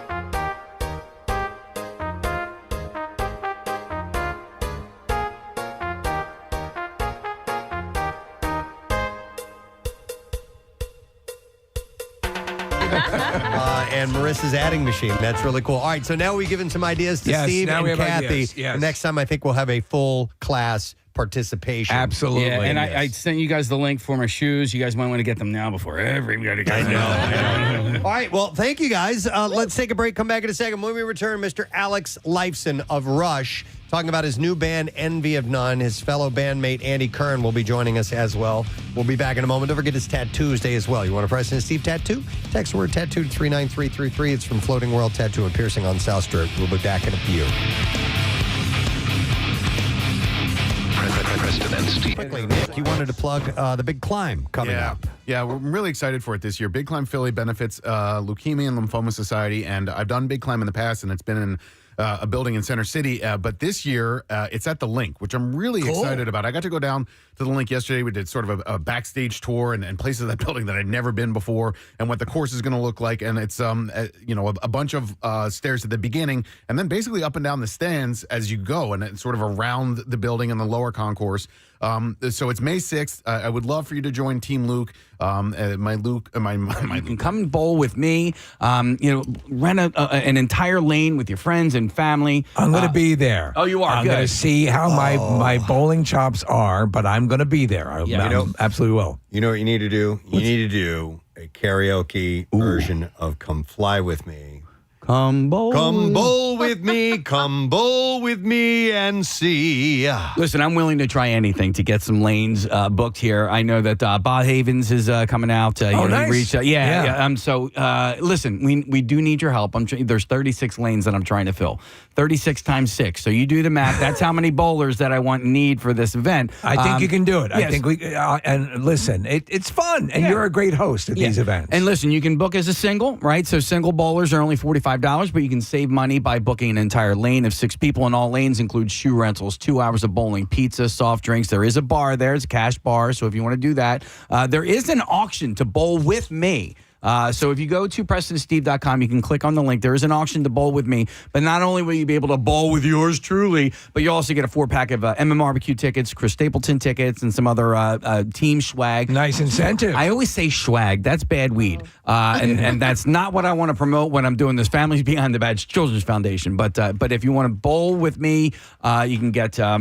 You can get the concert tickets, and I have some Rockin' Rollers swag with like water bottles and shirts and jerseys and all that sort of stuff. Wait, you're going to be giving away some of your old jerseys. Those are some of the coolest. Yes, some of the old jerseys that I have left over. Nice. Right? Yeah. Let's bowl away. Wait, I had never heard swag as bad weed. I always heard about. To me, it's always giveaways. Swag. Wait, say it again. Swag. We always call this bad weed, but swag is like station promo stuff. Yeah. No, I'd never. I was not. I mean, it might be a local. Yeah. Colloquial. We always called it a Delco thing. We called it ditchweed. Ditchweed or dirtweed. Dirtweed. Yeah. We call it swag bag. Swag bag. Yeah. All right. I like that. Okay. But anyway, you're not giving away. You're not weed. Not giving away weed. No. So listen, I need to put the big push on this because obviously we're going to be doing things. We're going to be in Clearwater next week, and then all for a couple of days leading up to this event. So please go to WMMR.com, click on events, or even if you just go to PrestonSteve.com, you'll see the graphic for the Rockin' Bowlers event. But this is all happening on March 21st. Thank you, Presbo. You got it, man. All right, lesson question time. We're going to give away a pair of tickets as Hey You Guys. The event comes to the Keswick Theater. Corey Feldman and Carrie Green, stars of The Goonies, are going to be there for the screening March 21st. And tickets are on sale now. But if you ask this question from early, I'm going for an early one, around 6:38 this morning. What Phillies pitcher also played bass in Metallica? 610-660-9333. Let's see if you know the answer to that. What Phillies pitcher also played bass in Metallica? If you were with us early on this morning, you know the answer to that. Call right now because we got the prize on this side, and we'll do the trash while you're calling in. The trash business is a gold mine. 93.3 WMMR with Preston and Steve's Hollywood Trash. Brought to you by Nifty 50s. Craving a blast from the past, you got to step into the fabulous 1950s at Nifty 50s. A 10-time Best of Philly winner. Nifty 50s, taste the memories. What's going on, Steve? Well, Preston, as we now know, Best Acting nominee Leonardo DiCaprio had to miss the SAG Awards this weekend while he was filming a new Martin Scorsese movie in Europe. What we didn't know is DiCaprio sent a video message in which he says he knows he lost and then invites the guild to eat a bag of D's. Wow! I would not have anticipated that. Leanne Rimes reflecting on her 15-year marriage to actor Eddie Cibrian and how they both fell in love while married to other people. Leanne admits she finds it kind of funny that even though she gets it all the time, no one refers to Eddie as a home-wrecking whore. No.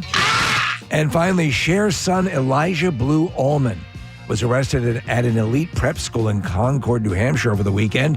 When asked what the 49-year-old Allman was doing at the prep school, Cher responded saying he got left back. All right, we will see if we know the answer to this question. What Phillies pitcher also played bass in Metallica? And we have Jason that we're going to go to try and get the answer. Hi, Jason. Morning, man. Hey, good morning. All right, good morning to see you, Jason. What Phillies pitcher also played bass in Metallica? Oh, it was Cliff Lake. Cliff Lake. Yes. Hang on.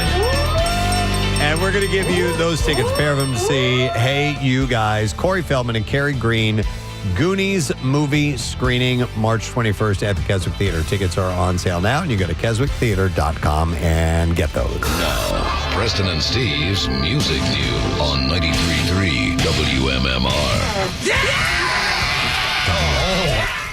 Brought to you by Dietz & Watson, proud sponsor of the Preston and Steve Cardboard Classic. If you're headed to the event, make sure you stop by the Dietz & Watson tent. They'll have free samples and giveaways. That's on Friday. We'll start with a story about Twisted Sister. They're going to be hitting the road this year after all, but they'll be doing so with Sebastian Bach on lead vocals instead of Dee Snider. That actually could work. I thought the same thing, Steve. That could probably work. The band broke the news yesterday in a social media statement, which also included a teaser of a new version of Twisted Sister's 1983 song, You Can't Stop Rock and Roll, ostensibly with Bach on vocals. And they have not announced dates as of yet. They wrote, Twisted Sister members J.J. French and Eddie Ojeda are thrilled to announce that iconic vocalist and frontman Sebastian Bach will be fronting the band for a handful of select dates this fall. These appearances do not affect or conflict with Sebastian's current or future solo touring schedule, which remains fully intact. Announced last September, they had announced that they will be reuniting for a 50th anniversary tour this year, 10 years after they retired from the road. But they scrapped the plans last month due to Dee's apparent health challenges, which prompted his sudden and unexpected resignation from the band. Shortly after Twisted Sister announced the cancellation, Snider assured fans that he was doing just fine. He said, the rumors have run wild that I'm on my deathbed. I'm not. I just can't do those things I did in my 20s, 30s, 40s, 50s, even 60s, all right? Otherwise, I'm alive and well, and I'm enjoying life. There's something with his urologist. It's basically D's nuts. Yeah, I heard about it. I heard about that, yep. Snider and Bach have publicly shared kind words for each other in the past. In 2020, after the two had a disagreement on social media about whether the term heavy metal was derogatory, they made amends and assured fans that they admired each other on a personal and professional level. Snider had written online, I love Sebastian Bach. During the darkest period of my career, he stood tall as a Dee Snider fan when few would. I will always be grateful to him for not caring what was cool at the moment and speaking out proudly for the things he loved. So I wonder to the audience, to the basic audience, because one could argue that Twisted Sister is Dee Snider, at some level, but the music's there. I think they'll sell a lot of tickets. They may not sell as many as they would. Obviously, it was him, but I think they'll do pretty well. Well, and I would hope they would do some Skid Row songs as well. So you kind of get a twofer of sorts. Do you think he'll go in like makeup? Do you think I don't Sebastian think Bach so. will or he'll just be himself? I think he'll be himself. Yeah, that's my guess. It'd be fun if like he threw on a wig for one or two songs. Right. Look, I look stupid now, right? Bach had written, I love Dee Snider. I will always love the music he has made. No matter how much Dee sees himself as hair metal, I will always see him on a much higher level than that implies. He is one of the greatest frontmen and vocalists of all time. Any corny label less than that is an insult. And honestly, again, we keep recommending the documentary, Mother Effing Twisted Sister. But it's well worth watching, and Dee is terrific in it. Kill Switch Engage has announced their first U.S. headlining tour since last year's Summer of Loud Run. The 18-date trek kicks off in Detroit on June 3rd. Support comes from Machine Head, crossover thrash act Iron Reagan, and Colorado Thrashers Havoc. We are Iron Reagan. Tickets go on sale Friday at 10 a.m. You sons of bitches ready to rock? I clicked on their website to find the tour dates, but it was so confusing that I could not tell you if they're coming to town or not. I have no idea. Come on. All right, let's go to our metal correspondent, Ryan Shuttleworth, for the information. They are going to be playing in the Wind Creek Event Center in Bethlehem. That is June the 13th, Preston. Okay, thank you very much, Ryan. This is our next song. It's called Punch a Bitch. Wow. I did not think he'd be doing that kind of music. Punch a bitch. No idea.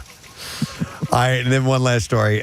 Kiss has built something new into kissonline.com, an interactive patch game. arrived on February 26th, and fans can earn patches for a virtual Kiss Army jacket by finishing themed challenges tied to albums and rare items from the band's past. Yo, ever had a kiss mate? Gene and Paul recorded a video for the announcement.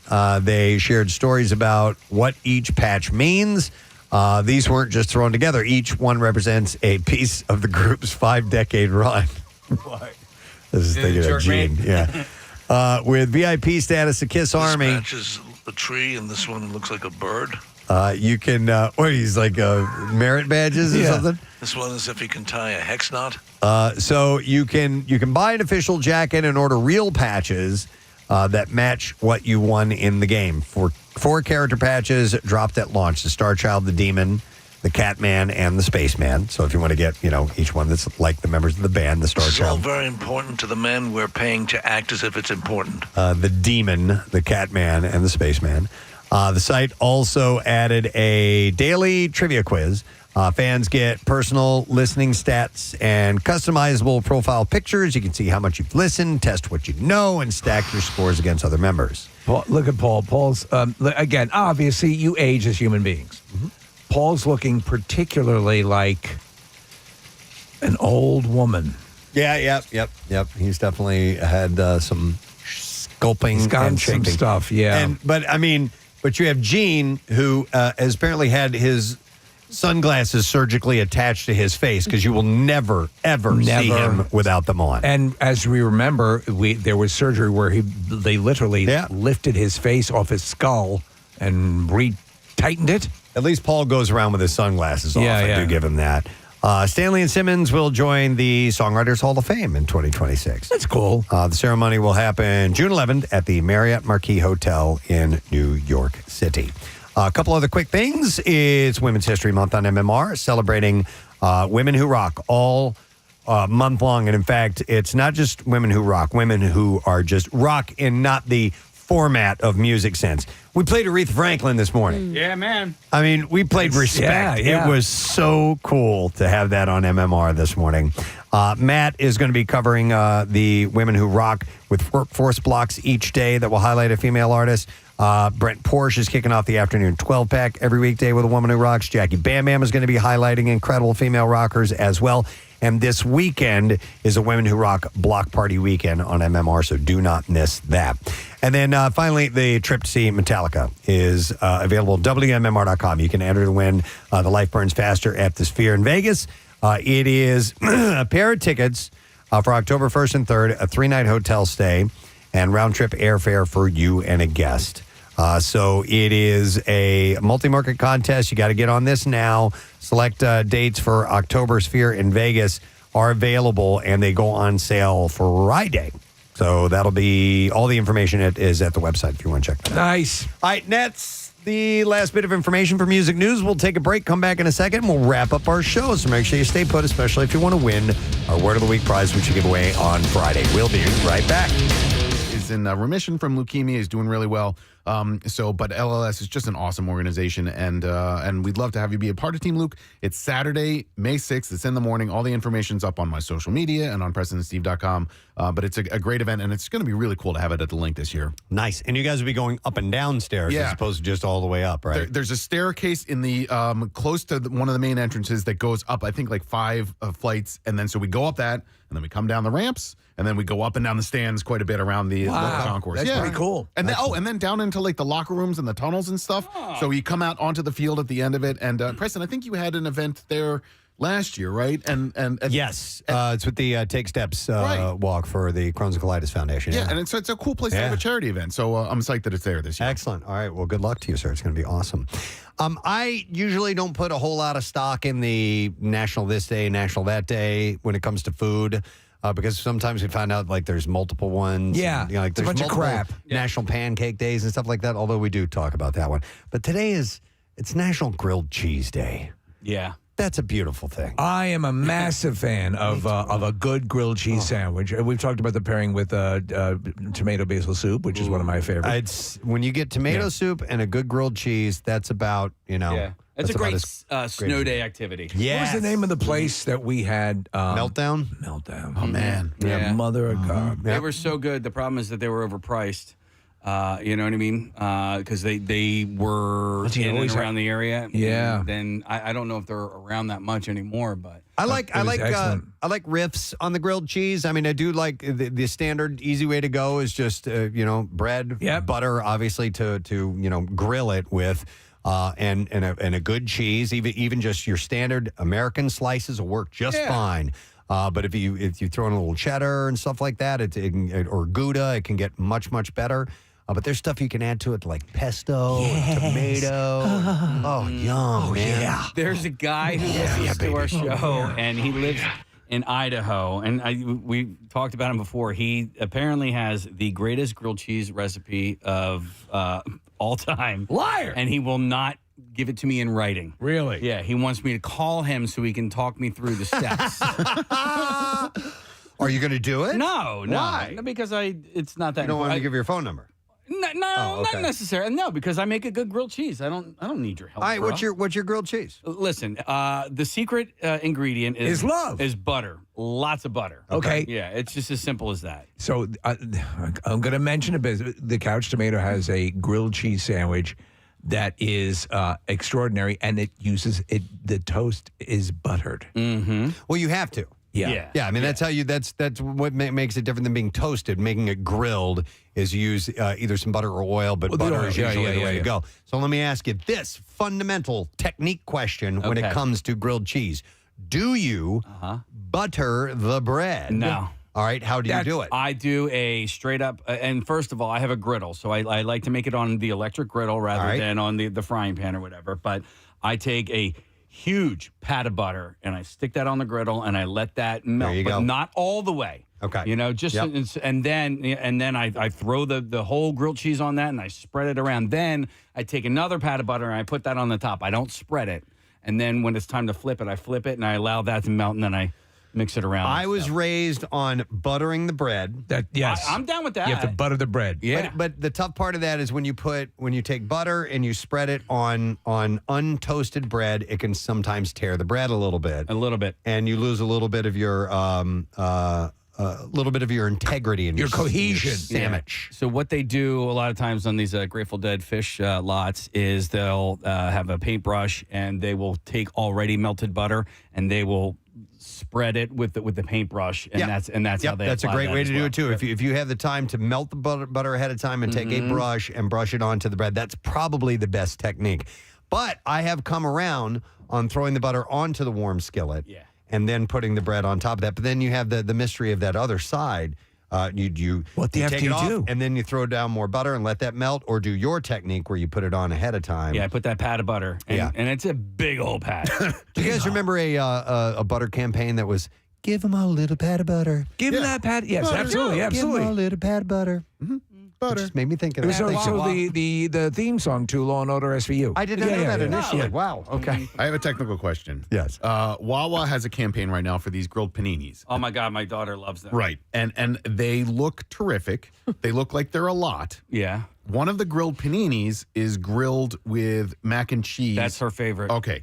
Is that a grilled cheese sandwich? Ooh. Yeah. No, it's a panini. Wait a second. I'd call it a grilled. Well, it's not grilled because it's a panini. Well, it depends it's on. not ciabatta, it's panini. Right, I know, but it depends on whether they butter or use oil to I have a follow-up question. Now there's I know they put it in a panini press. Maybe that is considered that because it may be a grilled cheese with pasta. That's kind of what I'm thinking. Now, do you think, follow-up question, Wawa would send us some so we could sample them on there? Well, a panini press is a... It's kind of a grilled cheese, right? No, it's a whole different sandwich. It's a panini. Now, let me ask you guys this, because says Master Chef Kathy Romano. Just a few years ago, 3-4 years ago, I came to this amazing country revelation of using leftover meatballs, and I make a grilled cheese meatball sandwich. Now, I don't necessarily consider it a meatball first sandwich. I consider it a grilled cheese sandwich first. With meatballs. With meatballs, because what I'll do is I cut up the meatballs, I cook them in the microwave, then I put them on, the cheesed bread, but I use provolone cheese, and then I use the sauce to taste, not overly sauce it. But like sauce to taste, and then I grill that with the butter and all that. And I'm telling you, it is amazing. Here's what I'm thinking. I'm thinking the way to get creative with grilled cheese is using the different types of cheese. Once you start to add in elements. Like meat? Yeah, It's you're maybe on your way to a changed cheeseburger. Yeah, I'm kind of with you on that, You know what I'm Steve. I think saying? it Yeah. takes it. I think So it's a meatball sandwich and not a grilled cheese. I think so. would be- I think that once you add meat, that's the main ingredient. Right. That has become the main The ingredient. cheese as needs oppo- to be the star. The cheese needs to be the star. Yeah. Thank you very much. You don't have to That's be the name of my book. And tell us about your book, The Cheese Needs to Be the Star. Well, it's really pretty much a look back at my career in radio. Preston, have you seen the number of texts coming in saying that one should use mayo instead of butter? There's a guy on the line right now, or girl. Okay. Yeah, that I've says seen that. it. I have not dared Come on. to I try rebuke you. I've not dared to try it, but that is a technique. So we have a few people. Let me go to All Dave right. here. Hi, Dave. Good morning. Good morning. Hey, what's up, Dave? Not much. Yeah, mayo is it. It doesn't tear the bread like butter would, and it fries up crisp. Well, mayo is also, It's a wholly different flavor than butter, though. It would make. You know what I mean? I would have to try it, honestly. Yeah. I'll do it today. Yeah, I would have to try it. So I like it's odd because Steve, I do like mayonnaise, but the idea of searing it like that seems kind of gross. There are a lot of eggs in mayo. Yes. Yeah. Yeah, it's eggs and oil. Right. So, Yeah, so yeah. you got both ingredients. Yeah, you know what? But I would there's have no to eggs try and it. butter. Ooh. There's no eggs and And butter you though. can't tune a fish. If you Yeah. don't tune your butt. You know, I don't know. dated a girl for a hot minute who they made their French toast with Thanks, Dave. cheese. And so now I'm wondering if you were to make a grilled cheese and then kind of coat everything in the egg wash Wait, the say same that- way Well, you it's a would. Monte Cristo sandwich is Okay. made that way. All It's right. French toast, and then in between is cheese and turkey, and then apple slices. What would they do, Casey? She would make, and I never had it. We didn't date long enough for me to try her. Yeah. But they would do their Have you French tasted toast. my daughter's sandwich? They would do French toast with cheese. French toast with cheese. Yeah. I don't know if I like that. I don't. Well, not with syrup. I mean, but if it was a grilled cheese like French toast style, I'd do that. All right, hang on. I'm going to go to Jenna because she does the mayo technique as well. Hi, Jenna. Good morning. Good morning, guys. How are you doing? Wonderful. All right, Jenna, what is it that's so much? We head up to the mountains. And we'll be in the night before so we can slide in well before the sun comes up Friday morning and broadcast live from Montage Mountain. And, of course, their wonderful ski lodge that they have there. Looking forward to seeing the gang once again at the mountain who have become our friends. It really has an alpine ski lodge. Here you walk down the steps and the fire pits are going, and you got the. What's really cool is when you pull into the area, you see the slope, you see the runs right there. You see the ski lodge and everything right from the highway. Yeah, it's a great view up there too. So looking forward to seeing you there. And it'll all be good. If you need some last minute information, you can go. Well, it's not last minute. We still got a couple days left. But you can go to PrestonandSteve.com and get all that. Thanks to Mike and Alex at Fox Good Day today. Nice little chat with those guys. And then thank you to comedian Kyle Kinane, who was on the program as well. He is going to be in town next Thursday, week from tomorrow, Helium Comedy Club, and then through the weekend. But he was checking in from Portland this morning. From his bed. He was literally, he'd set the alarm 4 minutes before he came home with us and was lying in bed under the covers while he did our interview. So it was nice to chat with him.